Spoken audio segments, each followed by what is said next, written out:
Welcome to JMU Season 3. We are ranked number 6 in the nation. What a start for the Dukes. Of course, we were a little bit disappointed by the ending to last season, but in totality, we have to appreciate what happened, right? Made it to the college football playoff way ahead of schedule, and I think we're so much better now that we decided to move out of what is a terrible conference in the Sun Belt and now play in the ACC. We'll take on number 8 Illinois at home to start the year. We've got a lot of ranked teams potentially. We'll see if they're still ranked by the time we play them, but our first matchup in ACC play is against the number 12 Virginia Tech Hokies.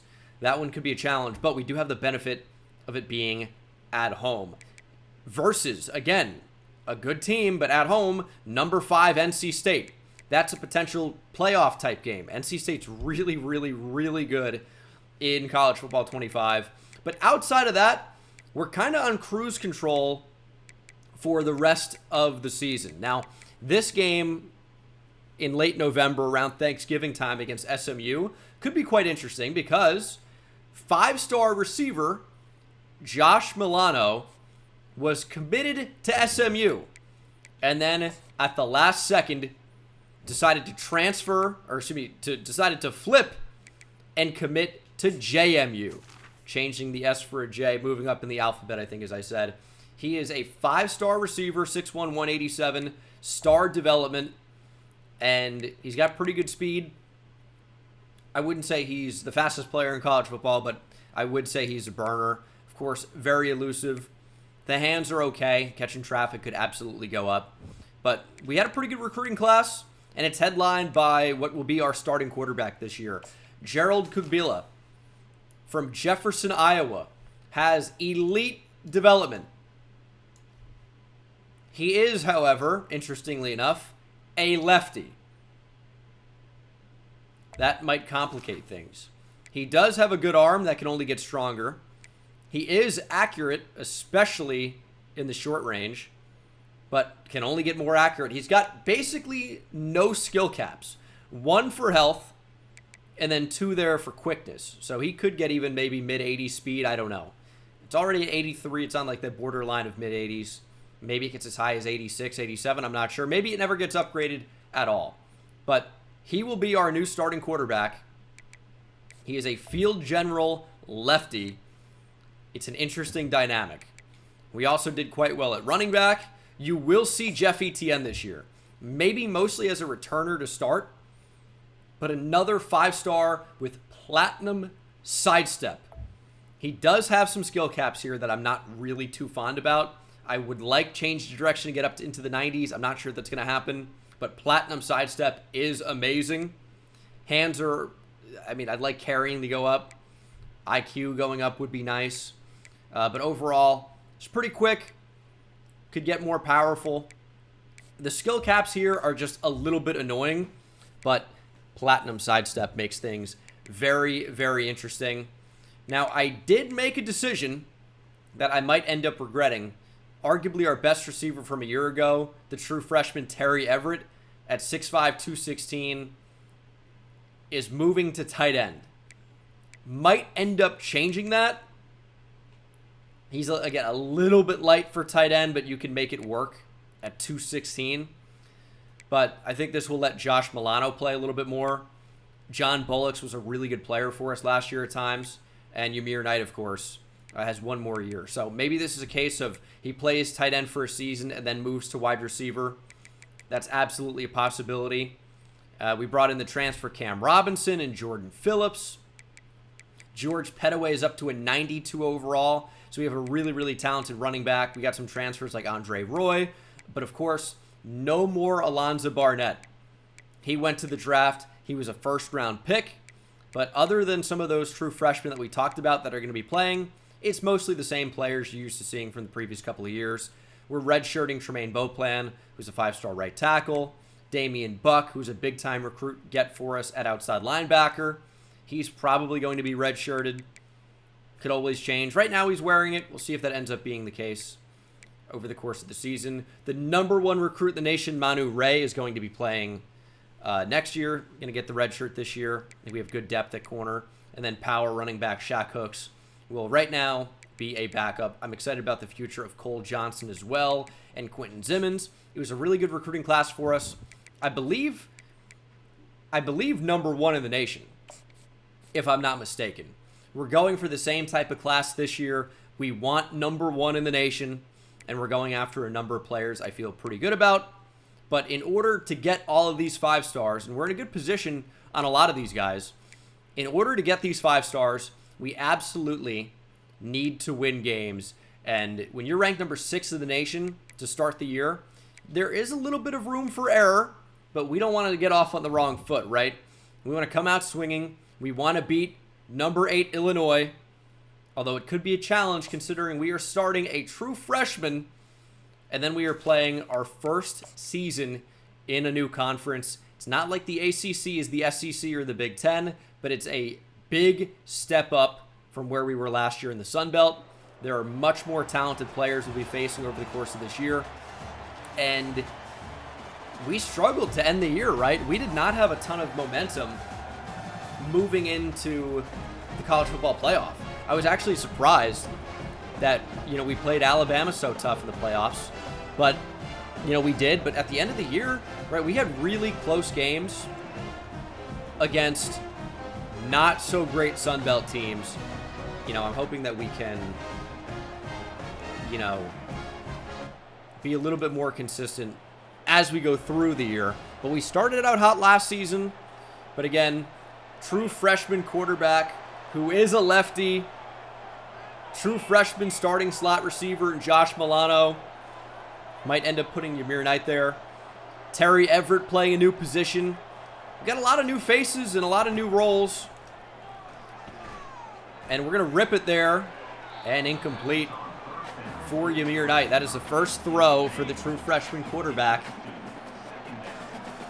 Jerry Kugbila doesn't offer us a ton of mobility. We try to step up, and it's just not there. He is not quite the athlete, and he's not necessarily bad, but of course, as a field general type, he doesn't have magician, which offers a lot more mobility in the pocket. So he's really a drop-back passer, and we're going to rifle that up for Terry Everett and move the chains. Everett going down, sliding, making a nice catch. And finally, we have a completion for our true freshman 5-star quarterback from Jefferson, Iowa. We're not going to be able to run the ball here. Enos Sledge is his name. That's crazy. That's crazy. Petaway can't make the catch. Really going to have to scan the field here with Gerald Kugbila.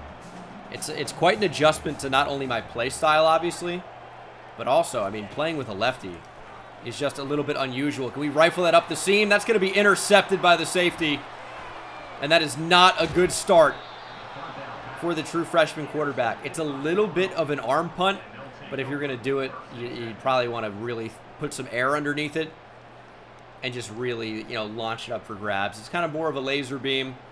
The safety just made a play. That lady's body went through his head.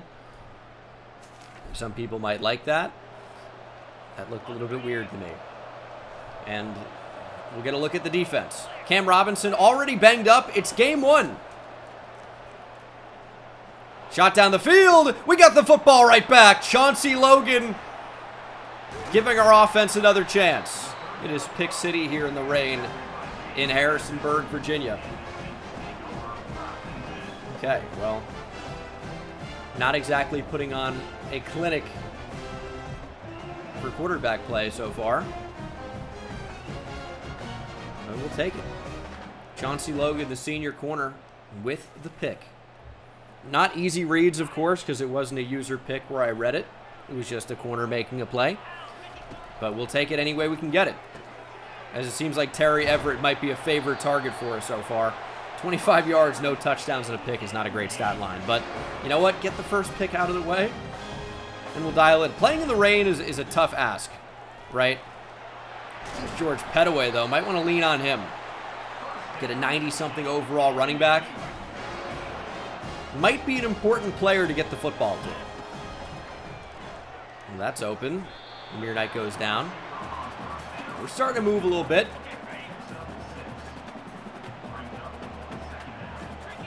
Let's get George Petaway the football, I think. There's just no space. We lose 4. I mean, our O-line just got walked back into the backfield. It's very annoying. 3rd and 8. Oh, they're going to blitz. Do we have that? Maybe not. Looks like Dylan Williams dropped the football, and we will punt. Having a little bit of trouble in the elements so far to start. A lot of football left. And that is a pretty good punt, at least. And we'll see if we can continue playing good defense. We are. But our offense is still struggling to find the end zone. 3rd and 8. Kubila playing banged up. Let's get it out there for Bullocks. And John Bullocks makes the catch down to the 1. How he doesn't find the end zone there, I don't know. That's complete Bullocks. May need to throw on a British accent for that. 1st and goal from the 1. This is where play action feels like it's going to be weird with a lefty. It's just not really designed for a lefty, it feels like. It's just a little bit awkward. I'm going to try running the football here. They've got 4 down, only 2 linebackers in the box. And Petaway cannot get in. 5 rushes for 8 yards, and he's got severe risk of injury. Absolutely killing me. Our true freshman 5-star running back checks into the game, though. See if Etienne wants to catch a touchdown, and he does. First score of the year is our true freshman running back, Jeff Etienne. All right. Not exactly the way I expected to get it done, but I'm not complaining. Freshman to freshman. We'll go up 7-0. Were those twins next to each other as our fan base? I'm not sure. Here's 3rd and 5. Drop back with Nash here. Actually, we're going to run the football. Oh, nearly a great tackle, but it does enough. And we tackle them behind the line. Force a punt. Get the football back, and we're back in the red zone. All right, Jeff Etienne in the game.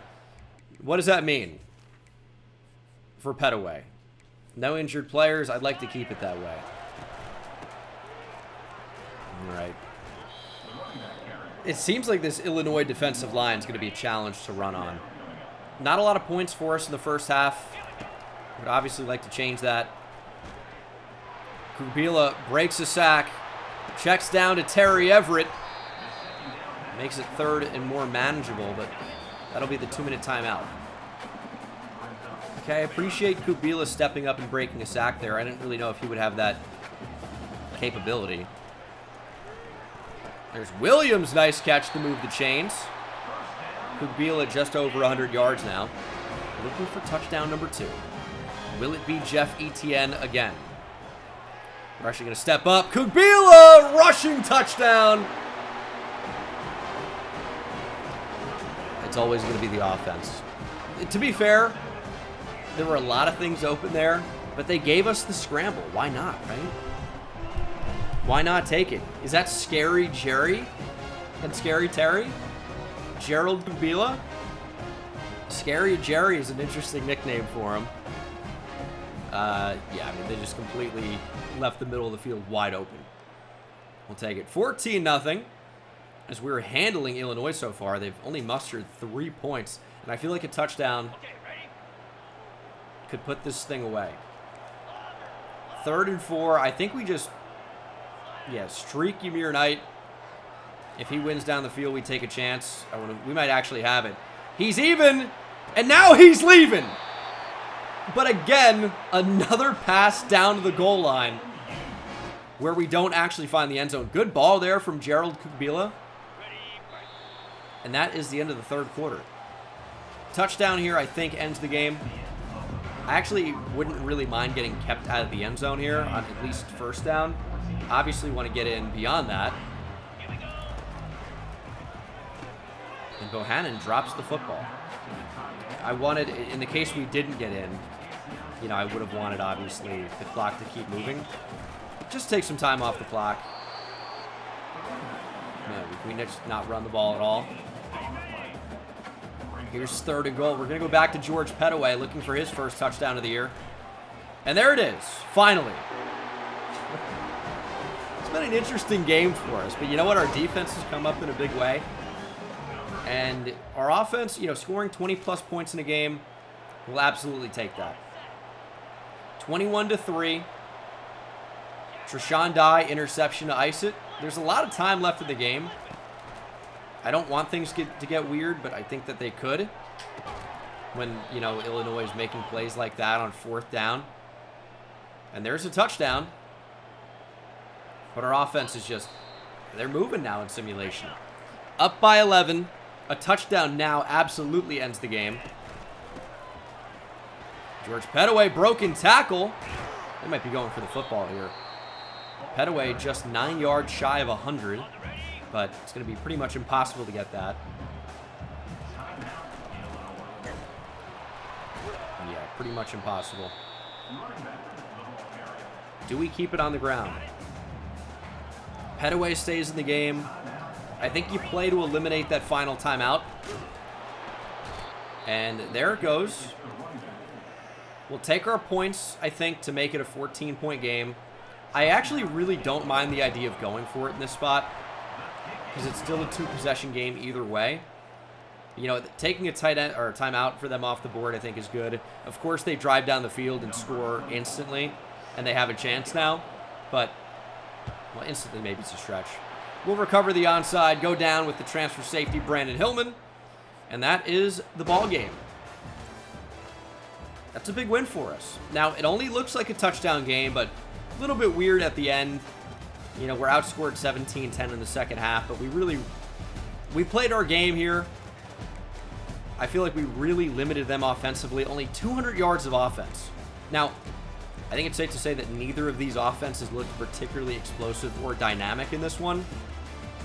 Not maybe the best debut for Gerald Kubila. But it was in the rain. It was his debut. I mean, you look at C.J. Stroud in his first couple of games at Ohio State. It wasn't what he would end up becoming in his final game against Georgia in the college football playoff. So we'll see how Kubila progresses. Did have a rushing touchdown. So did George Pettaway. Of course, 5-star freshman Jeff Etienne had a receiving touchdown in this one. We'll see in a moment. A weird game for us, though. 1 catch, 1 yard, 1 touchdown. Josh Milano, another 5-star freshman, only 1 catch for 11 yards. Nothing particularly impressive there offensively. We had 0 tackles for loss in this game, just 1 sack. It's the transfer sophomore Ted Hammond. But picks for Philip Harris and, of course, Chauncey Logan. And Harris has potential, only a sophomore at an 81 overall. But, hey, any way you can get it done, starting 1-0, we'll absolutely take that. Here we go. Game number 2 against a team that we have some familiarity with in Kent State Dynasty at least, but not here in... What team am I? James Madison. It's a yellow out. That's interesting, although the CMU jerseys did not get the memo. This is their Super Bowl, it would seem. Well, send them home sad. They've packed the house. Stadium pulse is going crazy. What a raucous and rowdy environment for the true freshman. 5-star quarterback, in case you forgot any of those details. Gerald Kubila. Too late on that. Decision needs to be made earlier.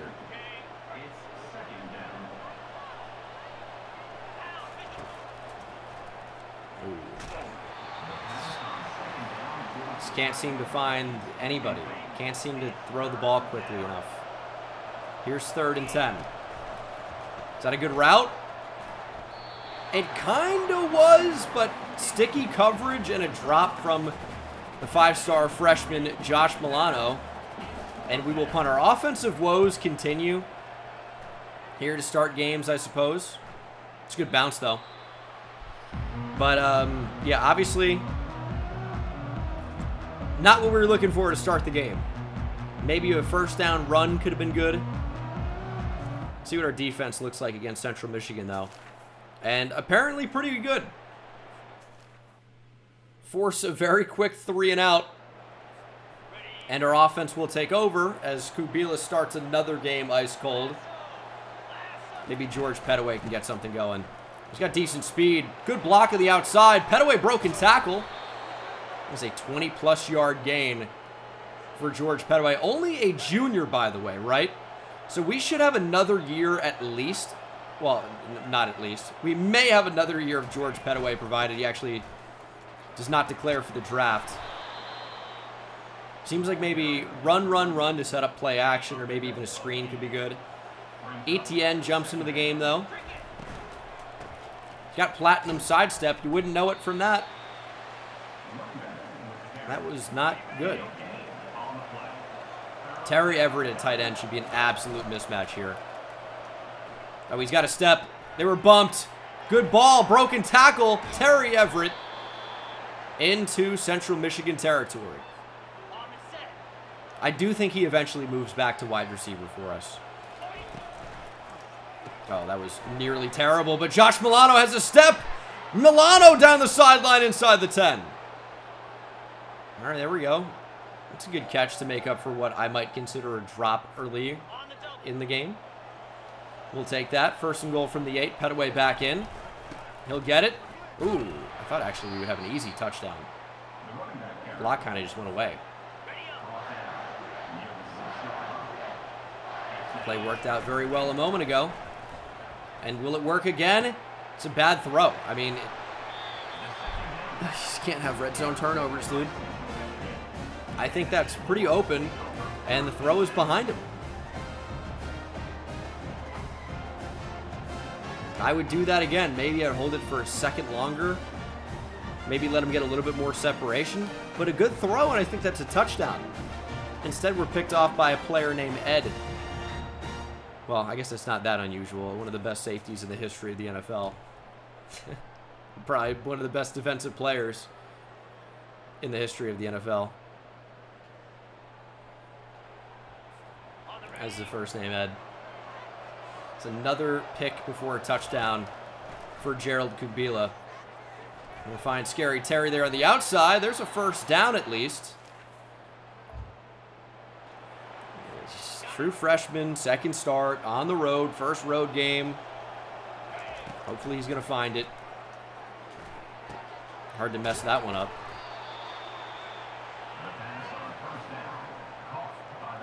Second and 1. I like the idea of this. I just feel like never really good with RPOs. Although Josh Milano makes a really tough catch in traffic and gets kind of like pinballed into the end zone there. We'll take it. That's 5-star freshman to 5-star freshman. Touchdown Josh Milano. And he actually's had a nice game. Bouncing back after the drop, he's like, all right, you want to see me make a way tougher catch? It's like a hospital ball from Scary Jerry. And we'll take it. Here's 3rd and 5. I don't know that I like Scary Jerry. I don't know that it's sticking for me. Kubila sacked. Maybe just got to let it rip there on 3rd down.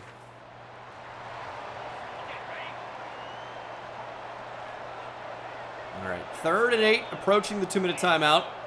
Central Michigan still, very close in this one. And that is a good tackle in space. Should get the football back. They punt. 2-minute drill. I like, honestly, taking a shot right up the middle of the field here. Don't love it as much. We're going to run. Kubila taking a hit there. Didn't really see anything I really felt good about. 2nd and inches. I think in order to have a field general quarterback, we need to have an offensive line that is capable of protecting for a decent amount of time. Let these routes develop.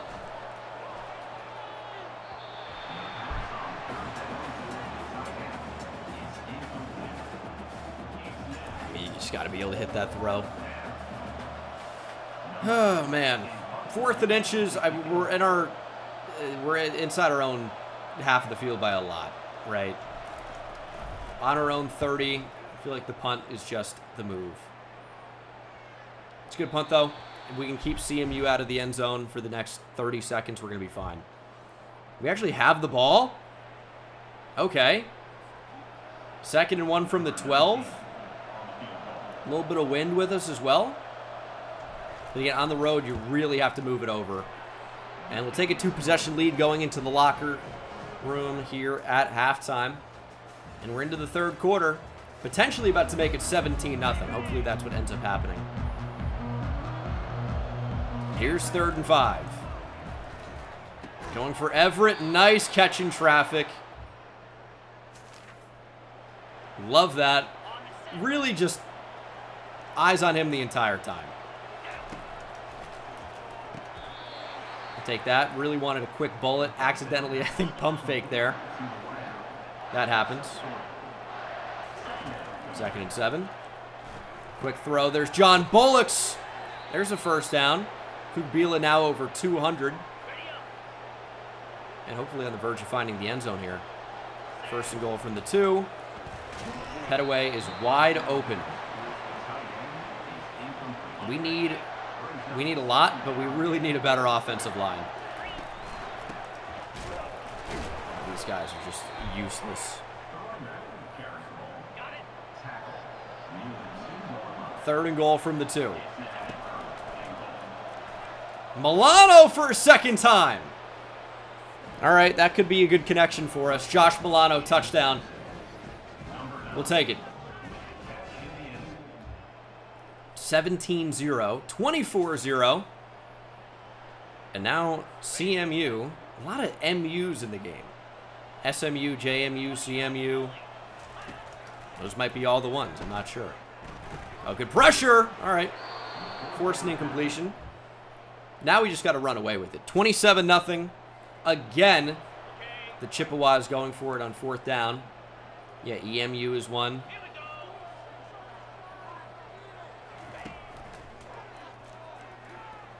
Good coverage. You know, we're not getting sacks there on 4th down, but we are forcing, incompletions. They're not getting it, so it might not be stat sheet stuffing, but it is helping us win a game. Terry Everett. We just got to get rid of the football quickly, and that's going to result in probably some interceptions this year. Let's be real. But I think overall, hopefully good plays. Petaway down to the 1. We'll try a toss here. Petaway's got decent speed. You'd like to think that he'd be able to make a man miss in space if it came to it, but it won't come to it. Touchdown, and this is an absolute blowout at this point. Central Michigan maybe with the touchdown to end the game.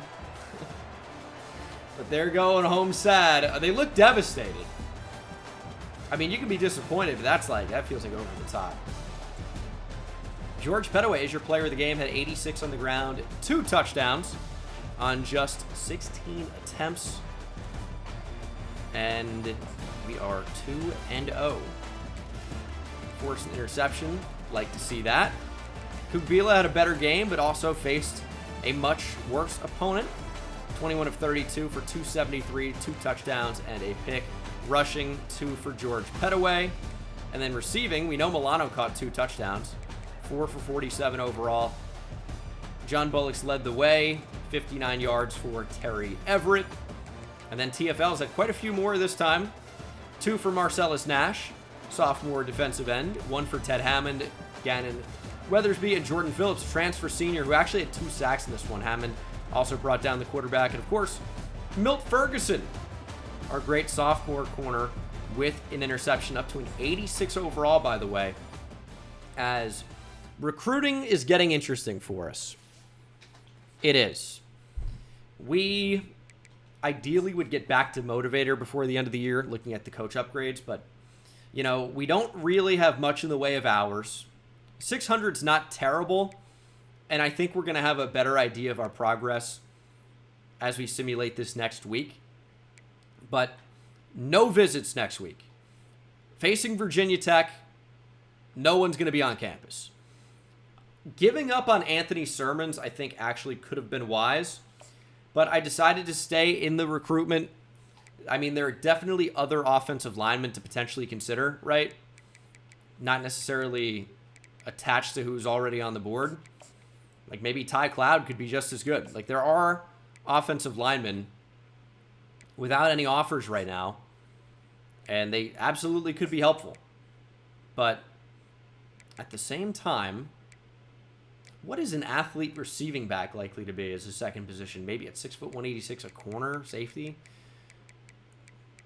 Am I talking myself out of the Anthony Sermons recruitment? Our grades are just so good there, it seems like we have a chance.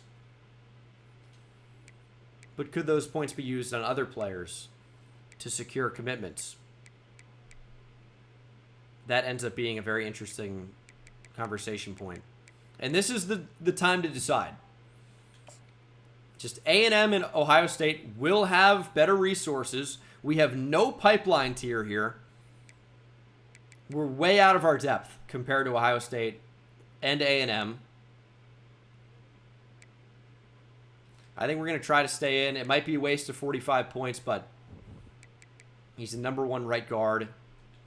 We're going to try to stay in that recruitment as we move to week 4. Virginia Tech on the schedule.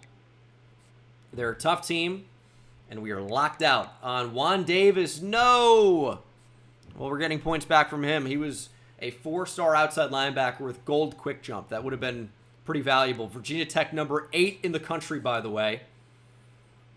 And we are not meeting the play style deal breaker of Clint Dillard. Now, that'll get us 50 points back momentarily. But we are not sacking the opposing quarterback enough. That's what that means right now. Tennessee making a big move on Clifton Averill. Now, unfortunately, we didn't know what his hard sell was. We'll back out of that and potentially change the way we're recruiting him. But now is potentially the time to consider visits. Like, North Texas is definitely something we want to consider against. Like, if you can blow them out, it doesn't matter that they're a lower tier opponent. It's only a difference of 1 bar. A big-time win is a lot more impactful, a lot more important. And we're going to need to put hours in some of these 5 stars. Otherwise, Marvin Waddle is headed to Miami.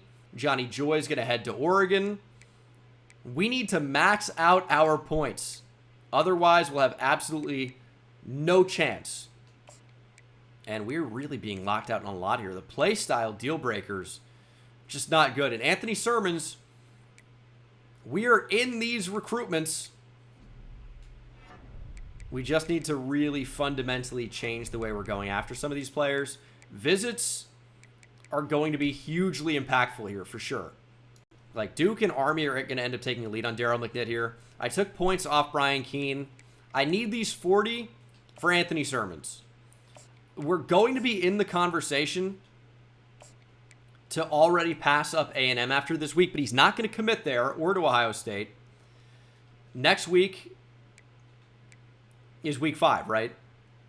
So he'll be on campus. That's, I think, a win and he's committed type of deal. However, it seems weird to have the visit ready for the 4-star guard and not for any of these 5 stars.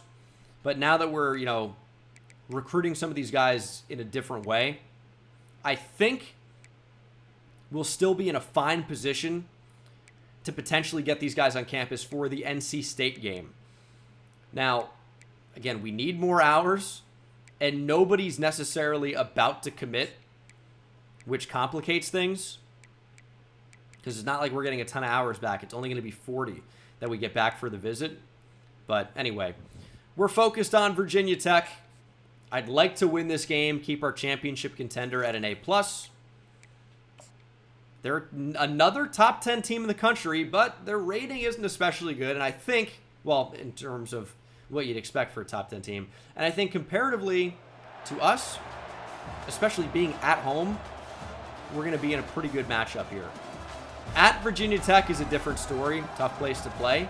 Here at JMU in Harrisonburg, Virginia, in-state rivalry potentially coming up. But I think we have a pretty good chance. Big first quarter drive. Start with the screen that's going to get pick-sixed. What a great idea. All right. Maybe not. Oh, wish we got better blocks, though. There just wasn't any type of fluidity there. Although Terry Everett on this RPO could be insane. Well, we'll lose a yard. They read that pretty well. That could have actually been terrible. So that's not actually as bad. Here's 3rd and 6. We've struggled all year. I know it's only been 2 games, but we struggled all year in the first drive of the game. I'm trying to start hot. Let's just get rid of the football quickly. Find the end zone. I think the two will go hand in hand. It's a 2-yard game. It felt like there was going to be an opportunity for so much more. Although I do like Ymir Knight on this jet touch pass. He's got speed. Decent enough blocks. Knight to the outside. All right, we'll take that. Already his 2nd catch of the game. Hasn't exactly played a super big impact so far. I wish we could put Everett on like a fade. Maybe a deep corner will kind of be close to what I want.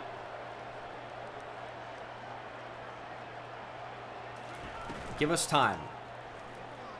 Oh, we have it. We have it down the field. Everett with a step.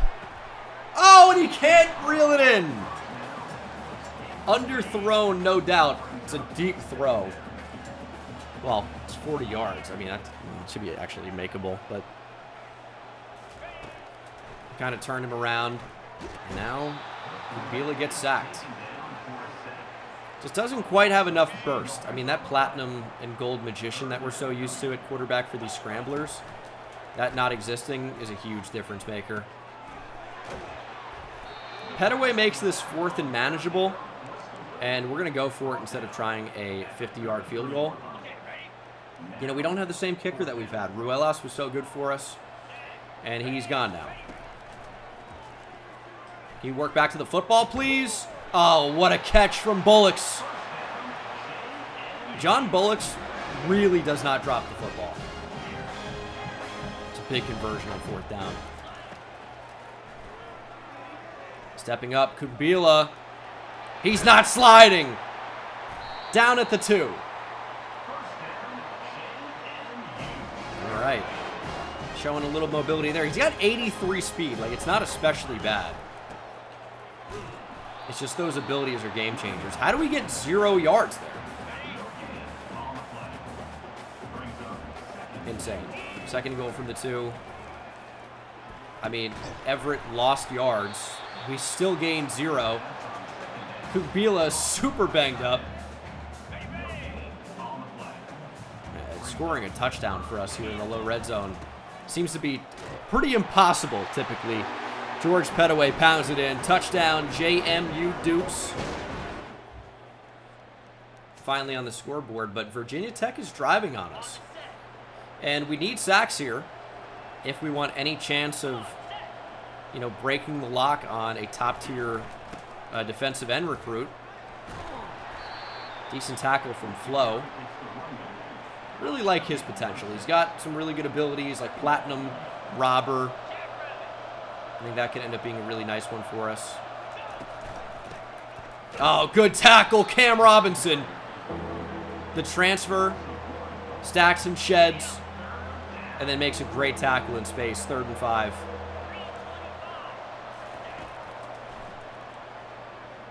Laying over the middle. Quarterback looking to take off. He's got great speed, and it's a 1st down. Kind of over pursued. Got worried about the corner not actually playing in the flat. Treshawn Dye, all right, saves a touchdown. We could conceivably keep Virginia Tech out of the end zone here. That's a possibility. 2nd and goal from the 1. Run commit. Oh, also Morris is in the game. That is a 5-star freshman linebacker. And that is going nowhere. Coney loses several. This goal line stand is becoming very realistic. Try to keep the quarterback in the pocket. Yep, feel like nothing over the middle of the field here. And there's a sack, finally. We're on the 1-yard line. We're going to hold them to 3 and maybe not even. Here at home, Very easy to miss kicks. Wide right. Get over. Get over and stay over. No good. Red zone alert. We're getting the football out quicker here. I swear I picked a run. I guess not. I mean, it's going to be these underneath routes that actually is, you know, where we do most of our work. Let's just get the football out quickly. With this O-line, we kind of have to. That's getting dangerous. I'm telling you that's going to be open. We've tried it twice, and it's almost been very, very, very bad both times. Here's 3rd and 3. See, the ball needs to be out. You can't get sacked on 3rd down. Well, I mean, I guess you can in this spot on the field because you can at least get 3. But, I mean, we might have had a touchdown. We'll take 3. Still trying to find it in the low red zone. Virginia Tech with a very good drive to get 7. And we could make this the final drive of the first half if, and only if, we can convert a 3rd and 7. Actually, there's so much space here. We have an open receiver. I don't know if we can hit that on the run across body. We'll take off with Kubila, bring it down to the 2-minute timeout, and hopefully do something on the other side of it. I kind of just want to streak Williams here and fire one up the seam. Maybe even a high point. It's just not there. Kubila looking to buy time. Also, plenty of space. We'll take 6. Didn't really see anybody particularly open there. 2nd and 4. Milano maybe was our best bet. 15 seconds to go. Oh, please. Again, we're going to take 3. I don't love it. But Virginia Tech's playing us a little bit tough here. I mean, they're making us hurry up a little bit. Speeding up the clock more than I want in the pocket there. But that's okay. Our defense is playing well. Our offense is going to find it. 19-14. 4th quarter. I'd love to keep this quarterback in the pocket. Staying over the middle. He's going to take off. Robinson. Okay. Heat Seeker not really activating there. 3rd and 7. I thought we were going to lay him out. I don't know what happened. Oh, there we go. Laid him out that time. Cam Robinson gets his revenge. 4th and 13. They end up making it a 2-point game. This is where things get really interesting, actually.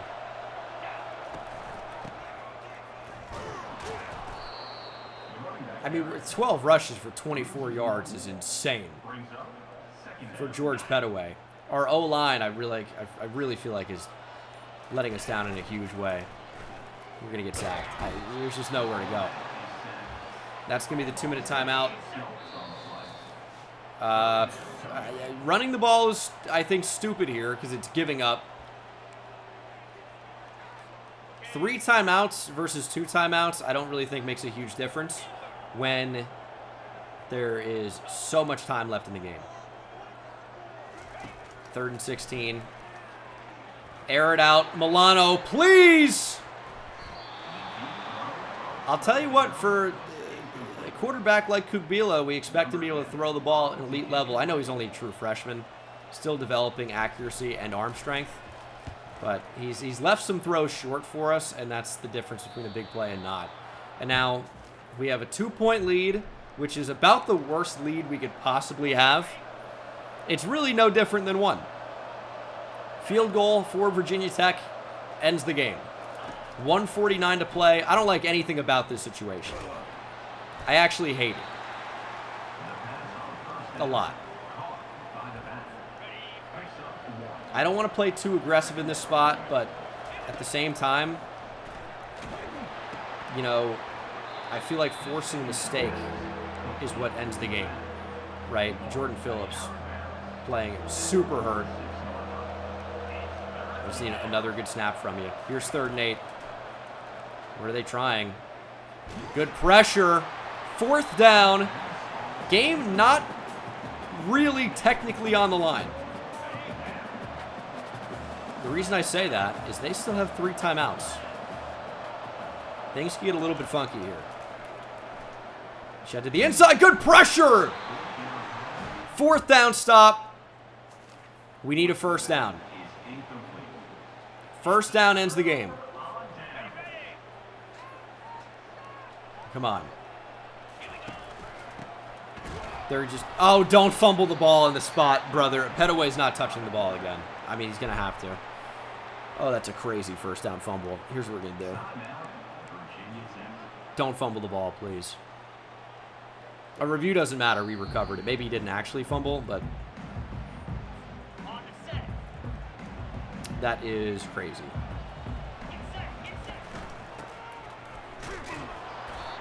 We need a 1st.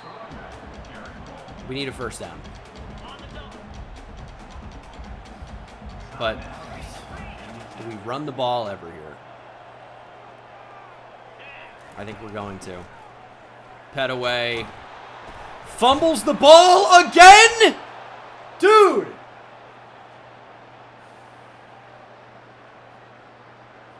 You can't. You cannot fumble there. 2 fumbles on 3 carries at the end of the game with conservative on.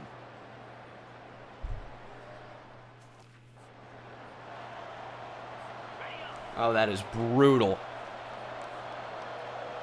1 timeout remains. There we go. Gannon Weathersby brings down the quarterback. They're going to spike it, which is the wrong move on 2nd and 16. That is not the right call. Oh, that was really stupid. Maybe 2nd and short. Even 2nd and medium. On 2nd and 16, that is insane. Playing good coverage here. He's going to slide, and you have a timeout still. Here's 4th and 14. Game on the line for Virginia Tech. We're playing over the top. 1st down, I honestly, I don't love. Oh, and that's nearly intercepted. But we're gonna hold on. 19-17 will be your final. 2 top 10 teams duel in Virginia, and we come out on top in Harrisonburg. Oh my goodness. 19-17. That was a crazy one. No touchdowns for Gerald Kubila, no picks. Similar story on the other side, but Belfort found the end zone once.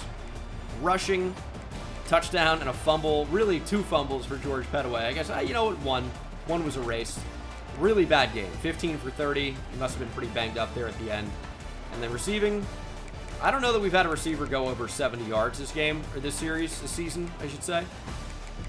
That remains to be the case. Defensively, a lot more sacks. Weathersby, 2 TFLs, 2 for Cam Robinson, 1 for Philip Harris, Shashawn Dye, Marcellus Nash.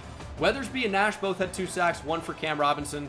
No picks, obviously. I think we're going to be back in line to recruit that 5-star edge rusher. And this game against North Texas will end up being pretty important.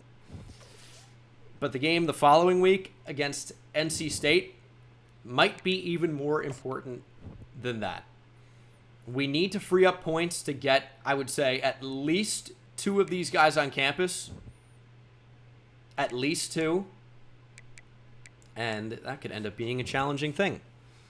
So we'll see if we can rearrange points. But bottom line is we are the #1 team in the country. 3-0. And Miami's got a week 6. That's where we need a week 5 in front of them. Oregon has passed us for Johnny Joy. We need him on campus next week. I'm a little bit afraid about Georgia Tech and Auburn, but I don't think we need a visit if we just leave a ton of points on them. But I don't know that I can leave. I don't know that I can leave all those points on them. All right, we'll change how we're recruiting these guys. You know who's going to be on campus, and then we'll pop in against, of course, North Texas. I know who we're playing. Anthony Sermons will be there, and I think with a win, he will commit to us over A&M. We're going to max out his points, but I think that's going to be the case. We shall see. We've gone all out for Anthony Sermons. Number 1 left guard. I said right guard earlier. Number 1 left guard. It goes past the initial bar, by the way, right? So, a big visit, he's going to be a Duke. If not, he's going to A&M. That's it. Here is how we are setting up our visits. Johnny Joy, next week. It's the only chance we have over Oregon, but I do think it will result in a commitment if we can actually, like, firmly beat NC State. If we lose to NC State, I will be heartbroken. Clifton Averill, not to be confused with Cliff Averill, will be on campus. Clint Dillard, I've got 0 points on him, but I don't have any hours right now. So no hours on him, but he's going to be on campus next week.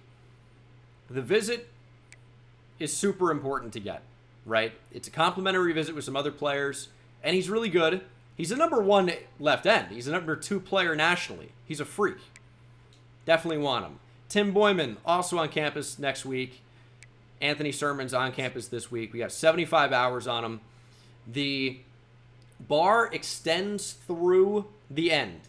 So if we can pass A&M this week at any point, it goes infinitely, in theory, right? So 75 hours plus the visit this week means that with a win, especially a blowout win, he will be a Duke. And we need to upgrade our offensive line. They're actually not rated that badly.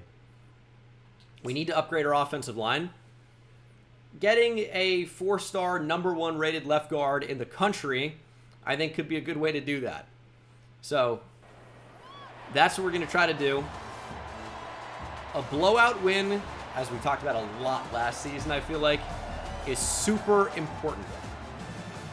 You need blowouts in order to, like, pretty much guarantee commitments, which is why I would, again, say I think it makes more sense to play worse opponents rather than playing a top-tier opponent and just barely getting a win. Unless they're, like, way better than you and you can win, but I wouldn't even schedule that in the first place. Give me a big play to Scary Terry. Get the ball out. There it is. That's got to be a touchdown.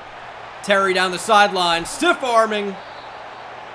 Big stiff arm, but knocked out of bounds inside the 15. Good start, though.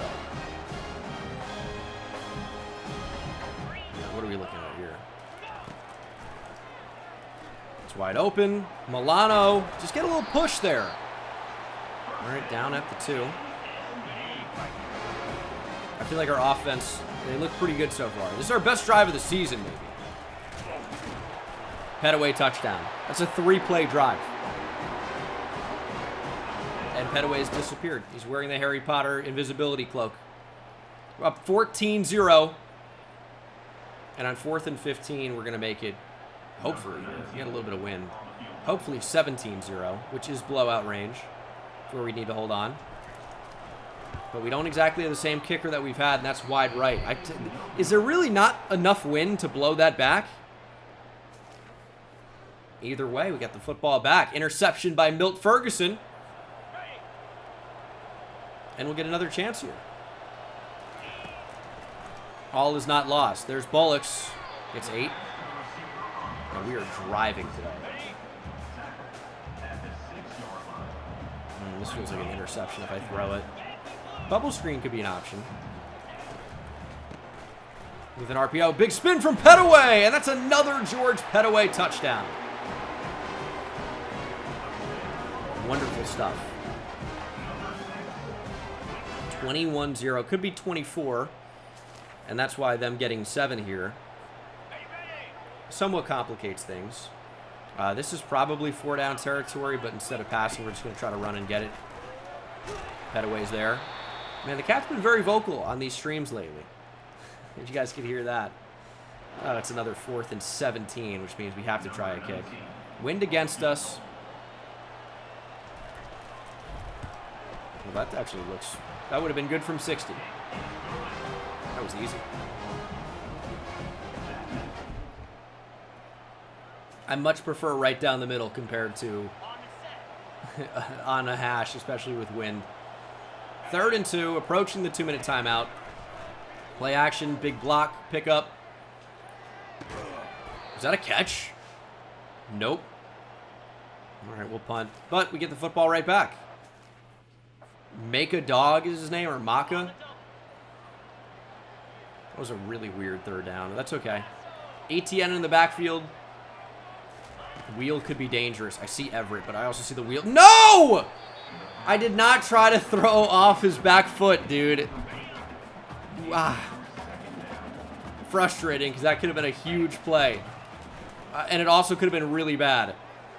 Sideline for Bullocks! Can't reel it in. I didn't know if the CB was going to drift towards the seam. We're missing opportunities here. I mean, this is the drive of missed opportunities so far. Oh, Petaway, what are you doing? Going beast mode. Oh my goodness, how did we convert in that spot? George Petaway putting the team on his back. We throw to Bullocks. He's actually got room to run here. Let's go hurry up. When you turn on like minimum play clock acceleration, it can really hurt a drive here. At the end of a half. That's our final timeout.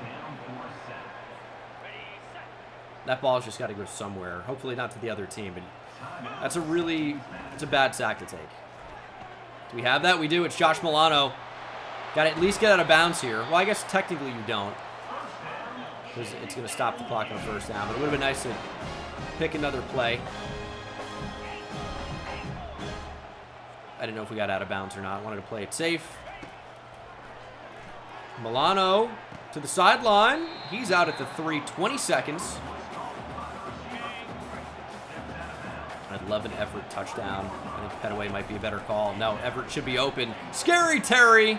Somebody asked me if I made him number 17 on purpose for, Scary Terry like Terry McLaurin. No, it just ended up happening. Just pure circumstance, I think. And I know it's weird when he's playing tight end. I think he will move back to receiver next year. We just didn't really have the great depth at that position this year. Kind of forced him to make a move. And at 216 pounds, and obviously his height, and he could block well. It's kind of made the most sense based on where we were with our roster. Oh, nice catch, Yamir Knight. So I felt good about that. We're blowing out UNT right now. And if we can find the end zone, obviously it gets even worse looking for them. Hit the underneath routes. John Bullocks. I love this guy. He's not flashy. He just consistently catches the ball and breaks tackles when we need a broken tackle. Great player. I don't think he's ever going to be an 1,000-yard receiver for us, but it's just like when you need a play, I'm almost tempted to go with a fade route. Just throw it up to him. Oh, that almost always is a pick. We're going to give him a chance, though. Good high point. We'll make it 34-7. Oh, this is such a weird kick. I hate close field goals on the hash. I really do. But we get points. Points are good. It's 34-7. We have that. We do, and Terry will break a tackle and go all the way for 6. Scary Terry scores again. And that really should be the ball game here. But it's only the third quarter. So there's a lot of time left, actually. All right, 3rd and 6 from the 48. Is this time for a deep shot? Play action, very long developing. We're just taking a shot down the field. And nothing going on there. We'll punt and we'll get the ball back. I mean, the UNT offense is non-existent. And that almost is like putting it nicely.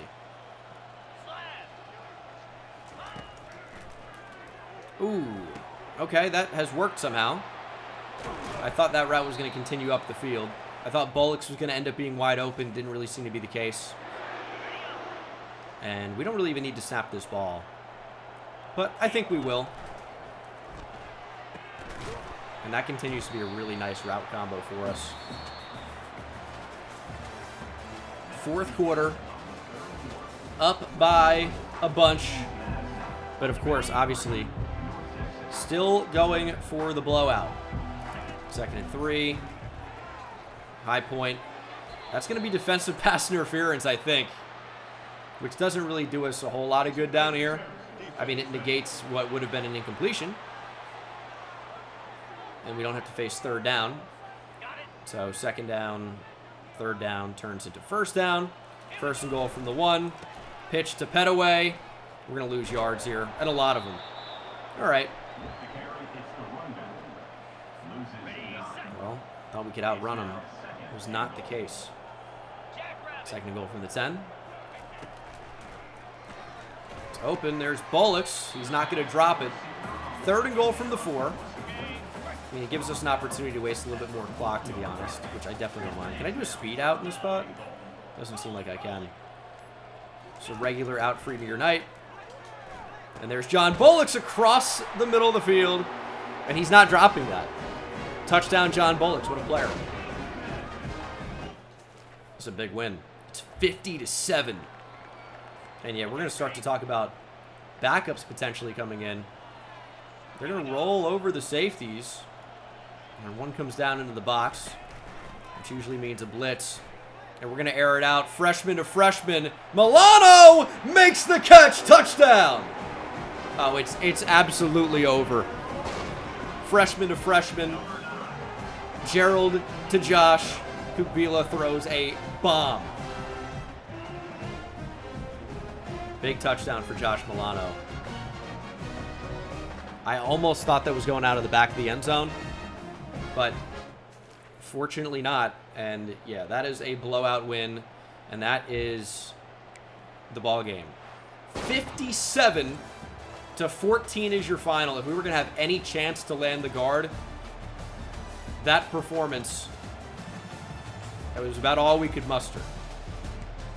5 touchdowns and almost 400 yards passing for Gerald Kubila. What a game. Rushing. Petaway actually didn't do a whole lot per carry, but broke 3 tackles at 2 touchdowns. Had a huge conversion as a runner. And look at the yards here. I mean, 5 for 122, 2 touchdowns for Terry Everett, 5 for 85 and a touchdown for Ymir Knight, 5 for 95 and a touchdown for Milano. Bullocks went 6 for 60 and a TD. Obviously, again, a great, really impactful 14-yard pickup for George Petaway. Really nice game for the offense. Our best of the season, obviously. Jordan Phillips, 3 TFLs, 2 sacks for Nash, 1 for Phillips and Hammond, pick for Chauncey Logan, Milt Ferguson, and DJ Barksdale. Overall, just a really good performance. We stay undefeated, and UNT stays with how to win. This is huge. Anthony Sermons commits to JMU. 4-star guard, big-time player, picks us over A&M. And, yeah, A&M filled it all the way up, but we got a little bit further, and that's all it took. So, our first commit of the class is a 4-star guard. And the schedule does not get easier here. We have 235 hours back. But again, we get our first commit of the class. So now we have a little bit more flexibility. Got a lot of hours back for Anthony Sermons. I don't know if this is going to be a class that's absolutely loaded with 5 stars, but this is a pretty good get. We don't know if he's actually good, but number 1 left guard, high 4-star, number 34 in the nation. And it gives us the flexibility to start going after other players. Johnny Joy with a Week 6 big win over NC State is committed. Marvin Waddle, it's just the fact that we couldn't get him in on a visit. He was already scheduled Week 6 to Miami. Has complicated things, and the fact that they're probably going to win means that this one's, like, unfortunately over. I just don't really... And he's got 97 speed. But I just don't think we can win this one. I think it's a waste of 40 points. I know we're right there, but I just feel like Miami probably wins. And even, like, getting him on campus already is a big step up. I just feel like we are really kind of against the wall there. And they are facing Duke. So I feel like that's a pretty good matchup for them. Maybe they lose and I, end up not being, not making the right decision there, but I think it's the right call to take points off. We're going to put as many points as we can on Leonard Ernsberger, as many points as we can on Clint Dillard now. You know, we're in a decent spot. For a lot of these guys, it's just we're going to lose out on a 5-star safety with 97 speed, which it sucks, but, you know, we move. There are plenty of fish in the sea here. Well, there are a limited number of 5-stars, but overall plenty of fish in the sea, and we're looking pretty good. So we have totally rearranged our points. This week, we got Johnny Joy on campus, Clifton Averill on campus, Clint Dillard will be at the game, and so will Tim Boyman. I think with a big win, and we're still trying to go after Antoine Downs and a number of these other players, trying to get back in the battle on Clinton Dillard, and I think a big visit will do that. We gotta, you know, rescind our offer essentially to Marvin Waddle. I think he's just gonna go to Miami. He's at Miami this week. They're playing Duke. It's gonna be a tough one for us to win out on, which is unfortunate because it's a 97 speed strong safety, number 1 strong safety. It's a tough player to lose out on. But we actually might have player of the week here. Not nationally. 6 passing touchdowns, to be fair, for Callum Wither. And also Jonathan Montague. Okay, well, this is the toughest team we've faced this year, right? Number 5, NC State. They're an 85 overall. This is a really, really good team. And I think we got to go with the gold dog for it. Haven't really messed around with alternates too much this year. I love the NC State red really pops.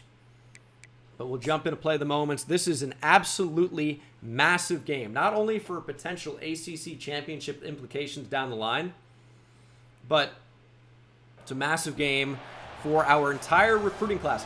With a loss, our recruiting class might actually fall apart. I hate to say it, but it's a possibility. Big first quarter drive against number 5, NC State. We started to find our groove offensively last week, but granted against a much worse team. And those might be the type of plays we look to avoid. I feel like a lot can go wrong. Josh Milano, though, we're going to use that speed. We're going to get up the field. We're going to make a play. Oh, Milano almost found a crease. You can actually run triple option. I actually don't love the idea of that 3rd and 1, though. Jeff Etienne into the game. Come on, Jeff. There's that platinum sidestep, maybe. Didn't really look that good. He's just still only like a 77 overall. One of the things I think they need to change for future college football games with recruits, some of these big 5-stars, like, they start right away, especially at running back, and they're really good. Like, not just for a freshman, but compared to anybody. So for a 5-star freshman to come in and be like always a 77 overall, I mean, it's just like they can't even play well.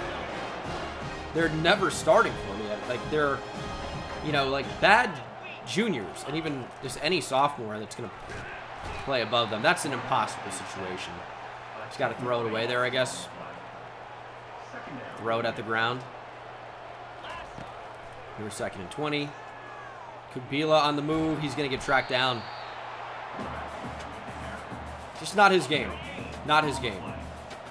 3rd and 20. Probably would just rifle one up the seam here for Terry Everett or down the field.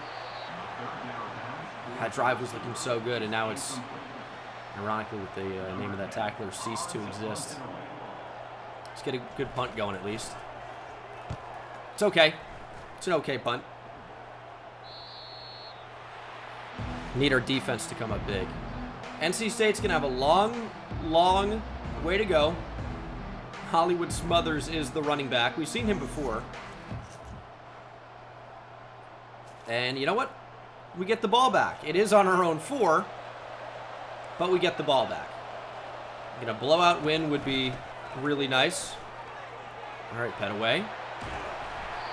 It's a Good way to get out of our own end zone. Good blocking there, too. I think Kubila can run read option.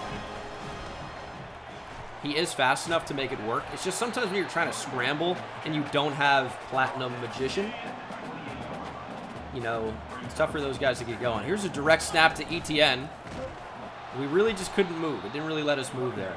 That looked like the halfback direct snap we tried against Bama in the college football playoff game. It worked for us so well the entire year. Just not in that spot. We throw that. Please get it over him. It's a sick play. I mean, that's an insane play. Made the decision too late, but man, I don't think a lot of DBs are capable of making a play like that. We got to tackle down the field here, please. We can only have so many drives where we don't score and expect to even have a chance at a blowout win. Here's 3rd and 13. 20 seconds to play in the first quarter. And we're playing decent coverage here. And that is a sack. That'll absolutely force a punt. And that's a huge play down the field. A 52-yard rush from George Pettaway gives us 1st and goal on the 7. Got to find the end zone here. Gain of 6.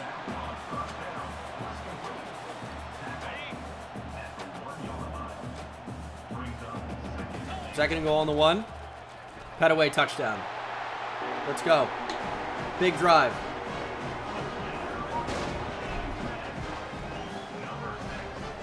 That was a good drive.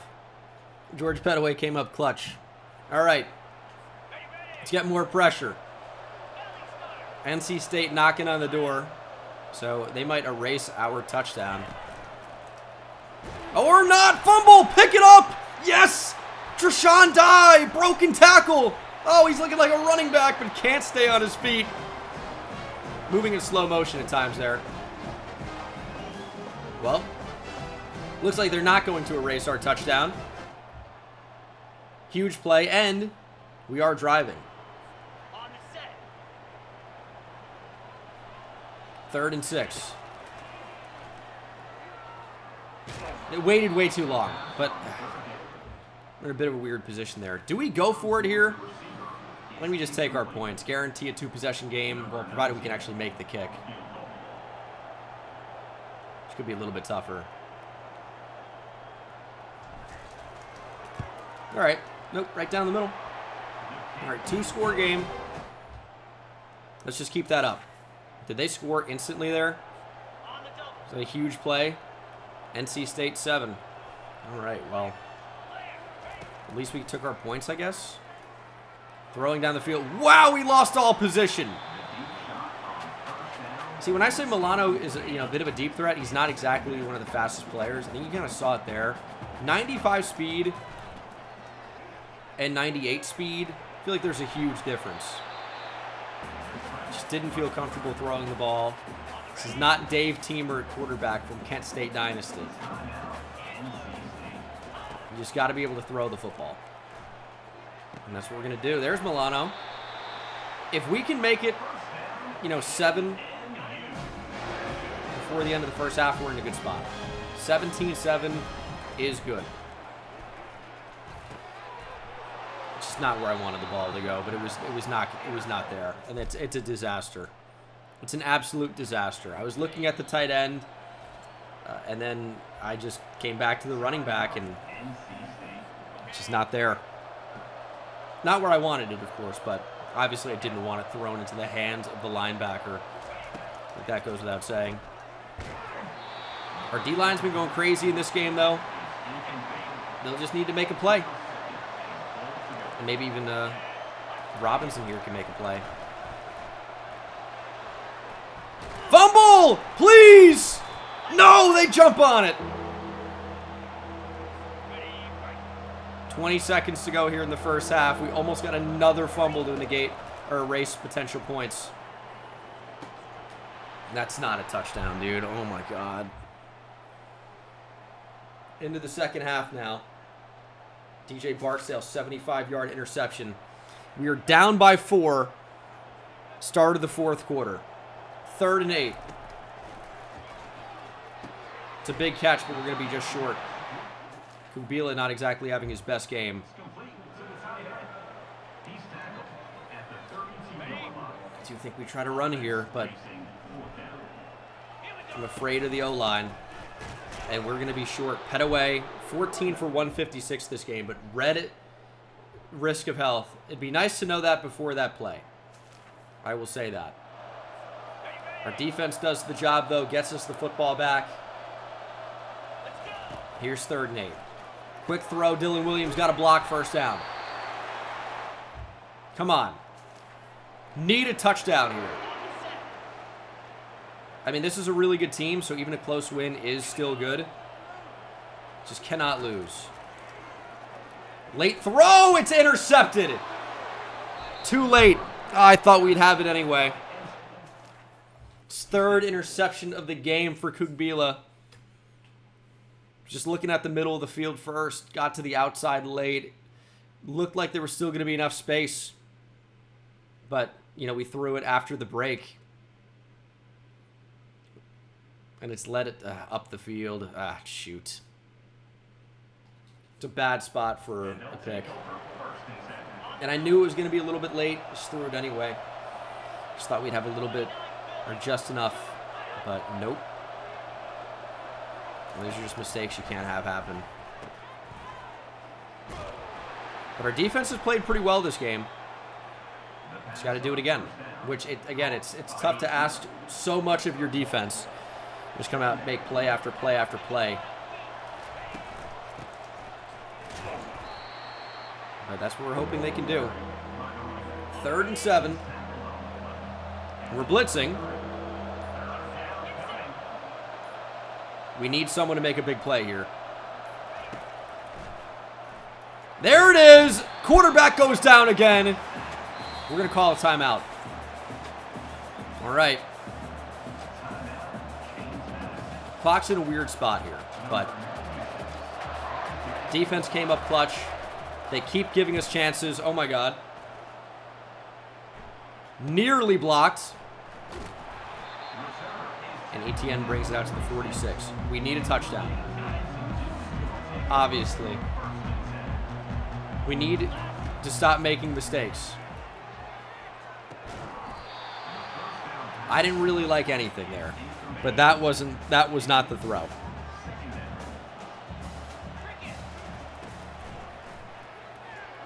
Okay, I mean they're making superhuman plays. Thankfully that's completed. They need to just relax. I mean, they're playing the game of their lives. Bullock's in motion. He's open. We can't find him. 4th and 6.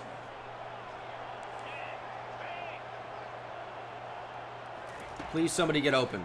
That's absolutely wide for Terry Everett. Huge first down. 3 picks for Kubila today. It'll be better if we just score a touchdown. Shot to the end zone with a step. I mean, that could be DPI, to be honest. Give me a call. Please. 2nd and 10. Running back wide open, but so is Milano, and now it works as a lead blocker. Etienne picks up the block. And that's the ultimate 5-star connection. 5-star quarterback to 5-star receiver with a 5-star running back. Laying the lead block. Josh Milano, touchdown. We'll take the lead with 2:04 to play. Pick 6 would go crazy here. Pick 6 would go crazy. See what our defense is capable of. And not a bad start for us. Pass dropped. 2nd and 10. I'd love a flow interception. Please. That just can't be caught. Just can't be. 3rd and 3. We're going to play inside here. Please jump the route. They're going to say he caught that. 4th and inches. Let's take another look at this. Good pressure. I mean, sending heat seems to have worked. I'm going to say that's in. Does he have possession? I guess maybe they're going to say he has possession. 4th and inches. See what they do. They run the football. They get the first timeout. I don't know if I like that defensive play call. I mean, I like the idea of a blitz there, but I don't like kind of the look we got into. There's pressure off the edge from the slot, I should say. Well, still off the edge, but it's a really timely sack. 2nd and 18. How about another? Please. It's a big tackle. 3rd and 12. I want some type of a blitz here. I want to send 5, but it's not an option. We're going to send Robinson maybe. Bring Dye up. And we're showing blitz. Please get to the QB. Big hit from Tershawn Dye. It's not a sack, but it keeps it at 4th and long.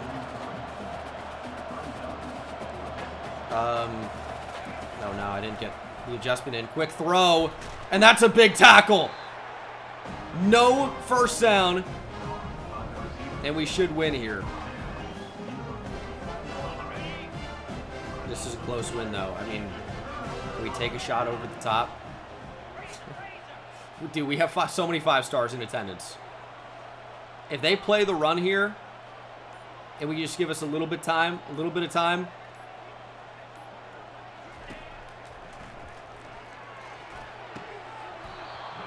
Dropped. We should just take the win. We for sure should just take the win. I was really hoping they were going to run commit and give us a free touchdown. Didn't really seem to be the case. We're going to try it again. There it is! And there it goes. Now it's a disaster. Now we need it.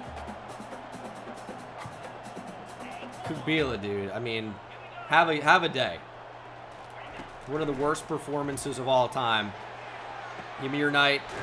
He underthrows him. NC State calls their final timeout. Again, why are we not just kneeling the ball?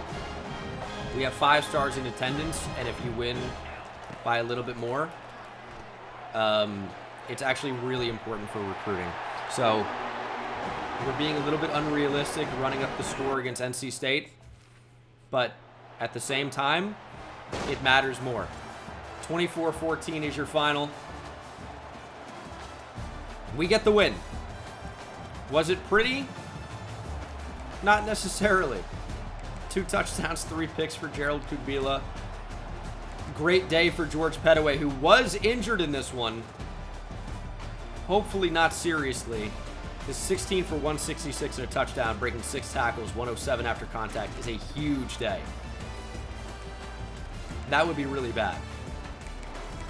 3 TFLs for Dye, who had 2 sacks, 1 for DJ Barksdale Hammond, half a sack for Robinson and Jordan Phillips, pick for DJ Barksdale, of course. Hopefully the injury for running back George Pettaway is not severe. Johnny Joy joins the class. 5-star safety from Santa Margarita, California. Big-time 5-star to get. Clifton Averill, big-time 5-star from Decatur, Georgia. Tim Boyman, who I didn't know if we were going to get for a while. Big-time 5-star. They're all big-time 5-stars. From Las Vegas, Nevada. And that is it. Waddle picks Miami. So it was good to get out of that while we still could. Brand exposure has increased. However, we are out on Brian Keene, who would have been a really nice edge rusher to pick up. Instead now, hopefully Clint Dillard ends up, committing to us. Miami has passed us for Leonard Ernsberger. Tim Samuel, we kind of dropped out of that, but now I think the possibility opens up that maybe we could get back in there. 11 tackles for Tershawn Dye, including 3 for loss, a forced fumble, get multiple sacks. He had a heck of a week. He is your National Defensive Player of the Week for a reason. We retained that #1 ranking. Waddle, unfortunately, to Miami. What was his deal breaker? Is there a chance that he could flip from Miami? We had a flip last year. I don't know that it's necessarily inconceivable. that we could see one again. It's pro potential. Yeah, it's not going to change. But, hey, overall, not a bad week for us. Johnny Joy, 94 speed. Kind of all we really know about him right now. But he's going to have high zone coverage with zone tendency. #1 free safety. #1 player in the state of California. And then the #2 player in Georgia, D-tackle Clifton Averill, is really, really good. High speed, tackle, hit power, power move, strength. Block shed's not too bad. He's a beast. Ernsberger, we kind of put everything we had into him, and Miami has just outpaced us anyway. I think we're going to end up getting pretty bad news on him. But we should, I think, get Clint Dillard, unless he has a crazy visit to West Virginia. I'm hoping we get Sam Washington, but I'm now worried about Notre Dame. We need to get Marcus Winter on a Week 10, for sure. Our grades are so bad, I unfortunately can't hard sell him. That visit's going to have to do a lot of the heavy lifting. And then, hopefully, John Callaway does not pick Iowa State. That would be really bad. But does he make it to Week 10 to where that visit would even be impactful? I don't know. Antoine Downs is Week 11. We're probably out on him, to be honest. I'm going to still try, but that's probably just a lost cause. Tim Boyman, 4-star linebacker. He's got 89 speed. He's got hammer as an ability. He's got really high tackling. Coverage isn't too bad. Wish his block shed was a bit higher. And then Anthony Sermons we talked about, but class is starting to come together a little bit. 3 5-stars and a 4-star committed already, and hopefully more on the way. But yeah, we probably should back out of some of these. Just don't really have a good chance. Louisville on the schedule here. What's the Heisman watch look like? Any JMU Dukes on there? That makes sense. John Mateer actually just transferred to Oklahoma tonight in real life. A lot of Notre Dame guys on here, including New Jersey's own Steve Angeli. James Madison against Louisville. Classic ACC football here. They're only at 81 overall. I kind of expected them to be a little bit higher, like 83, 84. They're rated pretty badly. Okay, why don't you settle down? Here we go. Got to bounce back from last week. We did win, and by 10, which some people are not going to like me running up the score, which I get, but it's bigger than their feelings. You know, we're playing for 5 stars. Sometimes you got to do whatever it takes. And whatever, Petaway is totally healthy, by the way. Whatever it takes sometimes is scoring a garbage time touchdown to get some 5 stars committed. Unlike, you know, everyone on social media regarding Travis Hunter, these recruits don't care about garbage time touchdowns. 3rd and inches. Terry Everett first down. We're just playing to win.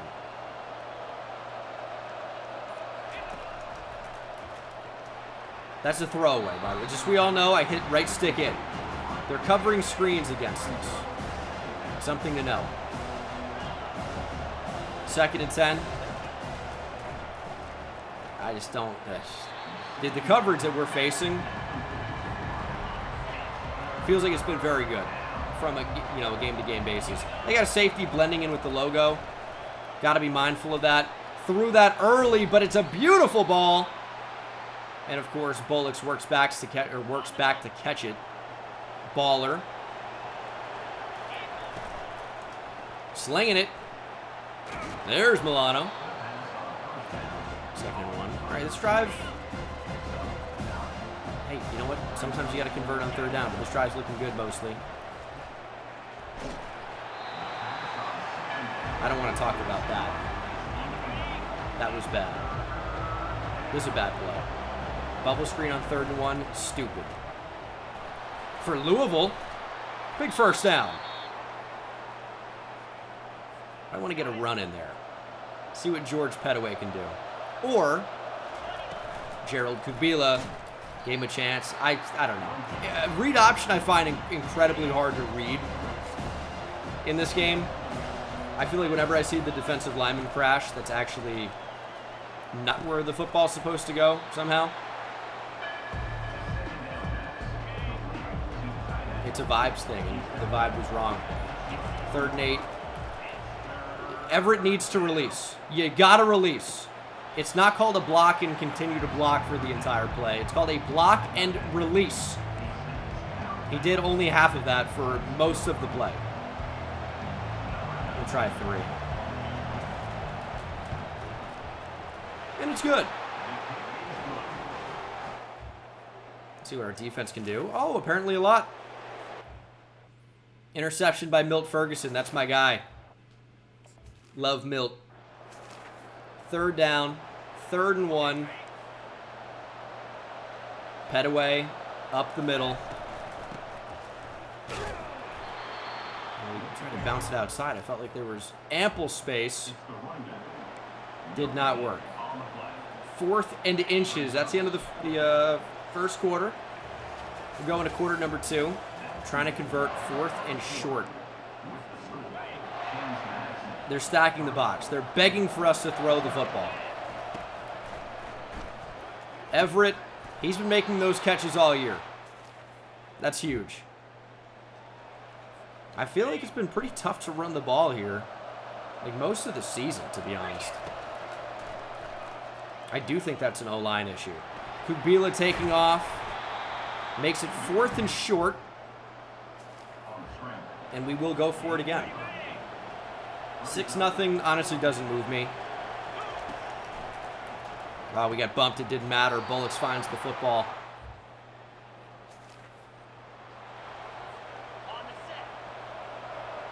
Threw an interception earlier in the season in this same situation, throwing to Everett.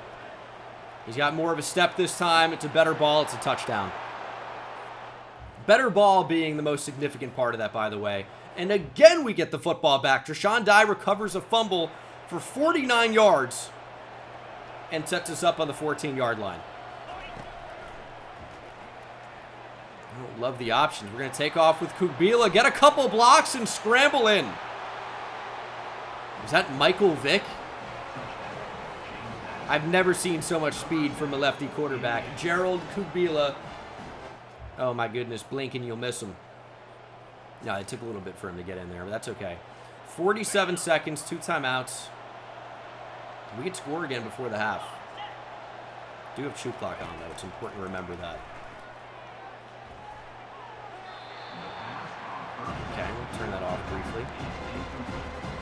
Well, until the second half, that is. 2nd and 10. We have a step there. Terry Everett up the field. I want to take a deep shot. Here's the problem. We have almost no speed on the entire team. And it's kind of tough to stretch the field at times. No way you just took away both of those.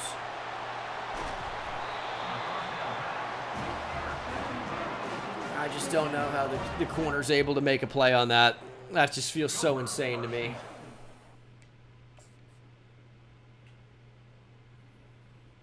He's like shielded by Ymir Knight. Oh my goodness. He's got his back turned as we're throwing the ball. How does he make this play? So annoying. Well, that's going to result in Louisville points and a much closer game now. 17-10. 3rd and 4. Come on. Not even worried about read option. We shut it down. Christian Ashby loses a couple. And we just made it 24-16. Gerald Kubila threw a pick 6 in sim. It's been kind of a rough true freshman season for him at times, I'm not going to lie. Here's 3rd and 9. But you know what? He is the starting quarterback on the #1 team in the nation as a true freshman. And that's definitely something. 4th and 2. There's nothing there. Goodness. Probably should have taken the points in that spot. Make it 27-16? Why was that not the recommendation? Nobody on Kubila, but he has no speed. But again, our defense keeps giving us the football. We just refuse to put this game away. I mean, there's no choice but to run here. I feel like we're getting no separation. I've got to be missing something. I really do. I have to be. Because there can't be consistently nothing. I need to be missing things. I need to score here to get the blowout bonus.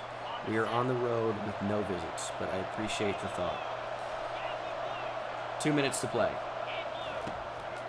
Well, we might get a score anyway. For Bullocks! Touchdown, John Bullocks. That's a good result. Can't be mad about that. The only thing is, you know, we've given them the football back, which maybe we didn't necessarily have to do, but they still have 3 timeouts. We're up 31-16. Ooh, nearly made a play on that. 42 seconds.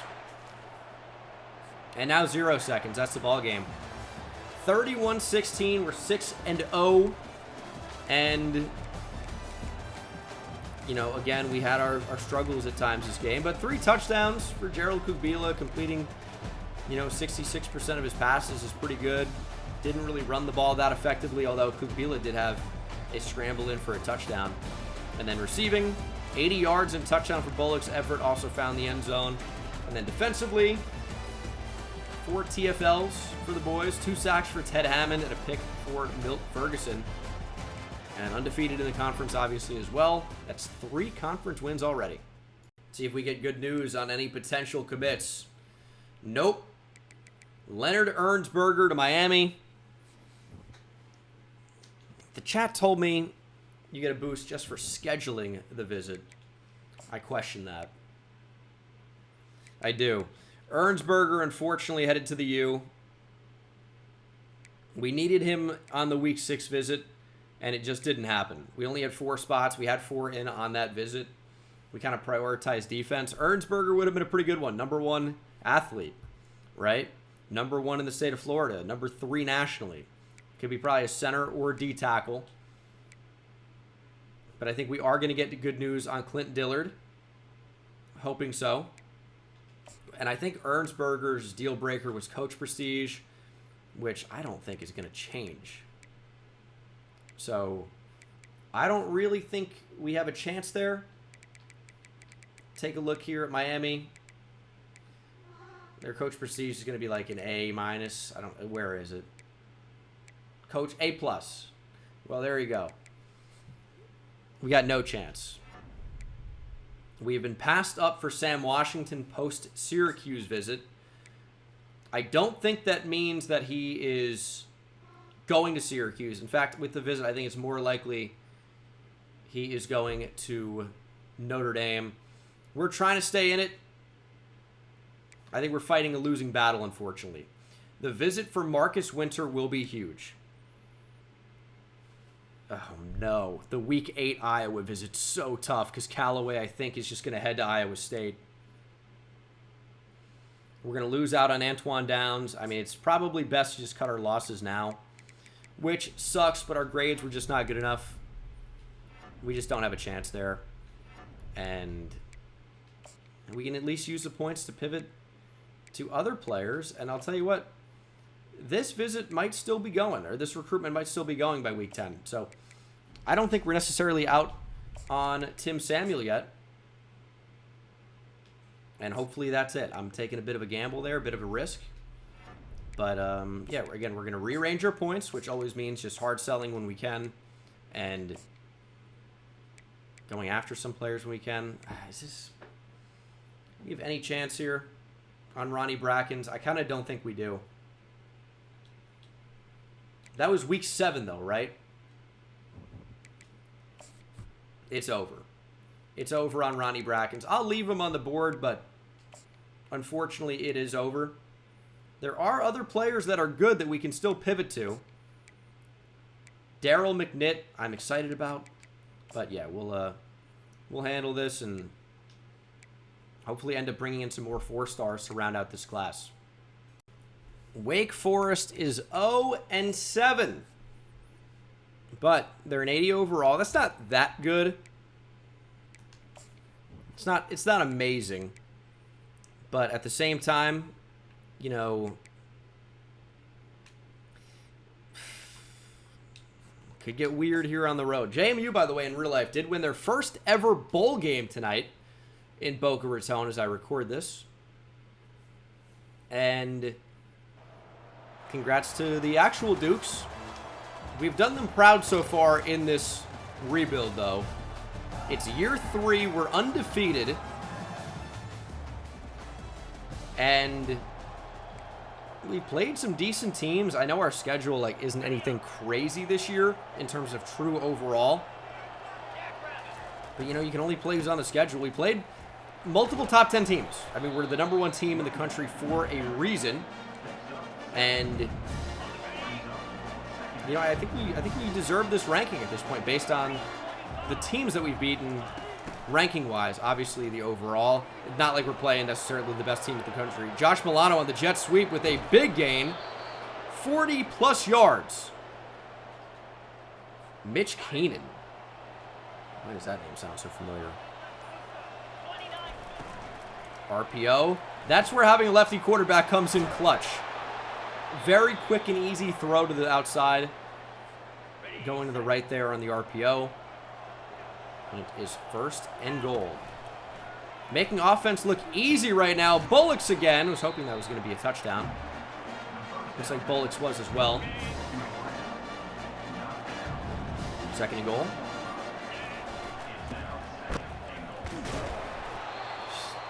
Man, we really can't run the ball down here.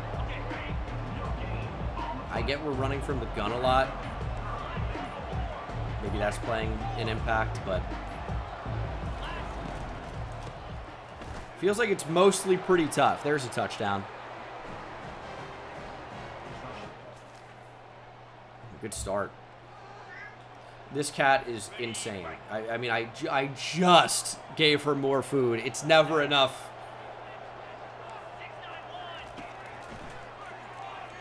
She's probably just rooting for Wake. That's what's going on. 3rd and 5. We leave the receiver. There's the tight end, I think, and it's a 1st down. Another 3rd down opportunity, though. And we will hopefully actually get a stop. We were going to blitz. That's wide open. Maybe we should have. Maybe the quarterback doesn't have all that time. We were caught in between there. And 0-7 Wake is going to be tied with the #1 team in the nation.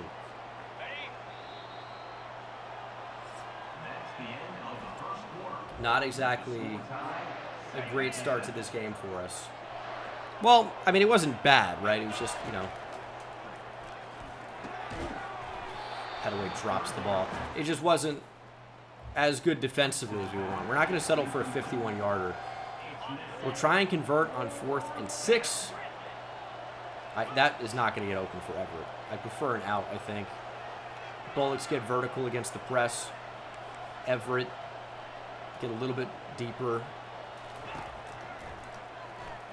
We're going to go to Petaway again, and he gets no momentum. Fall forward. Get the ball back, though. I'm very curious how we have the ball. I don't know. Anyway. That was surely not 1st. Am I crazy? Oh, nice catch from Josh Milano. Did they spot that as a 1st down? I'm like genuinely extremely confused. RPO slant, Josh Milano touchdown. What a drive for Josh Milano. That was just a really good route. A lot of burst off the line. Let's go. 14-7. Big 3rd down, make a stop. We've been in this spot before. Kind of got caught in between. We're going to blitz. Oh, again, I'm not where we want to be. Quarterback taking off. It's going to be a huge run. Man, our 3rd down defense has been disappointing in this game. Our defense needs help. They are... Oh, okay. The clock just ticked down like crazy. And Wake is going to have to settle for 3. They burn their final timeout. 4 seconds to go. It's 14-10. All right. Defense needs help again, though. Finally, a blitz I actually like. This should be a little bit more effective for us. They're going to run the ball. They're going to make a nice play with our D-line, though. Transfer Jordan Phillips was there. I appreciate that. 2nd and 11. Creeping up with Trashawn Dye. Got to be wary of the quarterback run here. Big hit. Marcellus Nash with the sack. Marcellus Nash has had a good season for us. He's been a pleasant surprise. I'm trying to flip this. Oh, no. We did not time it up well. Dude, oh, my God. This team... We got to stop making last-second adjustments because things get really out of whack. 42-yard rush there. My goodness. We're down to Wake right now. This is the ultimate trap game. Our defense is just not been that great for us in this. But our offense really hasn't been either. Only 14 points, although it feels like we've been okay. Feels like we've been okay. I don't know how we only have 14 points. I think our defense is not helping us. That's on me. Didn't even see the slant coming across. And things, I mean, it's getting late here. We're not doing anything offensively. We're down 24-14, and we don't have the football. It's another touchdown.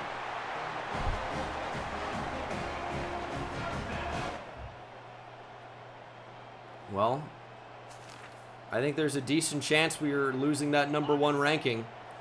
Here's 3rd and 15. There's time in the game still, but we just played to keep them in front. Okay, there's a 69-yard touchdown to John Bullocks. 1:35 to play. Here we go. It's a really important moment in the game. All right. Timeout. We have time. A touchdown and an extra point wins us the game. We have 2 timeouts. Just got to make tackles. That's all we need to do. Just make tackles. Will they run the ball in this spot? We're going to move Harris up either way. 3rd and 9. They will throw. We're all over it. Throwing down the field. Incomplete. Oh my goodness, I thought we were about to be devastated. Instead, they'll have no choice but to punt. I almost thought that was a fake. That looked weird for a second. Jeff Etienne back to return. He got a block. He's got platinum sidestep. I've never seen it activate. 1:13 to go. Again, touchdown and an extra point, and we win the game. It really is as simple as that. Stepping up, Kubila got a block. Had some options maybe. It's a decent result. We're to the 38. Moving the ball quickly.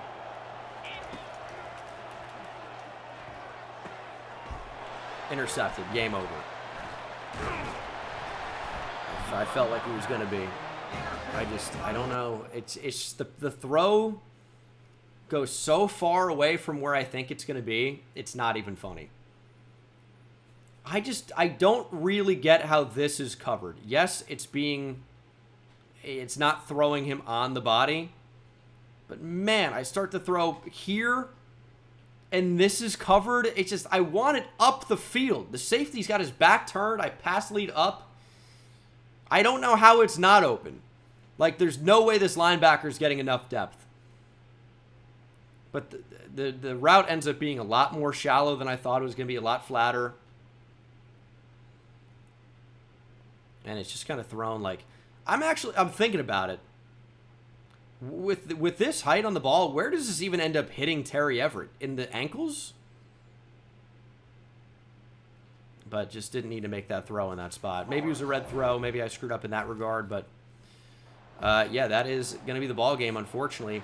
We lose our first game of the season to 0-7, winless Wake Forest. And we had a chance to win at the end there, obviously. I mean, you allow 268 yards passing, 4 touchdowns to Ben Pounds, a 70 overall sophomore quarterback. Bad things are going to happen. 3 picks for Kugbila. I don't remember throwing 3. Touchdown for Petaway. 2 touchdowns for Milano. 1 for Bullocks, of course, nearly 100 yards receiving. Sack for Nash. No picks. No forced fumble. Our defense sucked. But our offense didn't do enough to help out the defense, who's been pretty good this year. Well, I mean, we do get a 5-star after the loss. Clinton Dillard. And maybe didn't tune in to the Wake game. We're saying 1 loss, number 1 team in the nation. Everyone has tough losses. Clinton Dillard, 5-star, commits to JMU. And 5-star John Callaway. Our D-line is much improved. Still in the lead for Marcus Winter. Hey, overall, that's a good week. We dropped to number 13. I mean, I get it. That was a huge loss. But Clint Dillard is the number 1 player in the state of Georgia, number 2 overall, big-time pass rusher. And you can say about the same for John Callaway from Wisconsin. Another big-time player for us. I'd love for either of these guys to have, quick jump. They don't. Maybe they can get it with 88 acceleration at some point. But that now brings us up to the number 8 class. 5 5-stars and a 4-star committed. And more on the way. We just cannot outpace Syracuse. He's going to end up going to Notre Dame, is what happens. Our grades, unfortunately, are just not good enough. Even 75 points just does not seem to be enough. The Week 10 will get us Marcus Winter. Sam Washington would have been a nice guy to get. Of course, we're out on Antoine Downs. We're out on Ronnie Brackens. But we take the lead on Tim Samuel, who will be on campus. Oh, my God. The Week 10 is crazy. We're going to try to get Daryl McNitt on a Week 12. And we did actually guess correctly. So, we're going to hard sell. We're going to go contact friends and family and search social media. And I think Daryl McNitt's got still a pretty strong chance of joining the class. Trayvon Mond locking us out is not what I expected, and a really, really annoying thing. He was a center that would have been really nice to get. It's not going to happen this time around. And I think there are not going to be too many 4-stars that will even consider us at this point.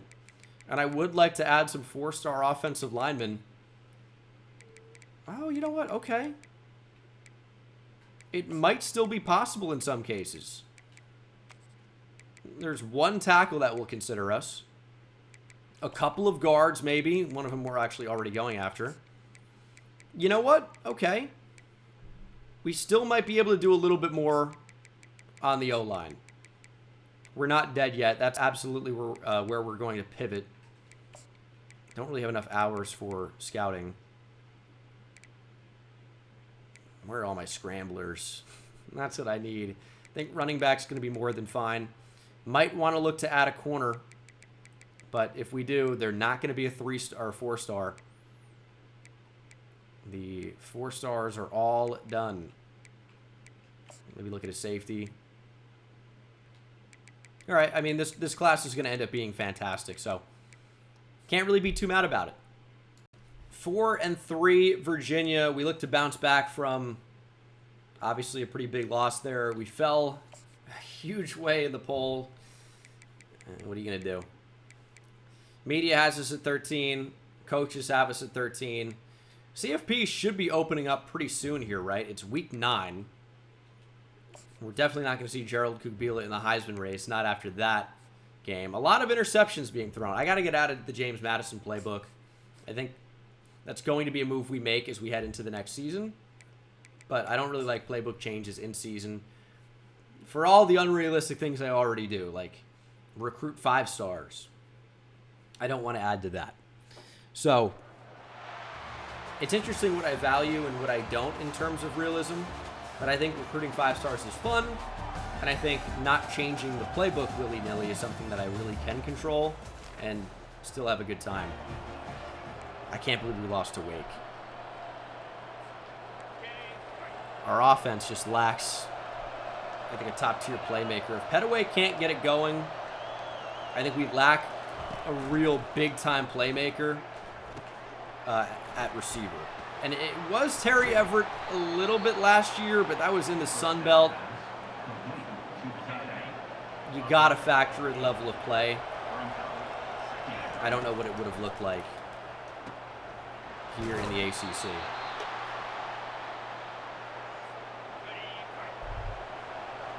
You know, I think starting a true freshman is something that, you know, a lot of teams don't do. That's a great ball to Milano because that was not a good decision. And he's not a very high overall, right? He's like a 77, 79, maybe 80 playing up to. So, got to get a bit of a chance here for development. And the O-line is doing us no favors, right? I don't expect all day, but I expect a little bit of time. And we're mostly not getting that. Decisions need to be made quicker. It's good practice, and it's not happening. Too many long developing routes on downs and distances where we don't necessarily need them. Let's launch it up for Bullocks. He can't bring it in.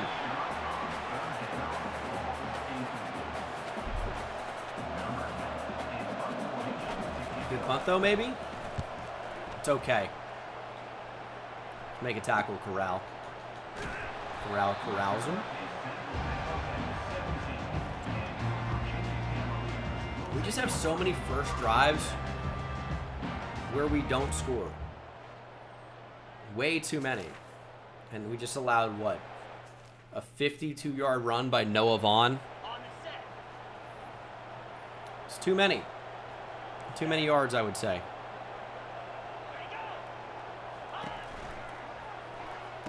Well, we were in man coverage and didn't run with that. I was worried about something up the seam. Thought we'd still be able to make a tackle in the flat.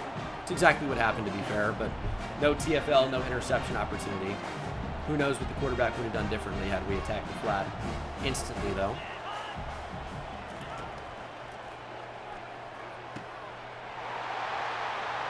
I feel like that's a pick if I throw it, to be honest, but we're in coverage. I felt like we had the proper depth. Apparently not. Touchdown, Virginia, and they missed the extra point.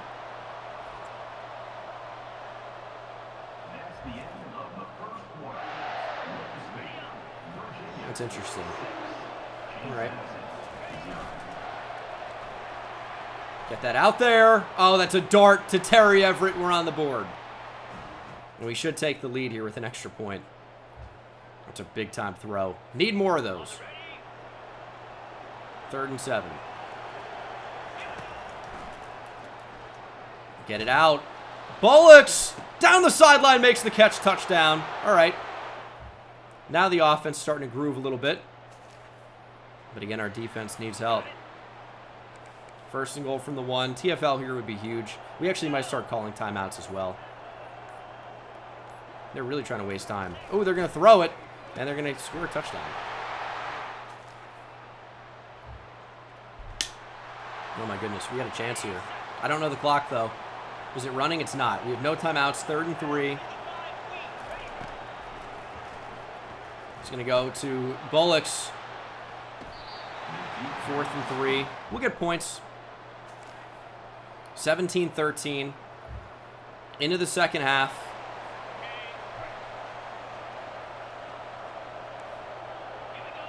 We're going to show blitz, but we don't have a lot of help over the top. Hopefully Calandry doesn't notice that.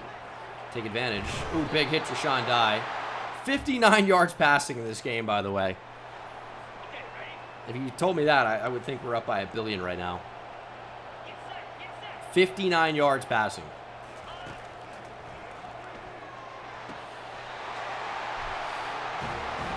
Can a linebacker jump one time for me? Please, dude. And our defense needs help. We're down 20-17. And this is kind of what happened last year. We started off so strong, and then as the year has gone on, just like last year, we really look worse and worse and worse. There's a sack. And we just need to stop looking worse and worse and worse. I will not let me move to Sean Dye. Screen! Oh my God.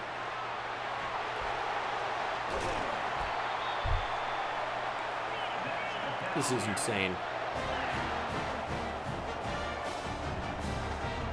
This is insane.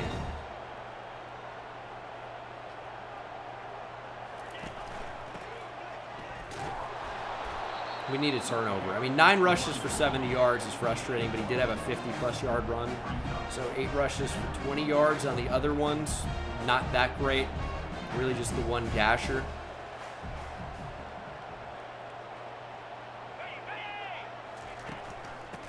There's a good tackle in space. Cam Robinson. 3rd and 9. Trying to bounce back after a loss to Wake. It really is not letting me move. Why can I not have control? 4th and 3. It'll be a 6-point game if they make this, which puts us in a similar spot where a touchdown and an extra point gives us the lead. And we saw that last game.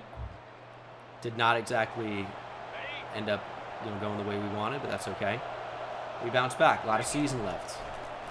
I mean, a little bit of season left. Man, we got to get the football out quickly. Here's the deal. If there is an open receiver, we just need to let it fly. That's it. We were playing in rhythm at times earlier in the year, and I feel like we found it and then got away from it. If there's an open receiver, the ball's got to come out. 1st down.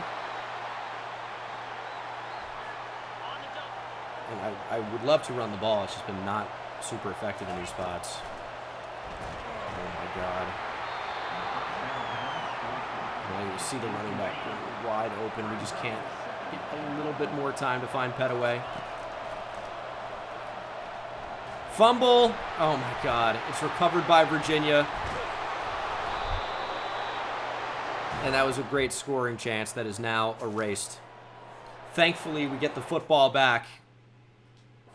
Defense comes up clutch, forces a punt.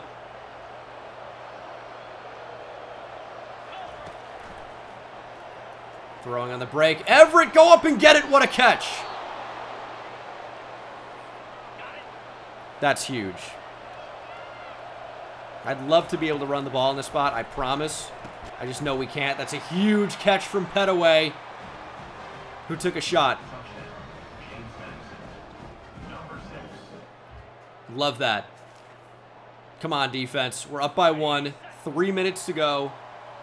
We need. I mean, we pretty much have to operate like we're down in this game. We need to stop.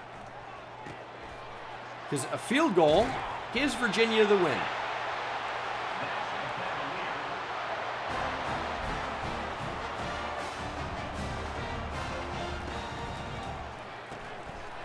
Oh, I don't know how we don't have a hit stick there.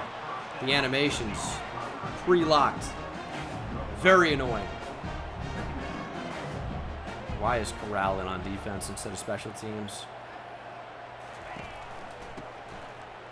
Oh, that's why. What a tackle on Vaughn. 3rd and 4.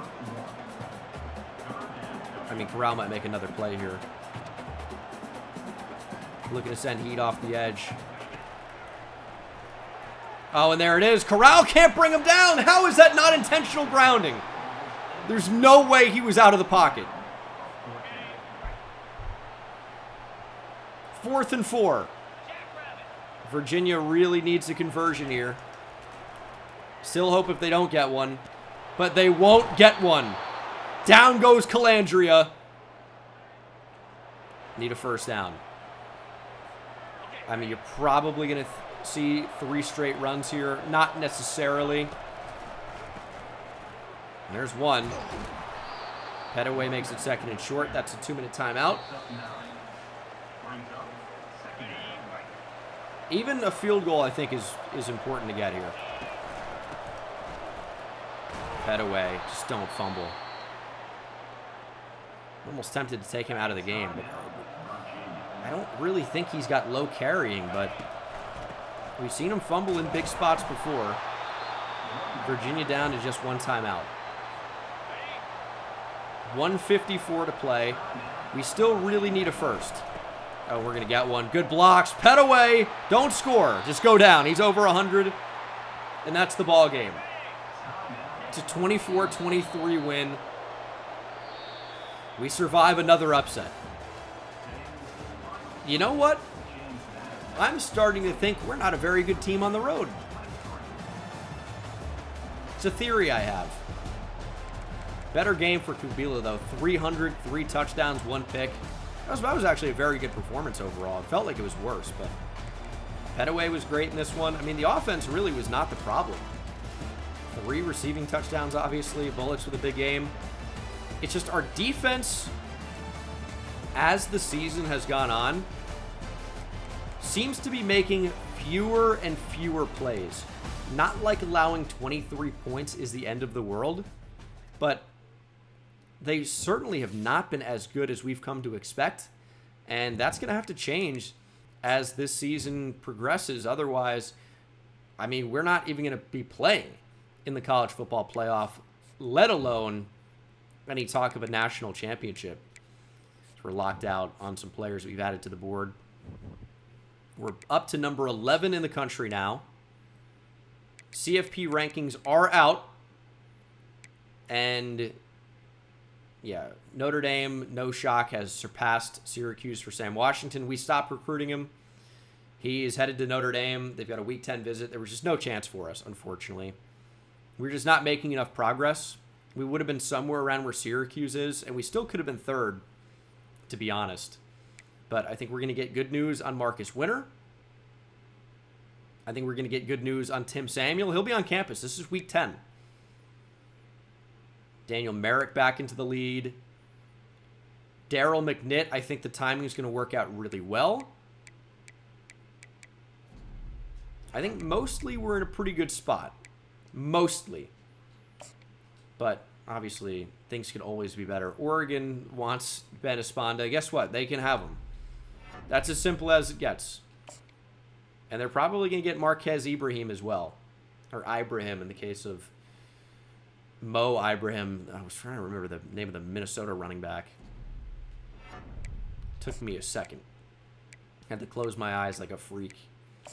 Week 12, pro potential. Don't know if we can really do much here.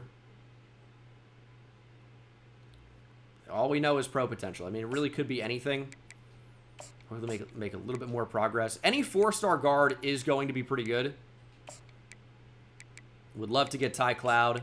I think we're going to be in a pretty good spot there. I'd like to get Daniel Mentor in the class, to be honest. And then, I mean, beefing up the trenches probably couldn't hurt.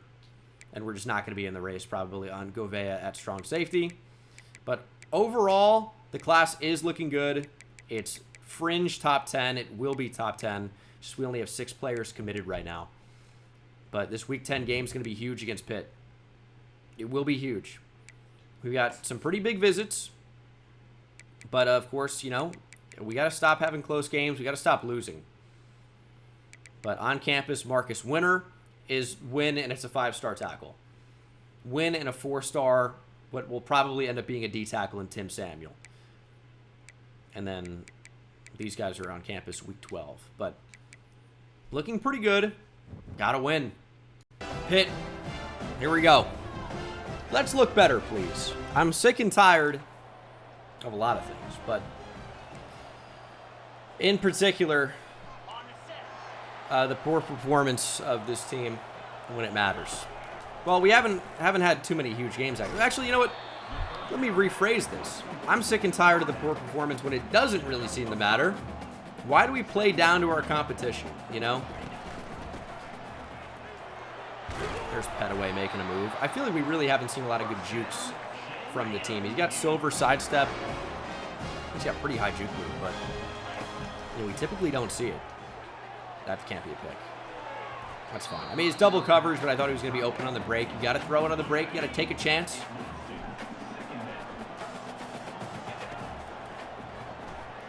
I mean, I tried to throw to B.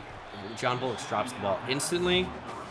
That's the thing I don't like, is the CPU can snap the ball and throw it instantly. I feel like I can't. There's like a grace period. We are going to go for it here. 4th and 5 from the 42. It's an aggressive call. That's going to be bad. Oh my God. Dylan Williams.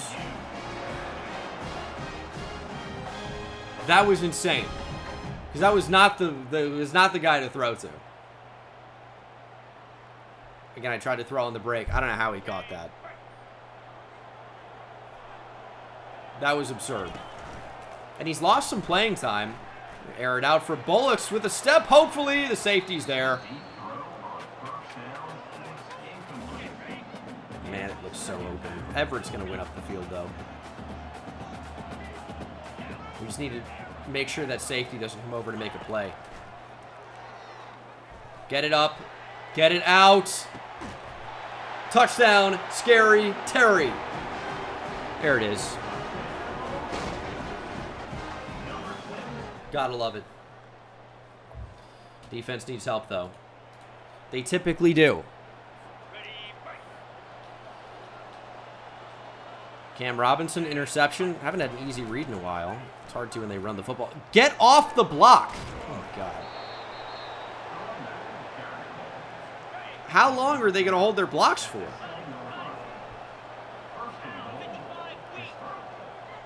It's incredible. All right. Let's get a sack. Let's bring down the QB. Momentum shifter. They're driving right now. We can stop that instantly. Get out there, please. We had 3 guys covering 1 player. No one was even that close.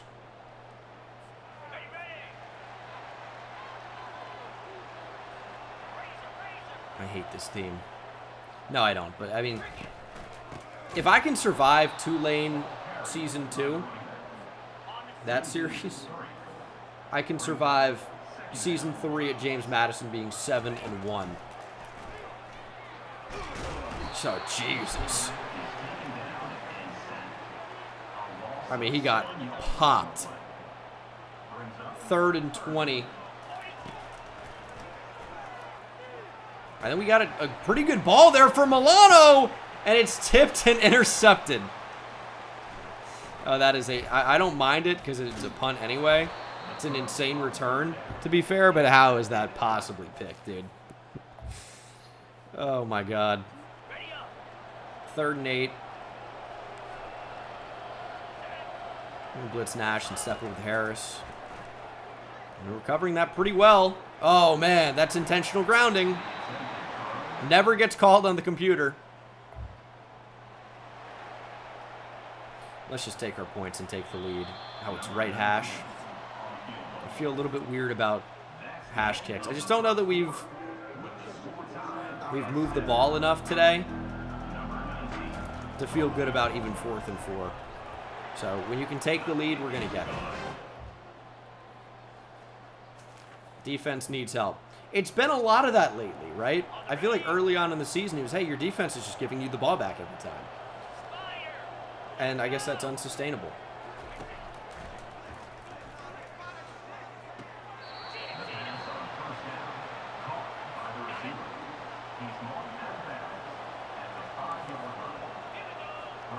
Someone make a play. I'm always asking for it. Rarely getting it. Fumble! We got it! Oh my goodness! Right on cue, Cam Robinson with the big hit to stop not only a touchdown, but definitely at least a first down there. It was not in goal, right? It was to stop some type of completion either way, but an eventual touchdown, even an incompletion, wouldn't have been as good as this. Bang! Ball comes free. Offense takes over. And we didn't do anything with it, really. But it is 17-7 now. 17-14 into the second half. Our defense needs help. It was goal. Either way. Great play. Quarterback taking off. Hammond. Oh, my God. Cannot bring him down? Really? You miss the old Pitt logo and color scheme? Oh, man. What an upgrade this is. The old Pitt logo and color scheme with, like, the navy that doesn't pop or look good and, like, the mustard ugly gold and the weird Pitt Panther logo. Wow, that looked terrible compared to this. I didn't know anyone on the planet actually shared that opinion, but now they'll be in the comment section, I'm sure. This is way better. I mean, just... It's an insane opinion to have. You're welcome to it, though. No, it's crazy.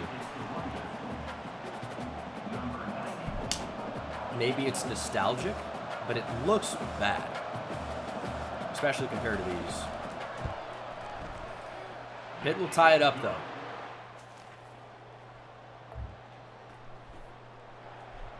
Where are we in the game here? Fourth quarter, 17-17. Kubila is really hurt. He's battling through it, though. Petaway also battling through it. His wear and tear is a little bit too crazy in this game. It's another 3rd and 1. See, I wish we could see if Petaway was banged up before I snapped the ball. He's actually good to go. Petaway with some speed. Petaway all the way. All the way, Petaway. I haven't had a chance to say that maybe ever. It's one of our longest runs of the series, probably. I was tongue-tied. Super surprised. And we just got the football back. Fumble recovered on the kickoff. Wonderful. Play action. We're going to throw it away. It's 1st and goal. High risk of injury. Go back to Petaway. LT and right stick down shows wear and tear. That's good to know. I don't think I've ever tried that. Milano's hurt. Oh my god, he's on like life alert. Or life support. Slant, diving, drop. Ymir Knight has had a very quiet season. Why would we ever go for it in this spot? Make it a 2-possession game in the 4th quarter. Am I crazy? Why would we go for it here? Okay, well. Didn't really take them long to answer.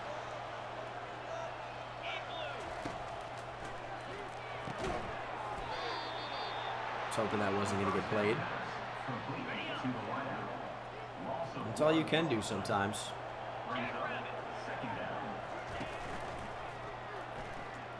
Oh, we get sacked. 3rd and 16. We're not going to run the ball. Running the ball does nothing. It wastes 1 timeout. There's plenty of time. How about Ymir Knight actually makes a play? Or Terry Everett. I'd take either of these things happening. Air it out. Terry with a step. Scary Terry does it again. Terry Everett, 78-yard touchdown. And that hopefully is going to be enough. We're not using him to his fullest potential, probably. That's my opinion, but also probably a fact. He's got 93 speed and he's playing tight end, and I don't think we're taking advantage of, you know, the mismatches that can offer. Oh, I mean, I'll tell you what. Seeing that route for the first time this year, well done. I was not expecting it. I hit up and then onside and it didn't do anything. That's cool.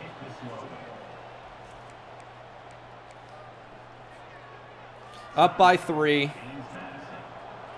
I don't know that we're going to get a big bonus for a close win here, but a win is a win at least. Pitt does have 2 timeouts, but it should not matter. That is the ball game. 34-31. We hold on. We're having some trouble here. But, again, a lot of freshmen are playing a lot, especially on offense. Terry Everett goes 5 for 170, 2 touchdowns. We're having a lot of trouble on offense. But we're trying to make, adaptations as the season goes on and play a little bit better. Jeff Etienne forced the fumble on the kickoff. What a baller. That's our 5-star freshman running back making an impact on special teams. I'll tell you what, 5-star coming in and not being afraid to go all out on special teams. That's brownie points. He might have earned himself a few more carries here down the stretch. I love that. What a player.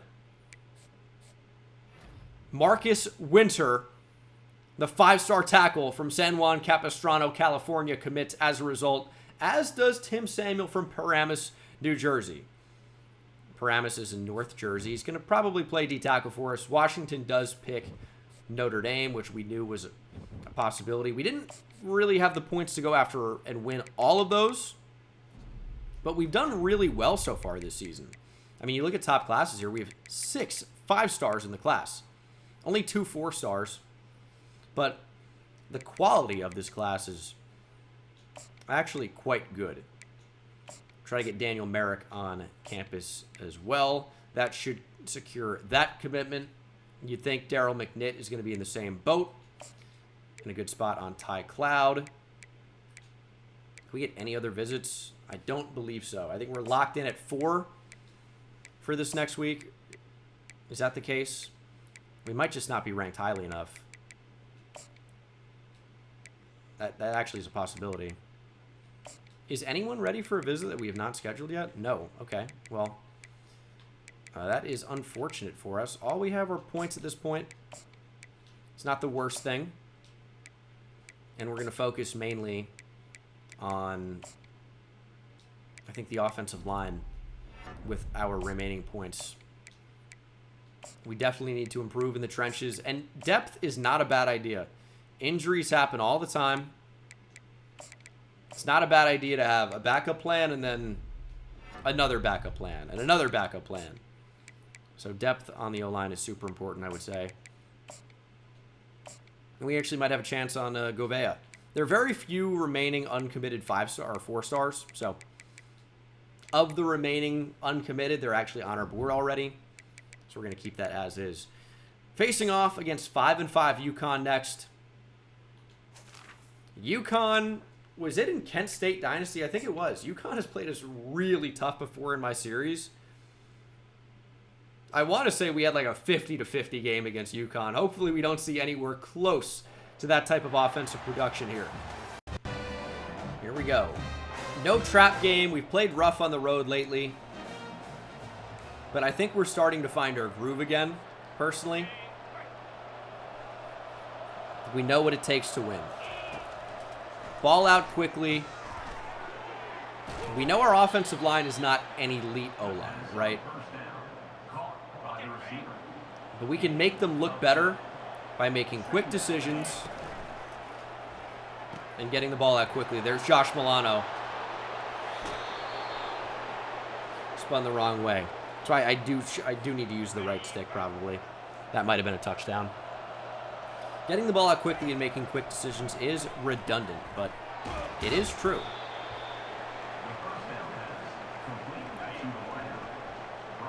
Second and 2. I mean, we're firing away here. Please. That would have been very annoying. Third and 2. George Petaway, first touch of the game. That's good enough. Ooh, good push from the O-line.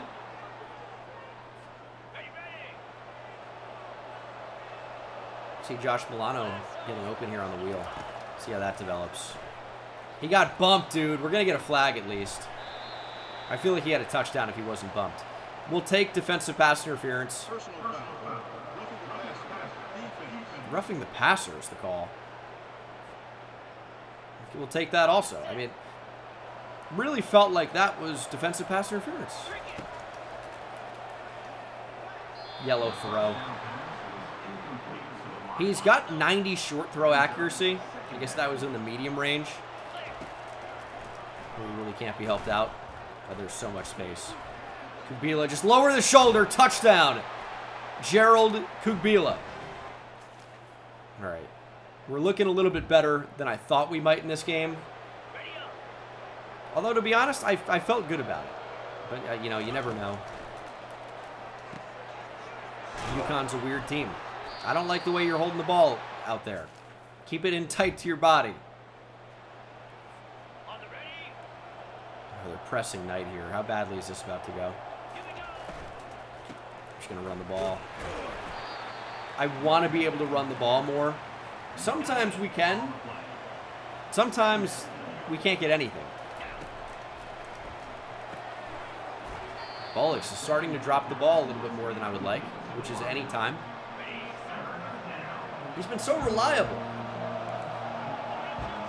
But I'm not saying that was an easy catch, but it's one that I expect him to make at this point. 4th and inches. We will go for it. Petaway into block. He's not, he doesn't know. Carnegie blocks.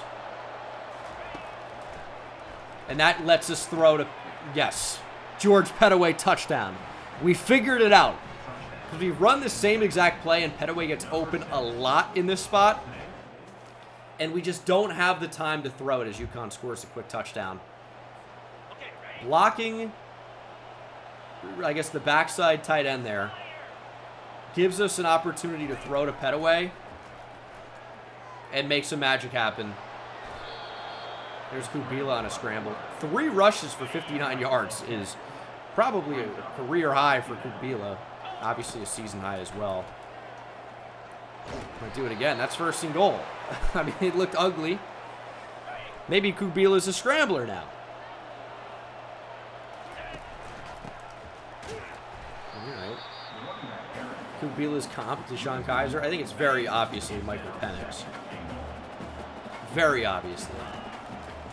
Oh, touchdown. John Bullocks. I thought those guys were blitzing it first, but they are, you know, it looks like big defensive linemen.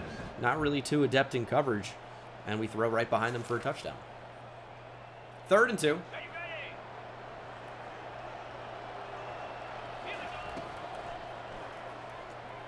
I mean, we're just making it happen right now with Kugbila.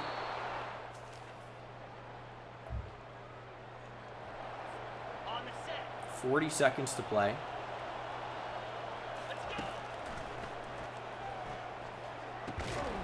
Catch the ball, John.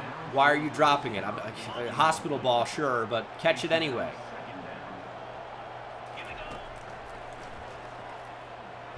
Ooh, just a bit more time. Maybe that's a touchdown. Well, maybe doesn't really get you any points. 3rd and 10.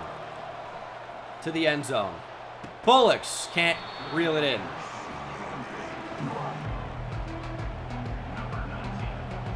I feel like people are going to be against the, that might not be far enough. I forgot we're on the road. People might be against the Penix comp. You guys got to remember the Penix that you think about was like 30 years old at Washington. He played 20 seasons at Indiana.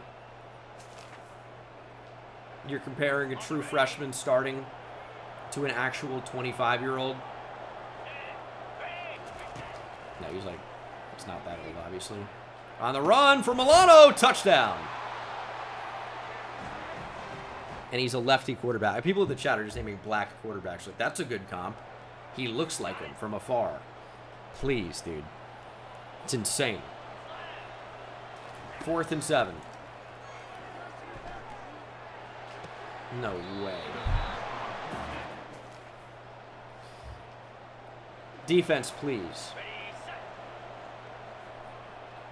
Make a play. I'm always begging for a play. Like the biggest Broadway fan. There is... Can you even call it good defense, bad offense from UConn? 3rd and 3. Ymir Knight makes the catch, dropped in the bucket, touchdown. They really played the run pretty heavily there. Gave us an easy, easy play over the top. Touchdown, Ymir Knight, who's had a really, really quiet season. He's probably open a lot more than what I'm, you know, throwing. It's got to be a pick. There it is. Harris with the takeaway. That's the game. It ends up looking a little bit better than it was. It was a really close game for a while. We outscored them 14-0 in the fourth quarter. That really ends up being the big difference in the game. 2 picks for Nick Evers. That's right. Forgot he went to UConn. He got all around.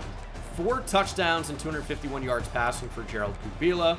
Rushing, he also had 70 on the ground and a touchdown. He might be your ACC Offensive Player of the Week, by the way. Receiving, no real big individual players of note, other than touchdowns, of course, for Milano, Bullocks, Knight, and Petaway, but nobody over 70 yards. A couple players were close to it. Defensively, we didn't really do anything too impressive. Milt Ferguson and Philip Harris with interceptions, but just a solid overall win. I think the offense is starting to click a little bit. It's a nice road win. And now we have some visitors week 12 as we try to really put this class in a top 5 type position. I think we're going to be able to do that here very, very shortly. Might even get a commit here. It's a possibility, although it does not happen. But we're in a really good spot. Stadium atmosphere up to a C+, by the way. We're the number 5 team of the nation, and we are facing SMU. This is the game I hyped up at the start of the year. Josh Milano picked JMU over SMU, and now maybe we'll see if he made the right decision, because of course it's based off of one game, whether he made the right decision or not as a freshman. That'll be the determining factor. Looking pretty good overall. Ryan Monroe, I think the visit's going to do wonders here, but he might just end up going to Wisconsin anyway, which would be unfortunate, but it's definitely a possibility. And we'll keep going after Govea. Class is in a good spot. Merrick will be committed somewhere after this week. I'm going to guess it's going to be JMU. For sure. He's a Duke, right? Daryl McNitt will be committed. It's a big 4-star receiver to get. 6'4", 182 with 95 speed, gold shifty. I didn't really hype him up enough. This is a great get for us if we're able to secure that commitment, which I think we're going to be able to. Haven't had a chance to scout a lot of these players, but class is looking pretty good. We don't necessarily need 30 in the class, right? I'd be fine with 20 or 25. Kind of depends on the transfer portal as well. SMU's pretty good. SMU is one of the best teams we've played the entire year at an 85 overall. All right. That gets a little bit interesting. We're going blackout. That's the move. We're blacking out. Gold dog helmet. I wish they had a black helmet, but SMU actually could be a very tough matchup. Could be a very tough matchup. It's one of the highest rated teams we've played the entire year, obviously. Maybe even the entire season, to be honest. It's a day game. The crowd is not wearing all black. They did not get the memo. This is not necessarily a trap game. SMU is just good, and their record doesn't necessarily reflect it. Oh, we're doing a full game? Oh, that's an accident. So, we'll jump in and play the moments here. 9-1. I mean, we're back up to top 5 in the country. Kevin Jennings, of course, at quarterback for SMU. He's had a great season. He's going to be a tough player to stop. Is he a South Oak Cliff kid? Maybe he is. Defensive game so far. Oh, they're wide splits. We're dead. It's over. They have stars all over the field. Taking off is Jennings. We can't compete with that.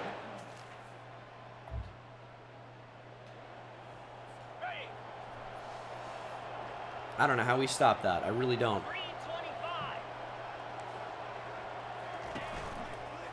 Play action. Oh, there's a sack. DJ Barksdale blitzing from the secondary. Maybe this is the way. Please. Oh my God. Oh my, dude. We're trapped. We cannot cover on this play. I felt helpless. It's like when you're having one of those dreams and you can't run. Oh my, or someone's chasing you.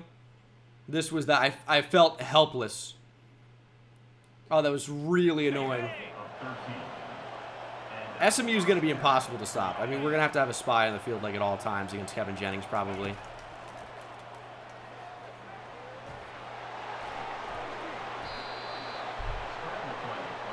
He is a real pain. That's the end of the first quarter. SMU is going to be a tough team. I mean, I've said that about 1 billion times already. I would stand by it. H-back in motion. All right. Handled read option pretty well. But it's going to be a combination of blitzing with contains and spies.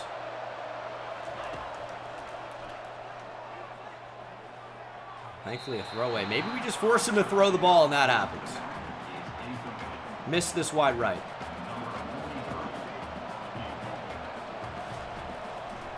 There it is. 0-0 still. What a game this has been. And our defense needs help. No, they don't, dude. Oh. No, they allowed a score. I was trying to see what actually happened in that. I didn't want to skip the moment. 7-0. Get up the field, Terry. That's okay. Kugbila, of course, has been intercepted already. And I know this seems like a run spot, but I'm a little bit worried about it. Where do they say left trigger and up? Kubila's hurt. Right elbow. Petaway's good. We got some space here. Let's tie things up. A blowout win is not necessarily super important here, but we do need to win. High point. Dropped. Threw a pick on that in another game. We do get a flag, though. Roughing the passer again. Hey, if they want to start calling that, I'm all for it. Puts us inside the 20.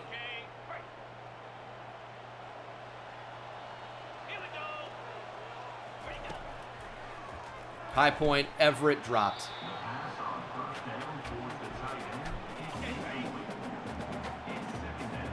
Man.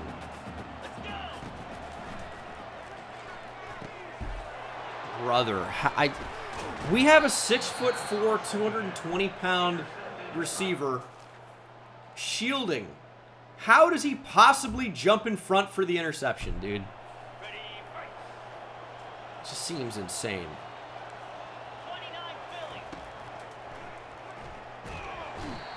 These blitzes are working there. This moonwalk, 20 yards. 15 seconds to go in the first half. We've been held scoreless.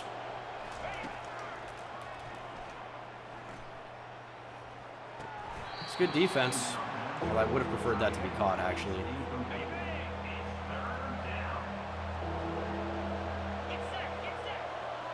We're going to help to the right. They're going to make it, well, most likely going to make it 10-0. There's plenty of time left. It's blocked! Our first blocked field goal, I think, of college football 25. We'll hold SMU to a one-possession lead. I think we deserve a play off that. Oh my goodness. That is insane. Petaway in the block. I think we just take a shot down the field.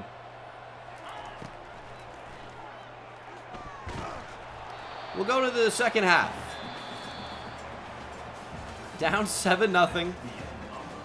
We do. Well, we're going to start with the football. We'll get a drive going on. All right. It's not the worst thing. Josh Milano back to return. Looking for space, not finding a ton of it. Kugbilu's going to be fine. He rested up, but he's not doing his best. Nor is the offense. Credit to the boys for playing hurt, but play better. 0 points in the first half, I would say, is unacceptable.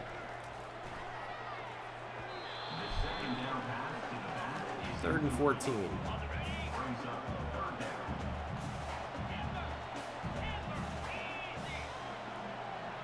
Good try. Trying to be positive. Terry Everett, first down. Catching with your back is challenging. So I understand why he dropped it. All right. Kugbilu might die on the field. He's ice cold. We need to give him some easier throws. There's one. There's Milano.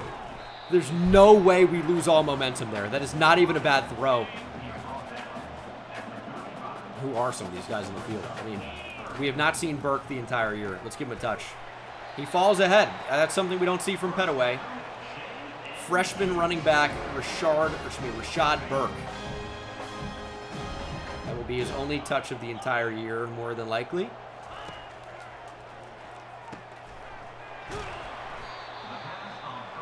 The fact that we are a touchdown away from tying this thing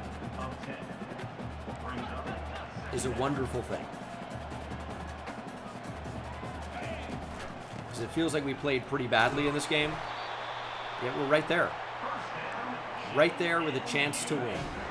Plenty of time left. There's no stupid mistakes. And I almost think these routes are a little bit too deep. I think really, you got to play like real football. Shockingly, with a field general style quarterback, you just can't go vertical all the time. That play continues to not work. But you just got to get the football out quickly, take easy completions, and that maybe sets up the deep stuff later at some point. Just got to be methodical. We flip this. I think it's going to be easier for Kugbilu to make this throw. We'll see what they do. Hopefully they drop back. I just didn't really like it. Honestly, shouldn't have thrown it in general. I think it's kind of tough to throw when they're pressed up like that. Just can go so badly. There's a nice catch from Dylan Williams. I'm shocked that was even nearly broken up.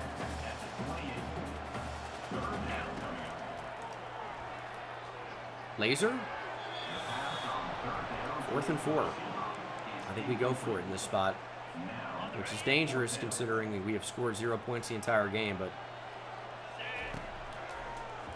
I think we go for a chance to tie it up, and 4th down conversion like we just had there to John Bullock's is going to help us do that.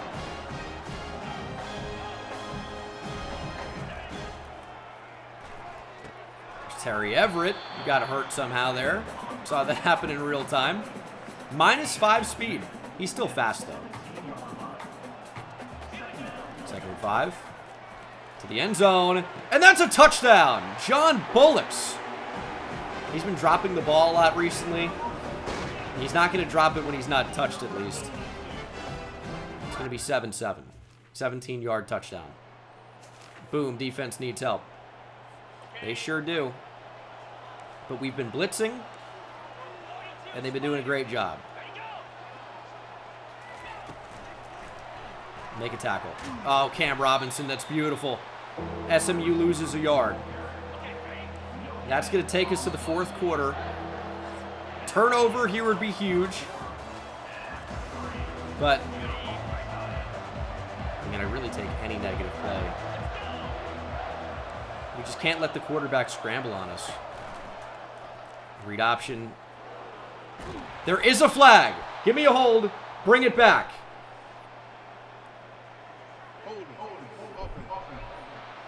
We catch a bit of a break there. 3rd and 14. We're going to drop our corners back.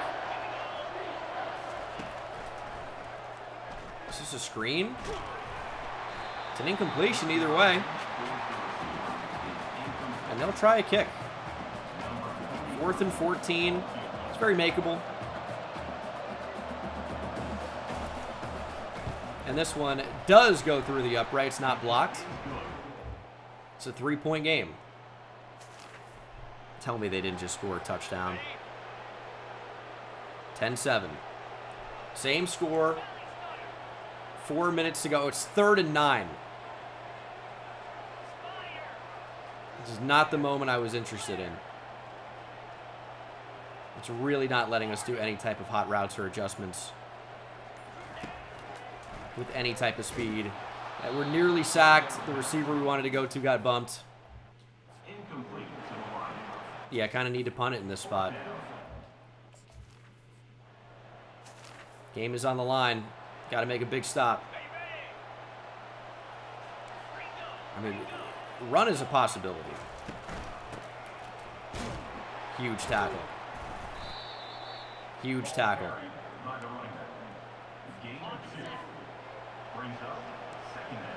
I mean, you can expect a run in this spot. It doesn't necessarily mean it will be. But it probably is. And that is insane. How do we play that so badly? He stepped out of bounds, though. That actually might save us.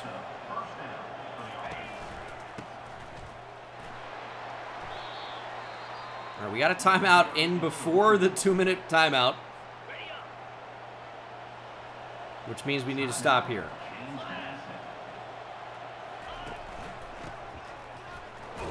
Man. Yeah, our run D, not shockingly, I guess, out of nickel has been terrible.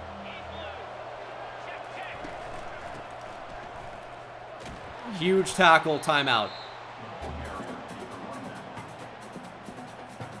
Almost bringing up the safety out of position there. This is a very missable kick. We're actually going to go safe. We're not even going to try to block this.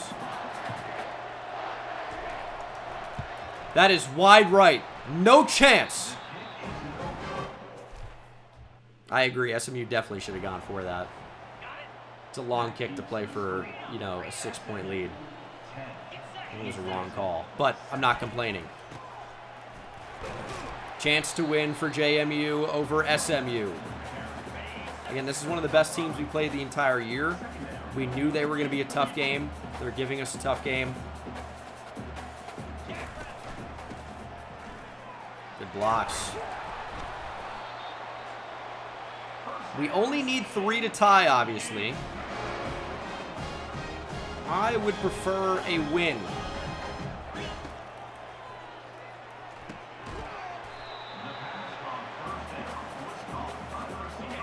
45 seconds to play. We're probably going to start going hurry up here in a minute. Getting sacked is not ideal. We're going to have to take our final timeout. Not really a choice there. It's a really, really bad time to get sacked. Please be in man coverage.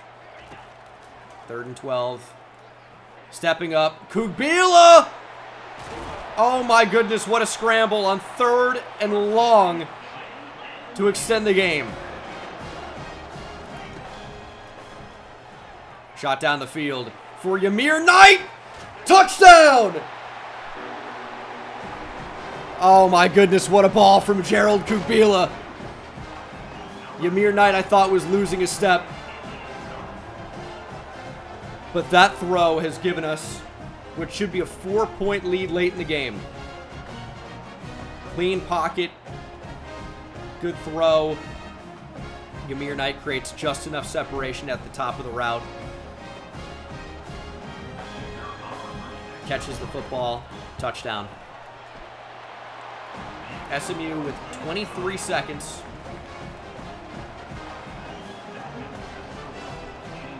Might allow a return here. Sky kick.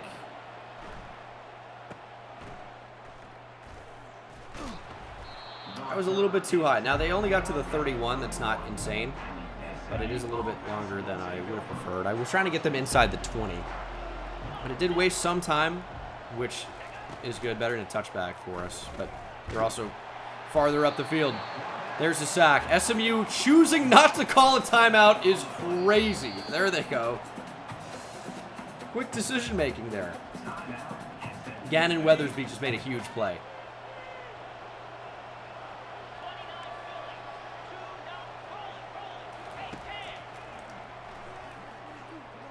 Keep him in bounds. 7 seconds remain.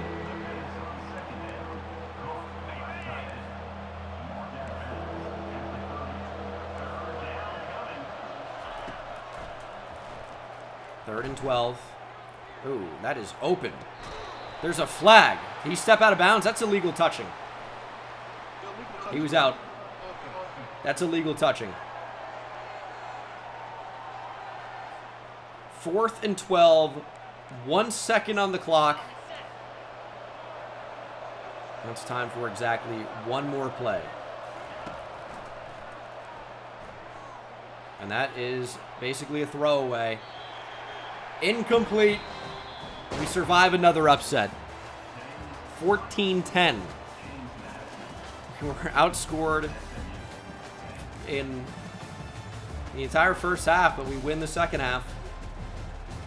14 points. Scoreless in the first half is crazy. Obviously not our best game all the way around. Kuvila's up to an 81 overall, though, getting better as the season progresses. But the big play of the game was a 36-yard throw to Ymir Knight. Defensively, wow, a lot of TFLs in this one, but they ran the ball a lot. But we made some big plays. I mean, 3 TFLs for Jordan Phillips. He's been a great player for us. No picks, but a lot of what SMU did was, on the ground.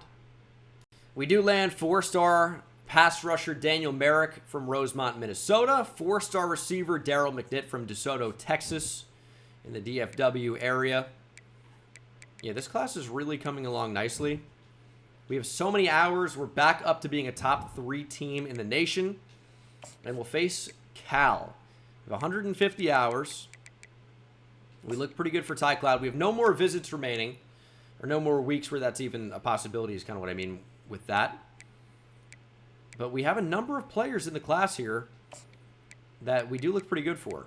Now, unfortunately, we didn't get as big of a victory as we could have with some of these recruits on campus. It was a close game against supposedly a lower tier opponent, even though their overall was right on par with us. But again, that's okay. Got 150 hours. We're going to probably start to add some 3 stars to the board. 3 stars can still be good, obviously. And hopefully, and I might even scout them at this point as well. Cal, 4-7. 81 overall. We struggled on the road against teams that look similar. We are, of course, progressing towards the offseason. We'll have to check if we're in line, of course, for an ACC championship appearance. But I think, we are, right? Haven't done enough updating that, probably. Hopefully Cal is not the reason we're not playing in an ACC championship game our first season in the conference. I'd be shocked. Cal has really nice unis. This is what Pitt should have done if they were going to keep the Navy, because this looks quite good. Although maybe not as good here from this angle. Here's 3rd and 5. Mendoza's got a star. We're going to play action. Covering it. And then Chauncey Logan at the last second says, I've actually covered enough. I'm going to run away. So that pass can be completed. It'd be nice if the opposing DBs did that against me every now and again. Just decided to be really stupid and bad. I would appreciate that. Touchdown, Cal. Yeah, if we ever press and they're doing any type of vertical route, it's a touchdown. We know that.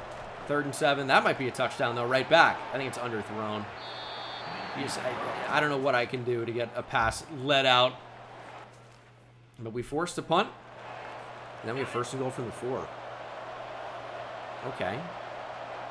That's interesting. Touchdown. Yes, John Bullocks. There we go. We're going to tie it up. I think we're going to have Cal's number. I just think that they're off to a hot start. our defense is not especially good. They had their moments at times this year. And to their credit, you know, earlier in the year, that's when we needed them to play well. We had big-time visits.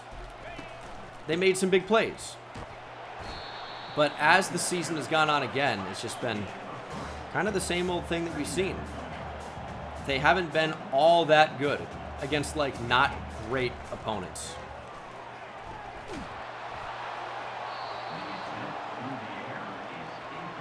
Third and 7. We don't get that many interceptions. I'm not even sure if I have a user pick this year either. I don't think so. Oh, almost right on cue. Oh, tabletop touchdown. What? Brother.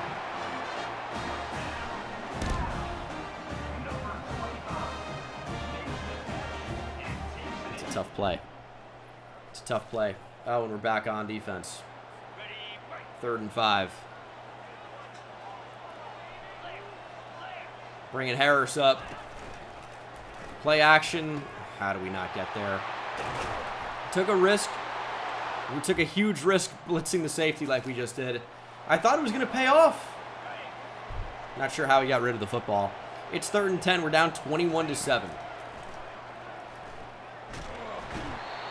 Didn't love anything there, really. 24-7. Things are going badly for the JMU Dukes here. 10-1 though. Gotta just be a little bit more consistent on offense. This is not a vertical route offense, and I keep calling plays like this. Please, Bullocks. Go and get it. He dropped it. I don't think we've actually run short post the entire year. This was a play that was really effective. This was like the John Bullocks play. He was in that spot, and he was just a consistent chain mover. 34 seconds. There's Everett. Oh, he's got great speed. Spins back inside. We're going to call a timeout. Instead of going hurry up, I think the timeout there is the right call. We still have 2 remaining.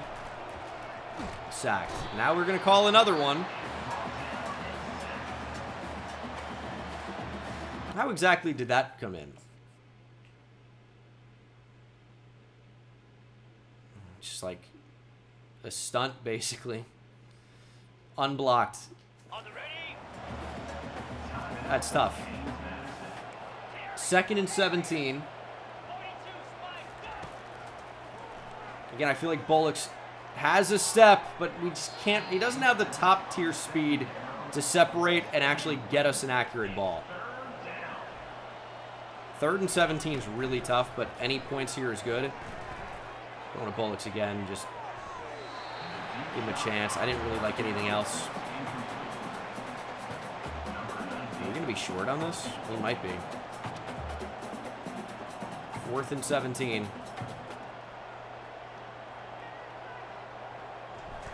That's our best chance to make this. And we make it. All right. Big second half, please. Please, big second half. 3rd and 3, down by 14. Plenty of time. It's a big first down. Big field goal, dude. No.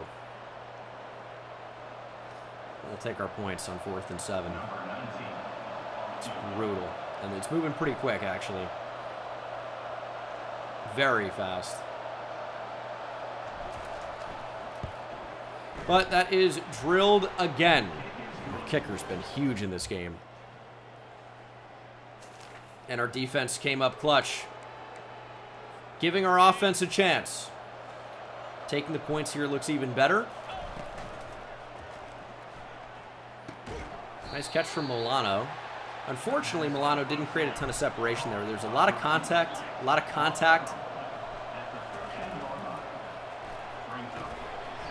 A tick late. Automatic first down if it comes out just a bit faster. You got to be able to hear the adjustment, Ymir Knight. He can't. 3rd and 7. Underneath. Dylan Williams. Big first down.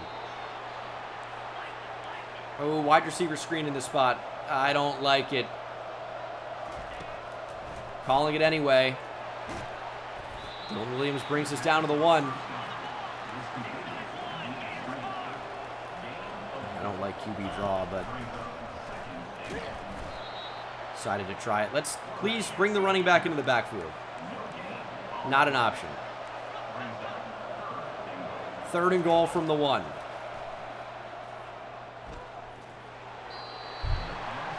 We have thrown it away.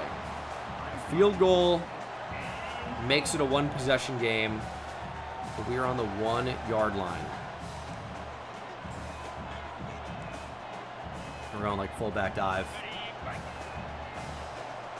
Come on, Rashad Burke. We've seen him fall ahead before. It's a 3rd quarter. Touchdown.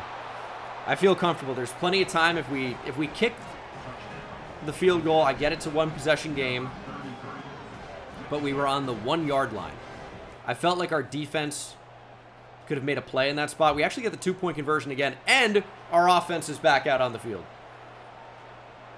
I felt like our defense was capable of making something happen defensively. I mean, that's awful field position, obviously, for Cal. It's as bad as it can get if we were stuffed on the line. Felt like it was worth it in that spot to take the chance.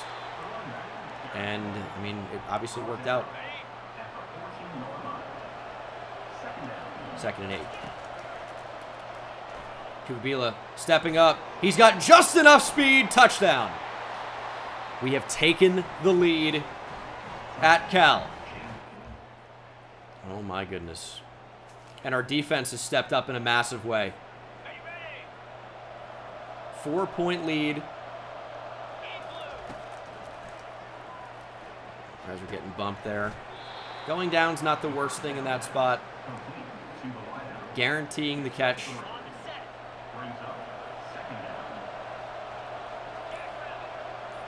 No false start here, please.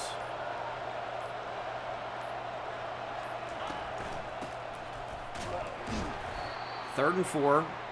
We're going to wait for the 2-minute timeout.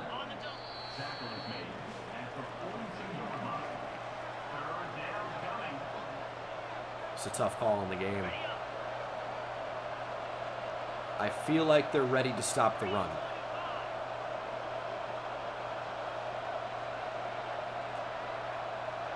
We're going to flip this. This is a huge 3rd and 4. Is this 4-down territory, though? It might be. We're going to run the ball. Head away. What a move. 1st down. Cal forced to call their first timeout. That was huge. Nice move from George Pettaway. 1st down puts us in an incredible position to win this game. I mean, obviously they're loaded up, stacking the box, ready to stop the run. Pettaway's still going! Okay, 3rd and 2. We're not getting cute here. Where you run the ball, you guarantee that 40 seconds goes off the clock, right? And maybe even more than that. That is your ball game. We survive upset again. I'm getting used to saying that. Too used to saying that. 28-24. Cal gave us a good run. We outscored them 18-0 in the second half. Maybe we're just turning into a second half team. Defense has got to play better. They played great in the second half. Our offense started to figure it out in the second half. George Pettaway had a nice game in the end. 87 yards receiving for Terry Everett. And then defensively, a couple of sacks in there. Nash and Hammond, who are both sophomores, by the way. So they're hopefully only going to get better. Milt Ferguson with another pick. He has like 5 or 6 on the year. He's been fantastic for us. Take an updated look at the ACC off-season picture, but we're getting good news on it. It's the number 2 James Madison Dukes against the number 1 Clemson Tigers, our first year in the ACC. Okay. That's quite the matchup. Yeah, top 2 teams in the conference. Stanford, by the way, 10-2 overall, 7-1 in the ACC. What a year for Stanford. I guess they're back. In terms of Heisman watch, it might go to Clemson quarterback Christopher Vizina. Clemson playbook simulates really well. 4 touchdowns for Antonio Williams in the last game. Clemson playbook might be one to try out next year. I don't know. I guess, you know what? Regular season is over. We'll take a quick peek at the stats. Kubila approaching 3,000 yards, 30 touchdowns, 17 picks as a true freshman. He's approaching, right? He's approaching 20 picks, I guess you could say. But true freshman, I think he's played mostly fairly well. Petaway, I had higher expectations for. He's averaging over 5 per carry, but hasn't really been all that great outside of one game. And then receiving, there's not a whole lot to talk about here. I mean, Terry Everett is leading the way. Milano's actually been a pretty impactful freshman for us. I had higher expectations for Ymir Knight, and he's really hasn't been like all that productive this season. Might throw him back in the slot, see if that changes anything. 8.5 sacks for Ted Hammond leads the way. Ferguson does have 5 picks, which of course leads the way again. I think maybe part of the reason that we're struggling offensively is because our top receiver is not getting maybe as many targets as he should be. Let's make that change. It's not like he's not fast. He's 91 speed's okay. That might affect how effective Josh Milano is, which would be disappointing. But we'll see what happens. 15 hours, locked out on a few USC, coming in hot. And, in a very interesting position on some of these recruits. Monroe hopefully will commit, but he might go to Wisconsin. I think we're going to end up getting good news on Ojanaka. We're not really going after Juan Klein too heavily. We're going to get Ty Cloud at least. The O-line is going to be upgraded this season. That's the most important thing. The O-line is being upgraded. I wish we had hours to scout. It's just not in the cards. But overall, we're looking good.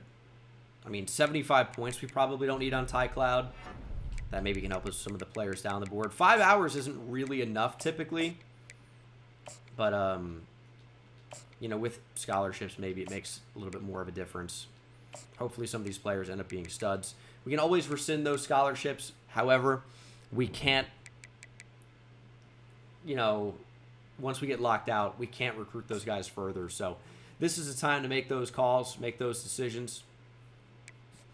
And we do get Ty Cloud from Gooding, Idaho, 4-star guard. We do get 4-star guard Ryan Monroe from Hutchinson, Minnesota. He picks us over Wisconsin. That's a big get. We've really upgraded on the interior O-line there, a big-time pass protector, and someone that's a little bit more powerful. Clemson 11-1 to our 11-1.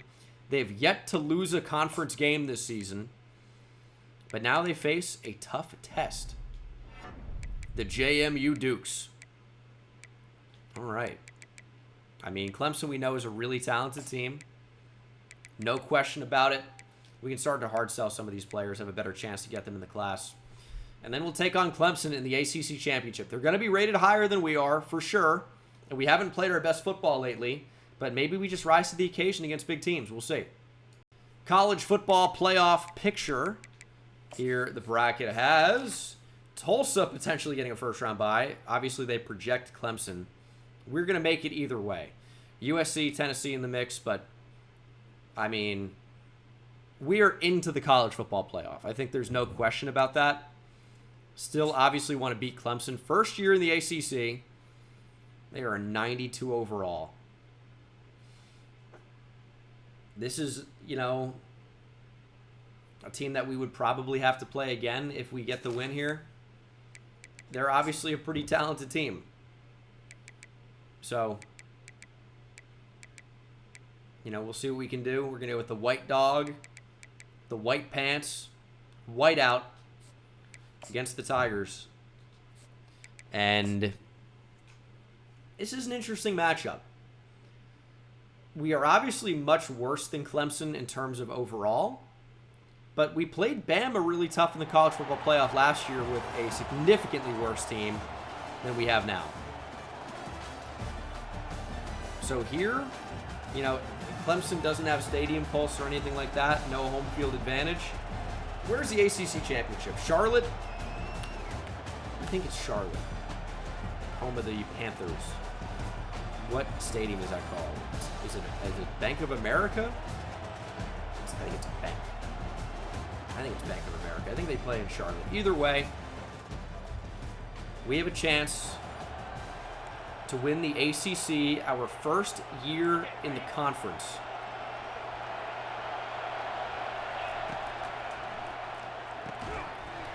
That's they're going to be so fast.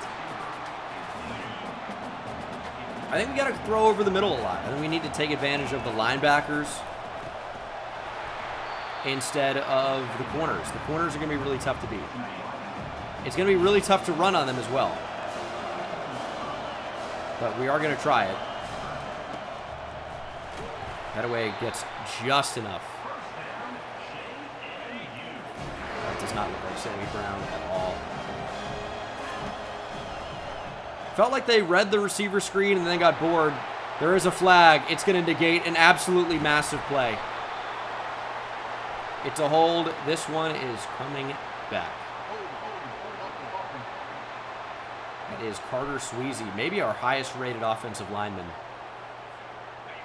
Ends up costing us a lot of yards.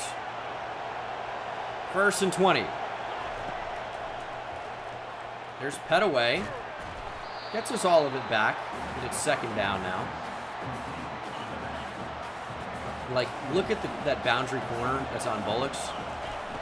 He crashes down to that so quickly, but they don't cover Petaway. And now the holding doesn't hurt quite as much. Jeff Etienne into the game now. There's just nowhere to go with the ball. Getting sacked is not ideal, but better than a pick, I suppose, on 1st down. Try to fight out of this hole. Got the routes confused there. That was Peter Woods, potential future 1st-round pick out of Clemson. 3rd and 19. Sacked. It's incredible heat. Jamal Anderson. No chance.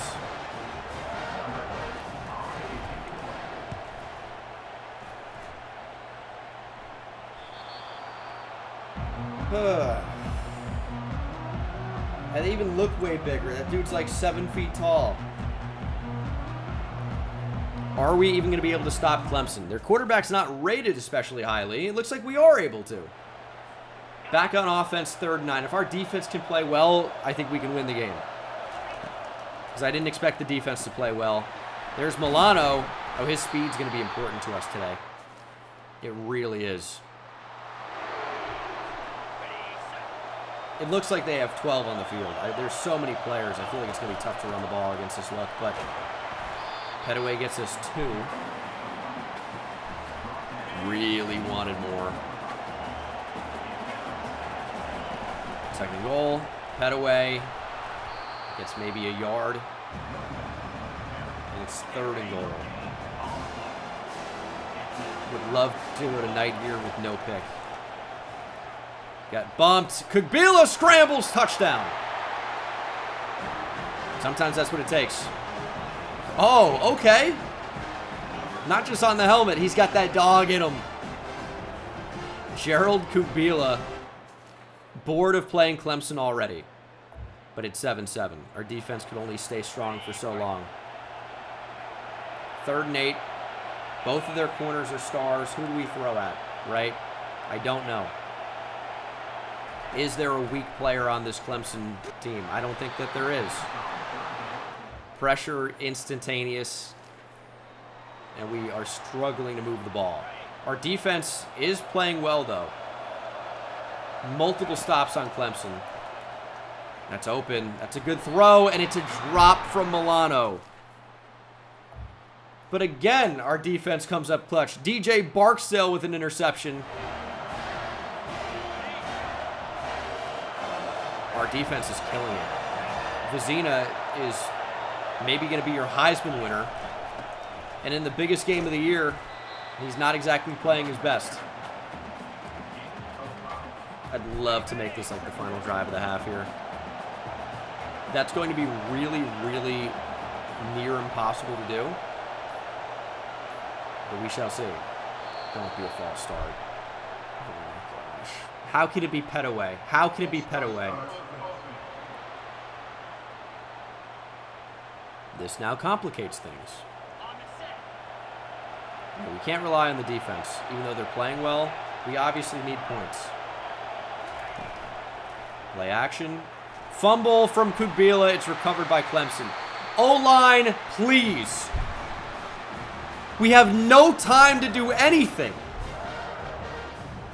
That is, I mean, play action, sure, but it's an instant throw. Or tried to be. We force another punt. The O-line cannot buy us a second, dude.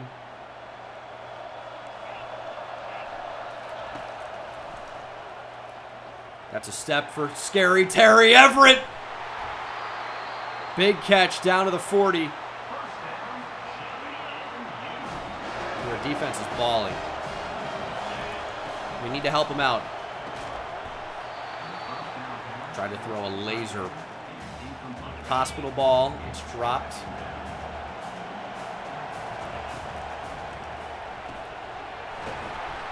And that was a big tackle.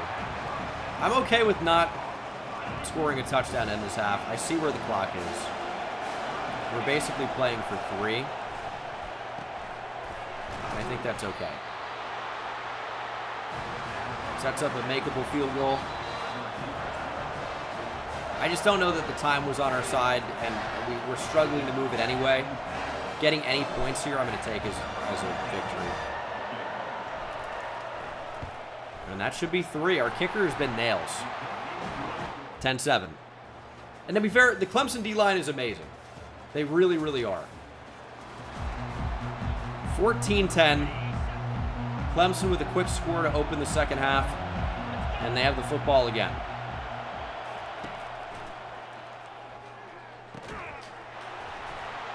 That's simply insane.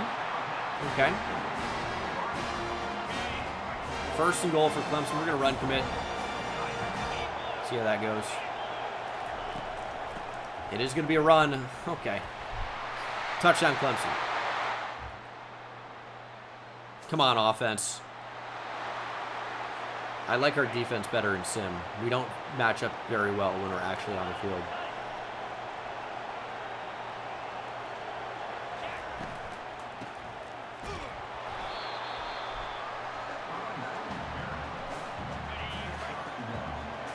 I need a Bullets touchdown here. Time's running out. Sacked. Just not seeing much. Really not. 3rd and 17. Oh my God. Sacked. And maybe even out of field goal range. So it's going to be a 52-yarder. Wind against us. This is a tough kick. But we make it. Oh, defense, come on. Get us a stop. Nope. We allow a massively long run. Clemson down to the 3. 3 minutes and 20 seconds to play. And that is another Clemson touchdown. I just don't know how we can move the ball when Clemson knows we need to stretch the field. Their D-line is too good.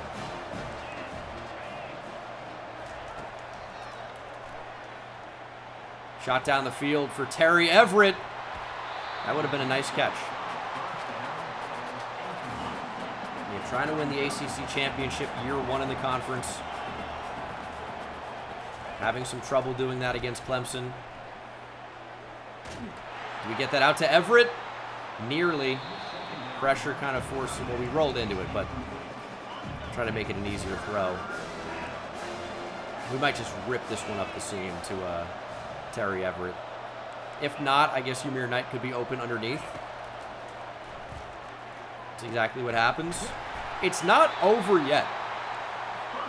It obviously doesn't look good at all, but it's not over yet.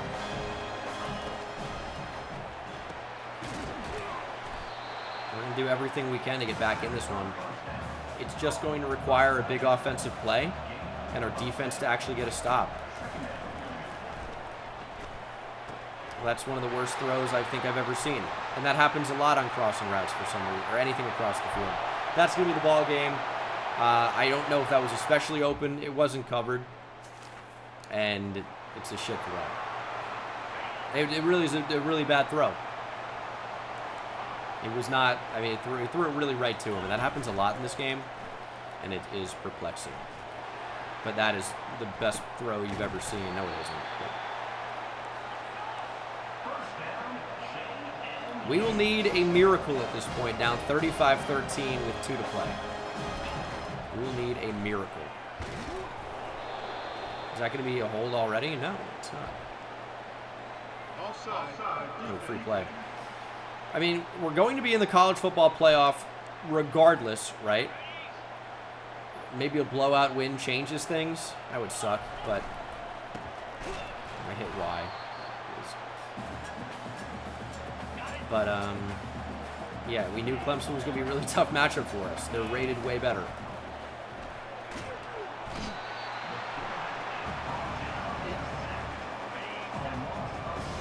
It is pretty much a lost cause at this point.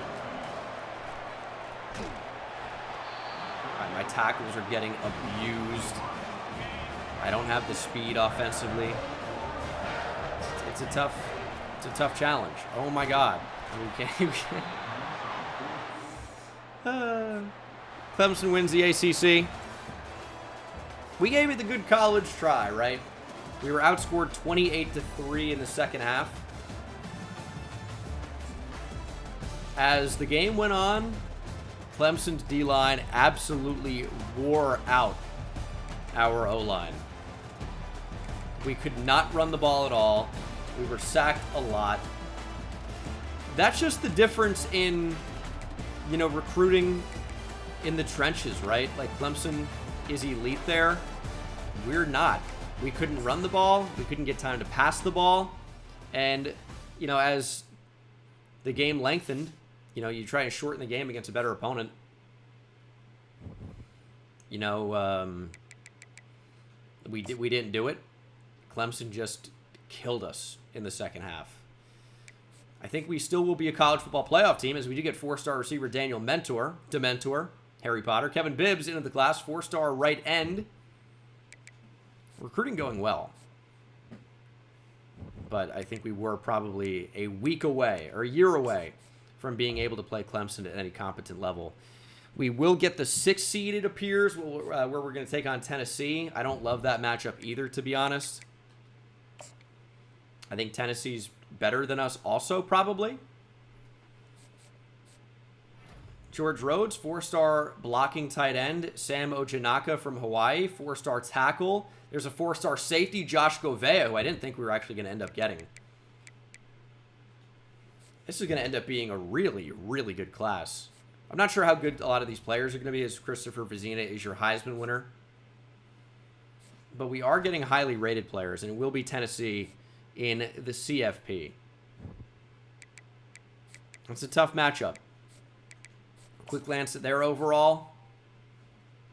Okay, a little bit lower than I expected. It's still very good. I mean, they have the same defense and a significantly better offense.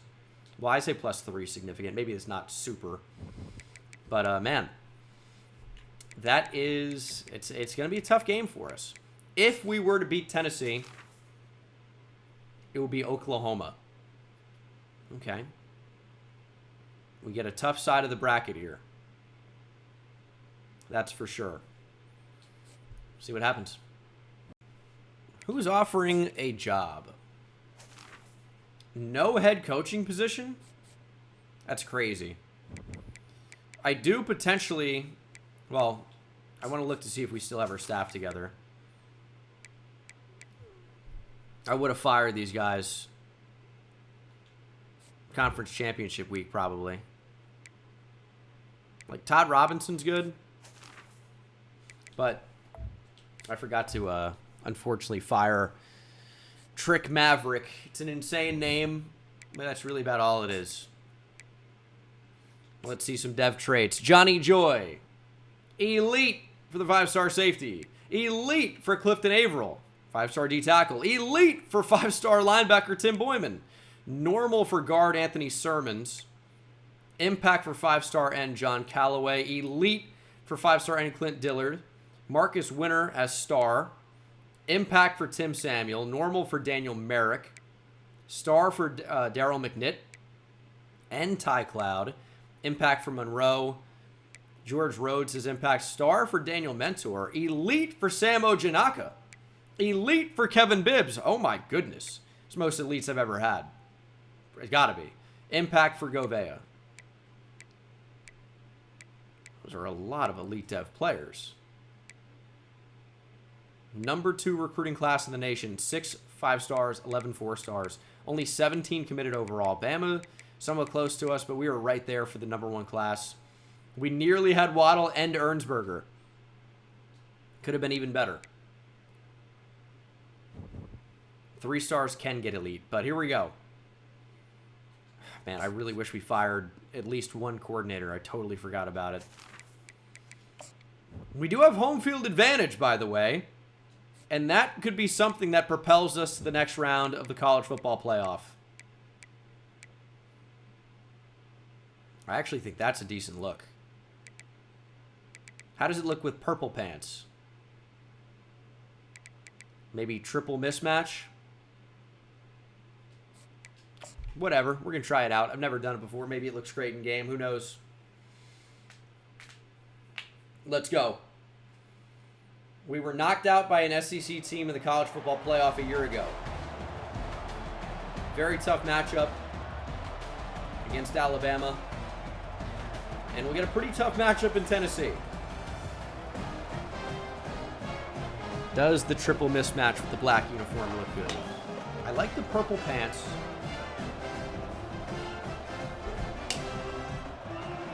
I don't know. I'm not sure that we'll wear it again. Either way, though, we are on offense. We get a punt. We've got the ball on the 13. I didn't really learn a whole lot there from the game log. Just check down. That works for me. I really want to be able to run the ball more, but I just don't feel like we have the personnel. Here's 2nd and 4. So there's a non-right trigger juke move with platinum sidestep. Heck of a jump cut. There's Everett, broken tackle. Brings up 4th and 2, and we will be going for it. It's a college football playoff. 4th and 2. Running back cannot make the catch. Could not get it to Petaway. But our defense comes up clutch. That's why I don't mind going for it in that spot. Yeah, going up 3-0 would be nice. But that's all it is. You know, they have such a long field that I feel good about it. Come on, offense. Keep rocking with me. Or start, maybe even would be good. That was good. That was good that we were almost sacked there because I didn't like what was about to happen. 2nd and 10. Quick throw. Milano diving! Spinning or rolling over. He was like in a croc death roll. Or alligator. I don't know. A gator death roll. And he rolled into the end zone. Touchdown. How did he get in? What a dive. Big 3rd down. Make a stop. We're going to blitz. It's a ballsy call. Ooh, they're not going wide splits here, which is kind of a Tennessee Josh Heupel staple. Bring him down. Let's go! Iamaliava hits the turf. Good pressure. And a chance here to go up by 2 possessions. 3rd and 12. I don't really like 3rd and 12. I don't really like any of what I'm seeing here. Let's run this towards the wide side of the field. Maybe have better luck.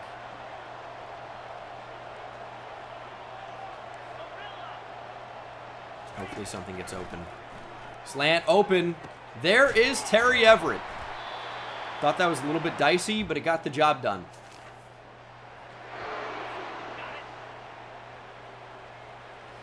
Third down and 7. I'm kind of sick of third down. There's a flag. I need that to be roughing the passer and not holding. And that's exactly what it's going to be. Nice move, by the way, from Petaway after catching the football. We'll take an extra 15. Or in this case, maybe half the distance to the goal. First and goal from the 7. I'd like for this to go to Petaway. Now they kind of play it. Stepping up, Kubila, lower the shoulder. He fumbles. It's skirting around and finally goes into the end zone. Touchback, Tennessee. Multiple times this year we've lowered the shoulder and got into the end zone. That ball squirts out at, the inch line. You almost wonder, is that worth a challenge at this point? But would we be able to challenge the spot or the fumble? How close do we get here? I don't think we get over. Would love forward progress to be called there. That would be sick. Yeah, a little bit greedy, no question. But it's worked the entire season. So, it's one of those things. It's the same deal with Alabama last year when we ran, halfback direct snap in double overtime or overtime. Right? It had worked the entire year. I had no reason to believe that it suddenly wouldn't work. But it seems like at the college football playoff, all bets are off. 3rd and 4. Quick throw, Milano, who is hurt. But either way, that will take us to the 2-minute timeout. We can still make this 14-0. We are controlling the game. Our defense has played well. Our offense has played well. Just, bad turnover. Good catch there from Everett. Been picked off doing stuff like that before this season, but got it out enough, or quickly enough. Snap the ball, please. Petaway gets us 3. Tennessee can't touch the football again in this half. I would be very, very comfortable, as boring as it sounds, to go up 10-0.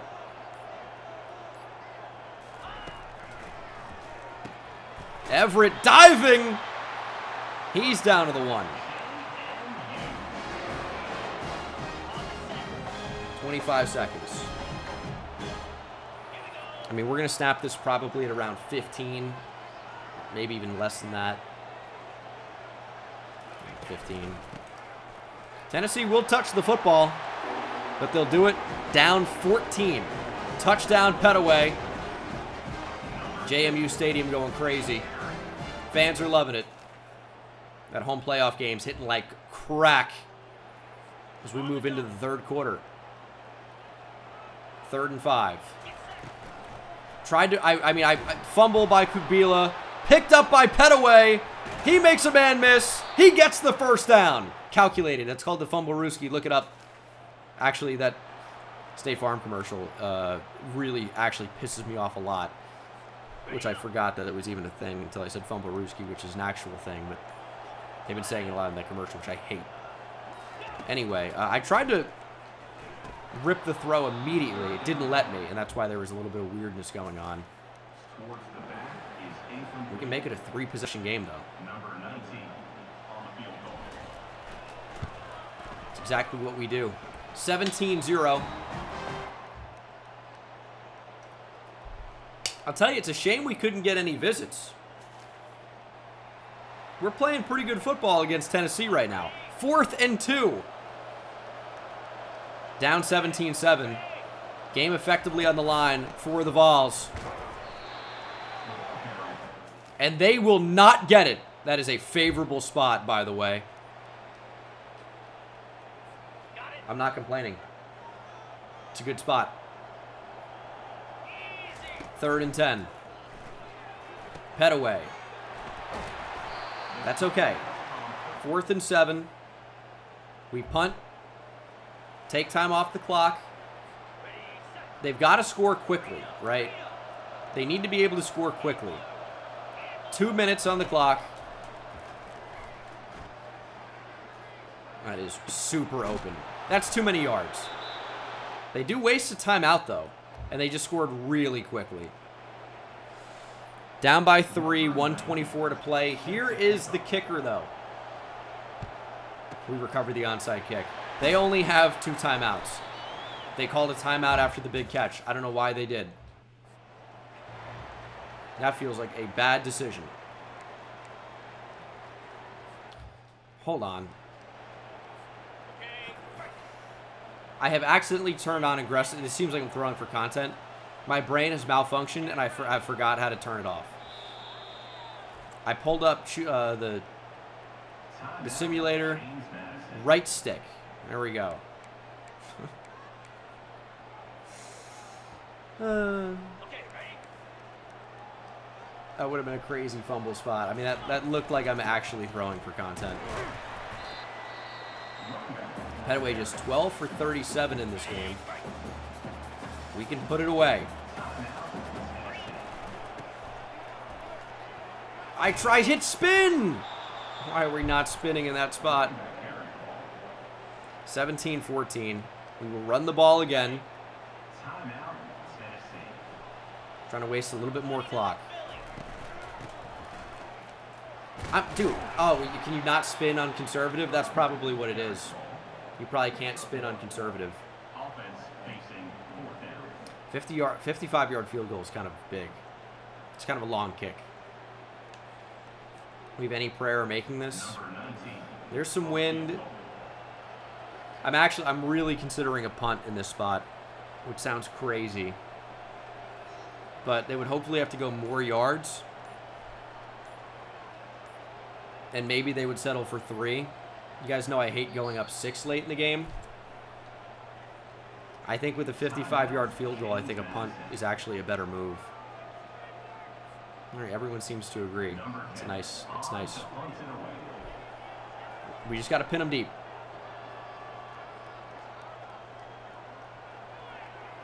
This should be a good punt. Not going to go overkill on the power. I mean, that is, like, perfect.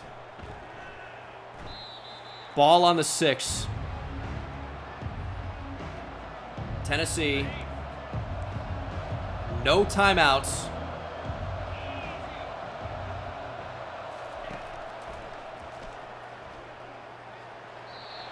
Switch stick maybe was a good idea to somebody. The fact that you can't turn it off absolutely kills me. They apparently changed that. I swear I've adjusted it in the menu and in the Dynasty, and it does not work.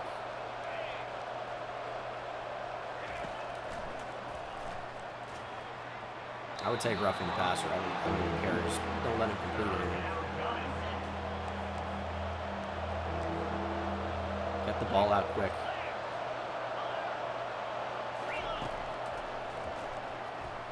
It's another throwaway. 4th and 10.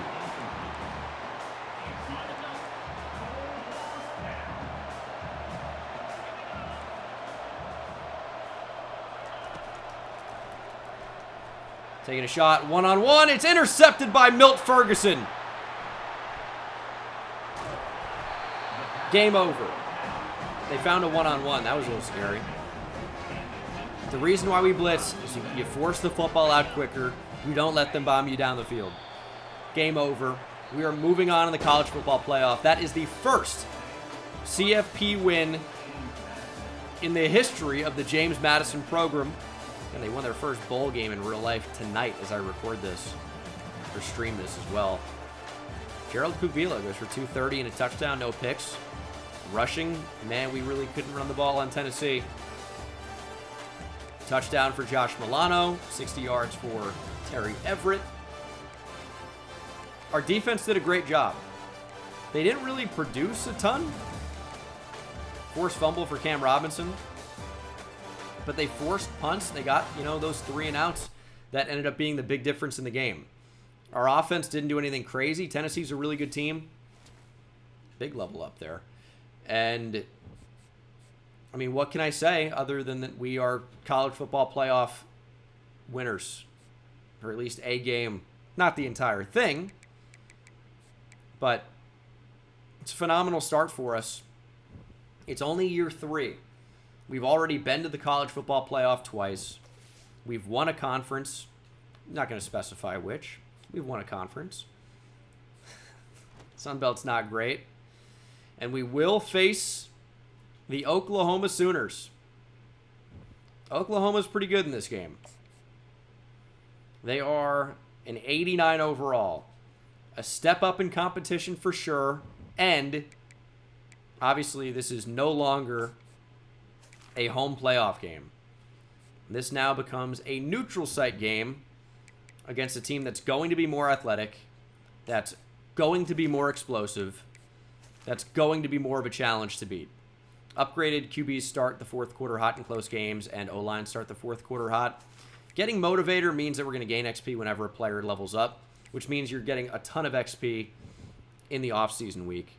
And with a second top 5 class, which is what this is going to be, we will have the ability to unlock Elite Recruiter going into year 4 with a ton of skill points, coach upgrade points. So we're in a heck of a spot. Any new job offers? Auburn wants to hire Gene Dengus as head coach. No. We're loyal to James Madison. How could you not be? Quick update on the stats. Not much has changed, obviously, but Kugbila has hit the big 3-0. He might end close to 4,000 yards, depending on this run that we make. Petaway, hopefully, over 1,000. But again, a lot of that's going to depend on how well we can perform in this game. All of it, in fact. Utah beats Ohio State in a thriller, 31-28. Notre Dame murders NC State, 63-14. Georgia destroyed Stanford. And I'll tell you, Utah, Tulsa, Notre Dame, Clemson bracket. Why couldn't we have just won the ACC? Oklahoma, Georgia, Oregon. That's tough.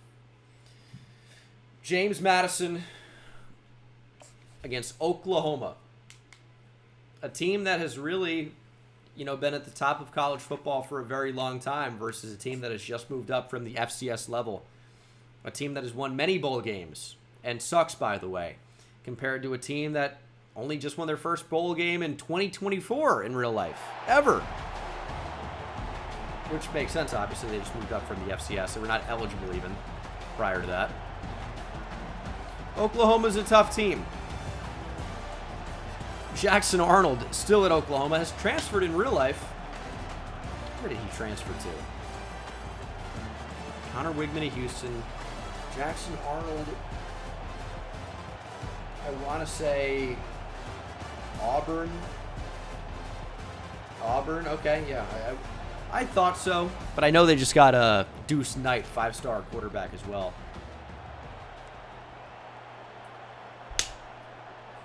We start with the football, 3rd and 2. Look at all the stars. This is what happens when you play a blue blood of college football. They have stars everywhere.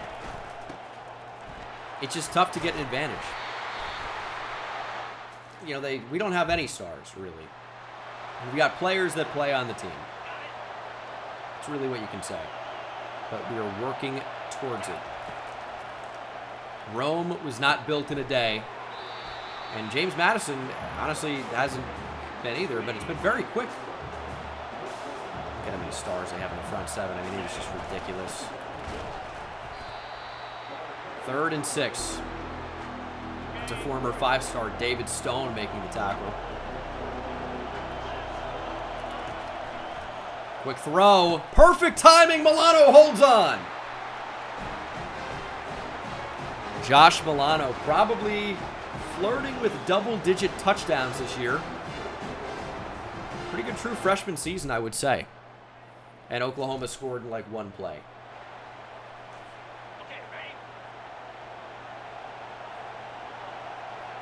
Okay. Yeah, they're going to be a challenge. There's Milano. He drops it. It's 4th and 7. We'll take our points.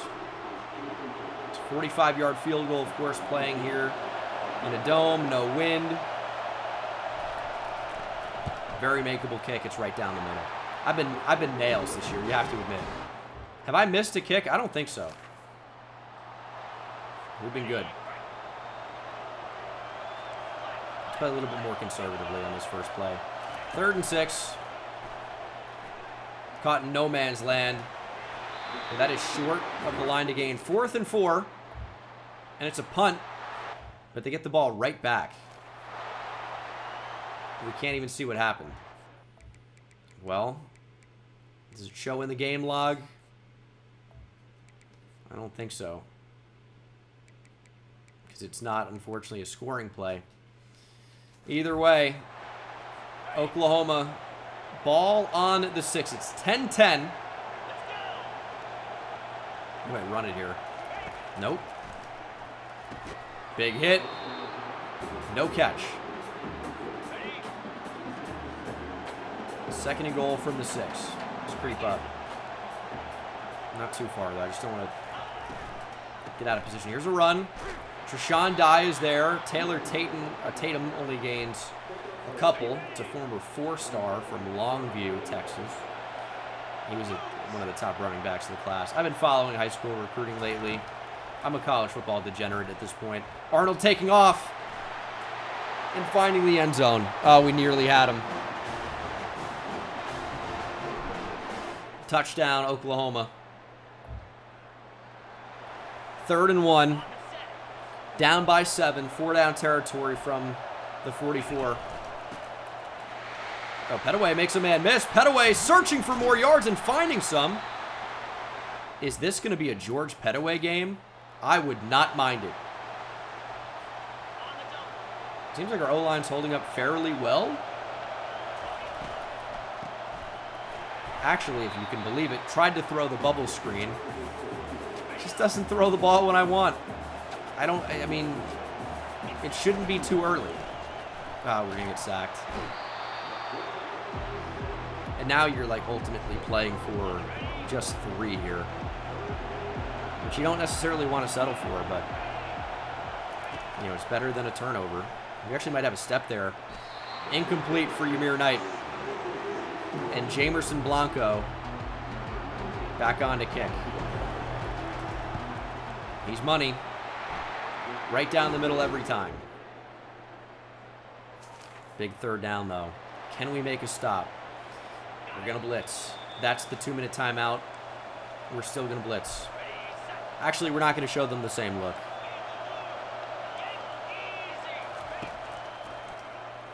We're right there. We're running with it. Ah, could only run with it for so long. Arnold with too much time. I mean, you can't let a guy go all the way across the formation, all the way across the field like that. That's tough. 3rd and 8. Over the middle. Ooh. 1st down, Sooners. We can still get the football if they score here. That's a possibility.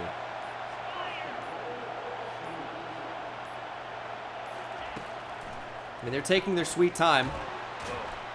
I'm going to call a timeout.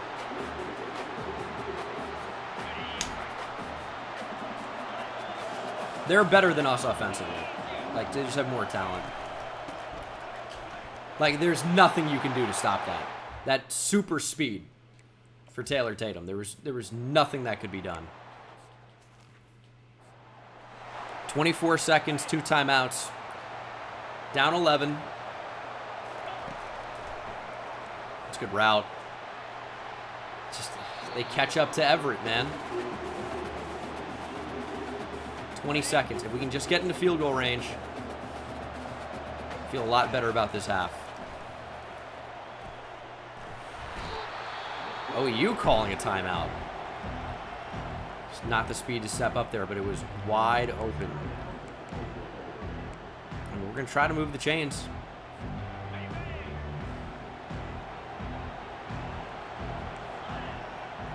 Kubila is cold. Maybe Pettaway gets open. Incomplete. Well, Antonio Gates Jr., by the way, leading something. Unfortunately, not the result we wanted to end the first half. I don't think Oklahoma's going to get points on the board. As Jaquays Petaway returns there. And he's actually transferring in real life, as, I mean, pretty much everyone is. Oklahoma lost, like, all of their receivers, but apparently have some other options as well. Big hit. 4th and 1. Do they go for it? They are. Not? It's a very makeable kick, though. Short of 50. See if they can drill it. 27-13 is the score. Need a touchdown. Need a touchdown. Not going to get one. 4th down. Thanks for no moments. It's 30-13. Seems like we didn't really get much of a chance in this one. That is unfortunate.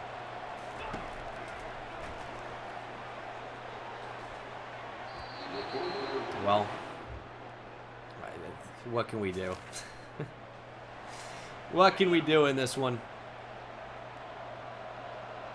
Again, we tried, but unfortunately playing some more talented team. Yeah, we really don't have a chance at this point. It's a lot of 4th down alerts. Go score on 4th and impossible when they know you have to pass.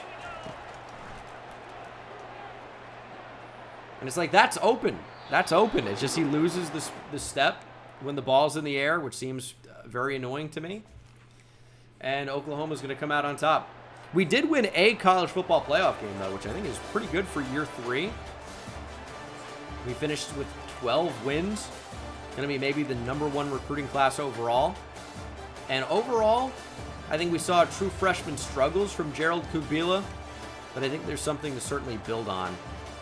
George Petaway hopefully is back for another year. I'd love to get a receiver in the portal, but there are going to be no good ones that we can get. And our defense did nothing. No picks, no sacks, no TFLs. Did force a fumble, but our defense really struggled, as did our offense. We lose 40-13. Yeah, again, you're wanting the team to win the national championship, right? I do as well. But it's only year 3 from a team that was in the Sun Belt a year ago, just moved up to the ACC, nearly won the conference, was in the game, played a better Clemson team. Sometimes you're just better than you are, right? That's college football. Like, I'm going to say this, I feel good about this.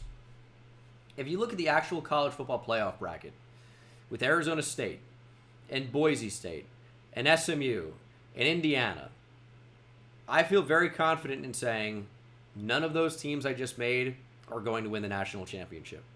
I'm not going to say a 0% chance, but I'm going to say pretty damn close. Because I don't think any of those teams is beating the talent that a Georgia or an Oregon or an Ohio State has. Even though Ohio State can't really win the big game. And, of course, Texas bias. But, you know, it's year 3 of JMU Dynasty. I was really happy with the way this worked out. Utah beats Notre Dame, by the way. Utah-Tulsa was a thriller. How does Utah make the national championship? If Utah wins the national championship, I'll be floored. Oregon beats Oklahoma. If Utah wins the national championship, that would be something else. Yeah, Pac-12, Natty. From 2 teams that don't even play in the same conference anymore. They both went their separate ways. We are all Utah fans. Yeah, Cam Rising's still there, of course. Will Utah shock the world? No one expected them to make it to the national championship, and there they are.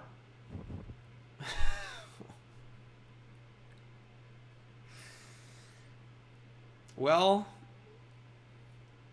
they gave it a good try. Not their year, I guess. Oregon wins 42-0. And we're headed to the offseason. That's about right. Oh, my goodness. Players leaving. Don't show me a running back. Quarterback, nobody. Running back, nobody. George Pettaway's back. Wide receiver Ymir Knight graduates. Trayvon Carnegie wants to transfer due to playing style. No. And he's decided to stay. That's a redshirt freshman. This is 76 overall. 6'4", 244. That's like might be our starter. Sweezy graduates, as does Andre Roy. I don't want to bring back Hunter McLean. He's not been persuaded with high persuasion chance. It's a redshirt junior, not rated especially highly, but okay. I think we're going to need to pick up something in the portal. Kari Griggs is graduating. These overalls are not especially bad considering the way some of these guys played this year. Jordan Phillips was great for us. He graduates, as does Amar Thomas, Matthew Chanel. Those guys did not play. Cam Robinson, I think, was a great transfer. He was a really solid player for us. And at cornerback, we lose Chauncey Logan, Justin Eaglin, and Jamari Selden. Logan played quite a bit. Eaglin played sometimes, more of a special teamer. Selden really never saw the field. He seldomly saw the field. DJ Barksdale was a really nice player for us. He graduates, as does Brandon Hillman, who was a transfer. No kicker, no punter, nothing like that. But in a good spot. And if I didn't mention it, we are motivator archetype now. So that's going to get us the big upgrade in the offseason that I was talking about all of last season that we just missed out on. Like, just. But we should be able to unlock Elite Recruiter. This will be our second top 5 class for sure. And Elite Recruiter should enable us to really crush it, I would expect. I'm hoping so. Should have more hours now as well. How many hours do we have here in the portal? 1,200! If you look at our school, we're up to a 4-star school. That's good. What does the portal look like? Okay. Mazio Bennett. Lenora Sellers. Ooh. All of South Carolina wants out. And they want in at JMU. Lenora Sellers is an interesting option.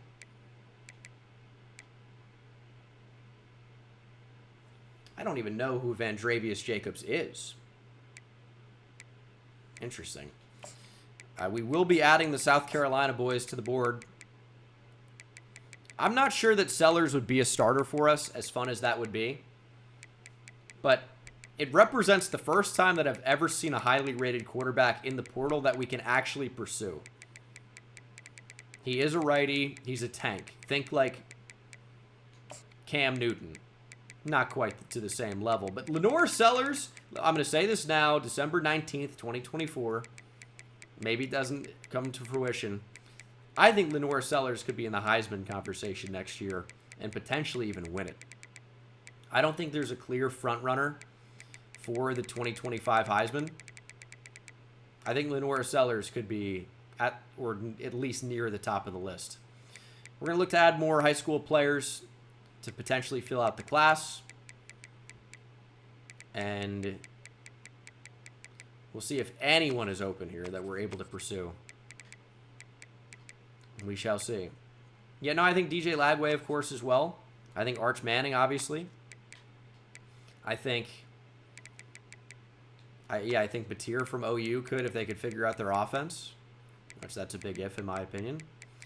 We're not going to maybe overload the class here, but if we can find some good players down the board, we have a ton of points in which to scout.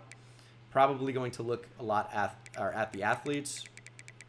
And maybe we can find someone that can be really, really good for us. An athlete receiving back, I just don't know what they're going to do for us. But, you know, we'll check it out. Maybe find an elite scrambling quarterback or something like that. Maybe they can play a different position. I don't know. Ideally, I would find some agile players and not just scramblers.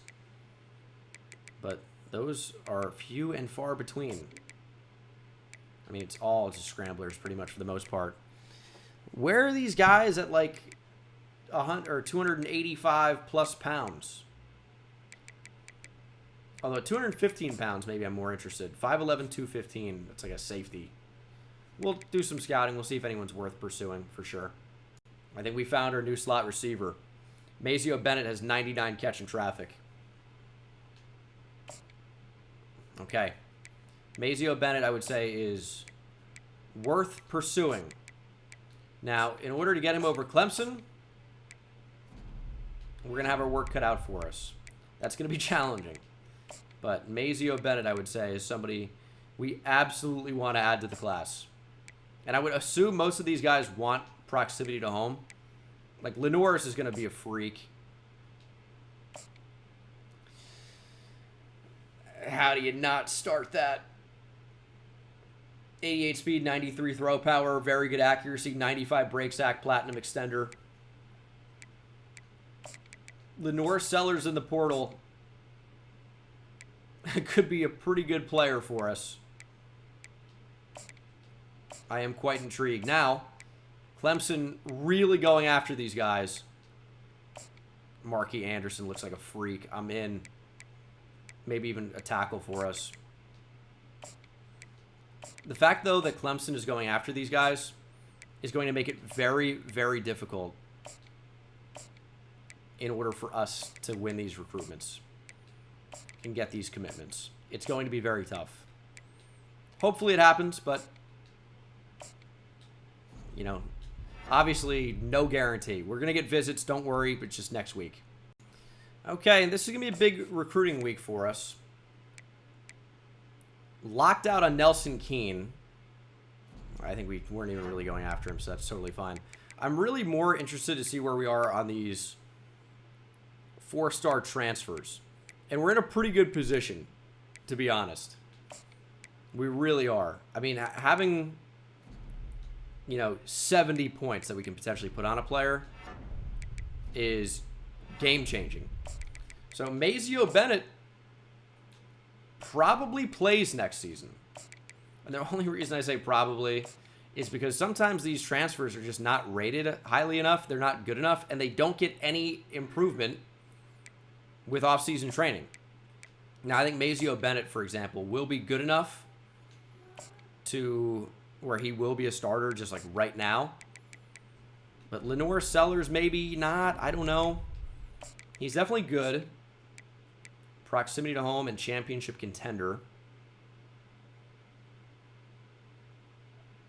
Can't be that. Can't be that. Got to be that.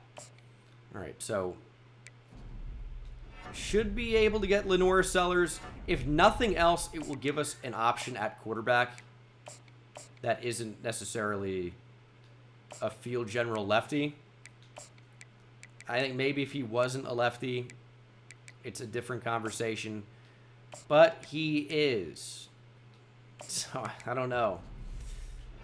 Lefties are hard to play with for me. I don't know how you guys feel about that, but it's a bit of a challenge, to be honest. So, recruiting's going to go well. I'll update you guys when we see some commitments, but we're going to have another top 5 class. First commitment of the offseason in the transfer portal, Mazio Bennett, former Gamecock. Braden Lee, 4-star transfer corner, also joins the class. Might have a bit more trouble with Marquis Anderson. Okay, that would be a really nice get. O-line is a position of need, obviously. Or there are positions of need on the O-line. We had a week 2 visit. It had to be aspirational being wrong. Oh, that's devastating. That might be the difference between securing the commitment and not. We're maxing out on the points. He's just probably going to Tennessee now. I think we're going to get Lenore Sellers over Tennessee, though. Ooh, Arkansas making a real run. But we're not even in the top 5 yet, so we can't even get visits going anyway. We're going to be good for right now. These are the players that will be in the class or not. We're not adding anybody else to the board. We have specialists. We're doing totally fine. But this class is going to be spectacular. We do land a commitment from 3-star Nick Rawls at center. Lenore Sellers does join the class, as does Marquis Anderson. That's huge. Good decision, young man. Man, I thought Tennessee was going to get him for sure. That's a good decision. We just bring in all of South Carolina's former players. And this class is going to end up being fairly special. Yeah, I don't really feel the need to put any more points on these players. Maybe for George Anger, because we really would like him as a finishing piece. Late add to the board. He is a 4 or 3-star, but did not mean to do that. He's a 4. Nope. He's a 3-star gem, so maybe like a 4-star. And this visit should secure his commitment, I would imagine. I mean, I'd be shocked if Buffelli chose anywhere else. Oh, our grades are really bad. I should have done academic prestige. I was brain dead. But, yeah, we mostly look pretty good. Maybe over-recruiting slightly, but I don't really think it's going to be too big of a deal. And here we go. As we prepare to move into Season 4, we get Randy Gaskin. It's a good backup quarterback option. Manny Hawkins. And we're going to see more that didn't commit. It's not bad news. It just, the bar didn't necessarily fill up all the way. And we have made it to National Signing Day.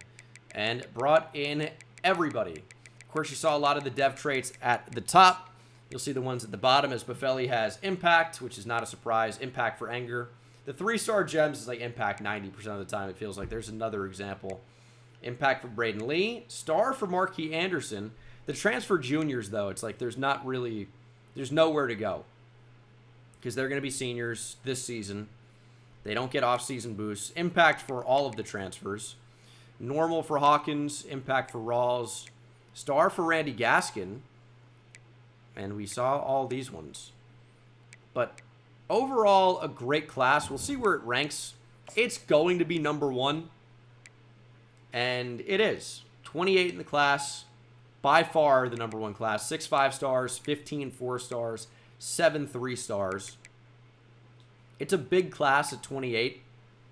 But overall, pretty good. We're going to change positions. We're going to get ready for season number 4.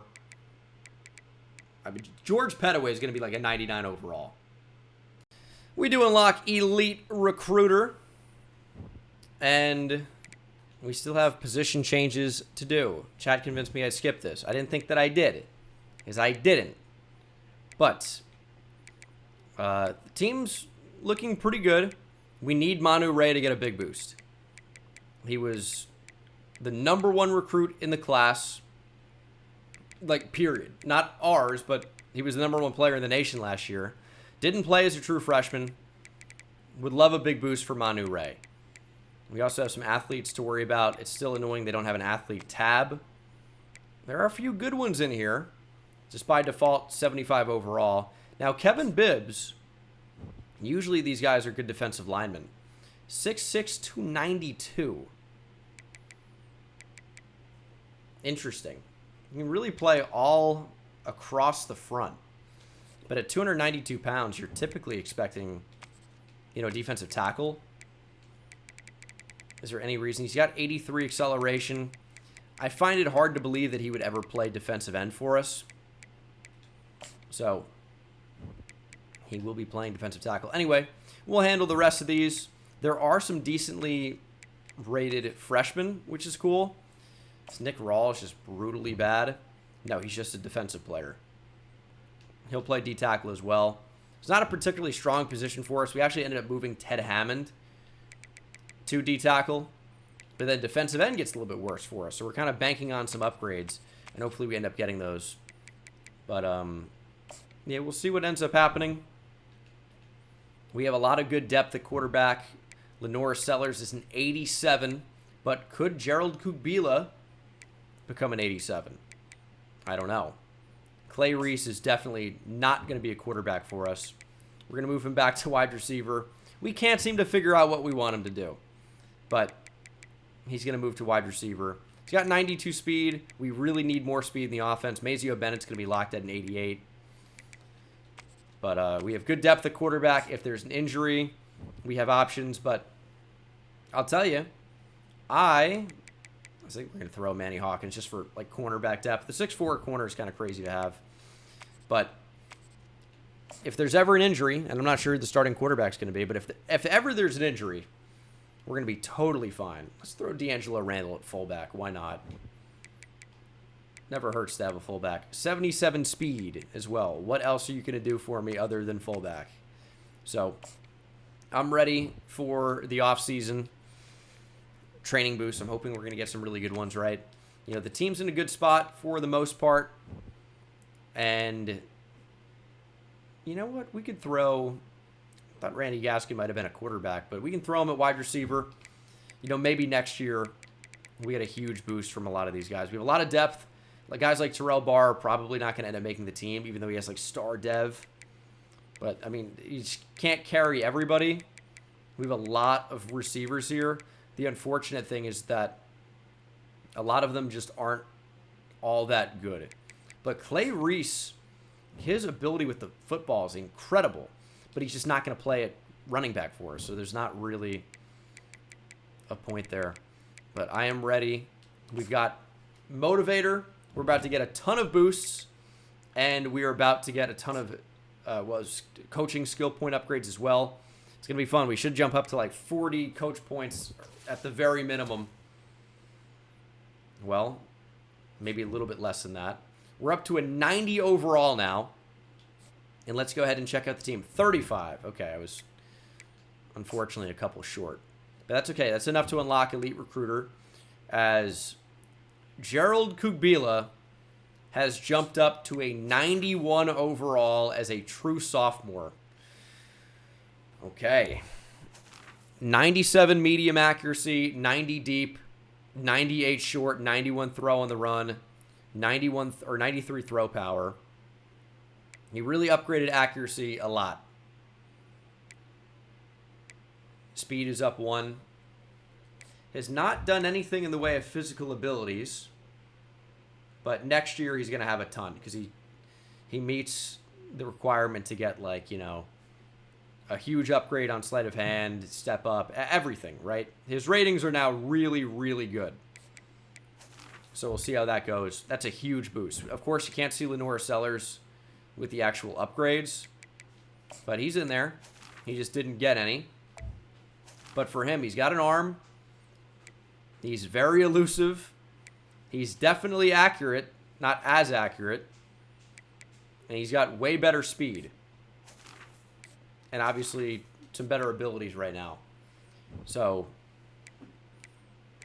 I don't know what's going to happen, but that's the case at quarterback. George Pettaway is up to a 96 overall. He'll almost certainly be a first-round pick. He's a really good player for us. He's maxed out. I mean, he's as good as he's going to get. Pretty much. I'd like to see carrying go up at some point. It's a 94. He shouldn't be fumbling anymore. Speed, even, in theory, could go up. But he's going to end up being a first-round pick. He's awesome. Jeff Etienne is up to an 83. His skill caps, I said, were going to make things a little bit challenging. And I'm not really even sure what he's upgraded. I mean, hands, carrying's up to a 91, I guess, but I don't really care about that. It's interesting. All right, well, he'll probably be RB2. I'm going to play him over Wayne Knight and Jeff Etienne. Shaq Cook's at an 80. Wide receiver, Mazio Bennett, of course, our top guy. Josh Milano up to an 86, as is Cortez Davenport. Maxwell Moss, John Bullocks has stayed at 83. Interesting upgrades. Now, Maxwell Moss is a deep threat with 87 speed. He's got good route running, though. He's got great route running, but you're not fast, so I question what you can really do. We have a lot of players in this 80 overall receiver range. That's very interesting. Josh Milano might be that guy, though. Star Dev. Gold Shifty. His hands are fantastic now. 89 catching, 98 spec catch, 90 catching traffic. Maxed out elusiveness and quickness for him, but I think he already had that.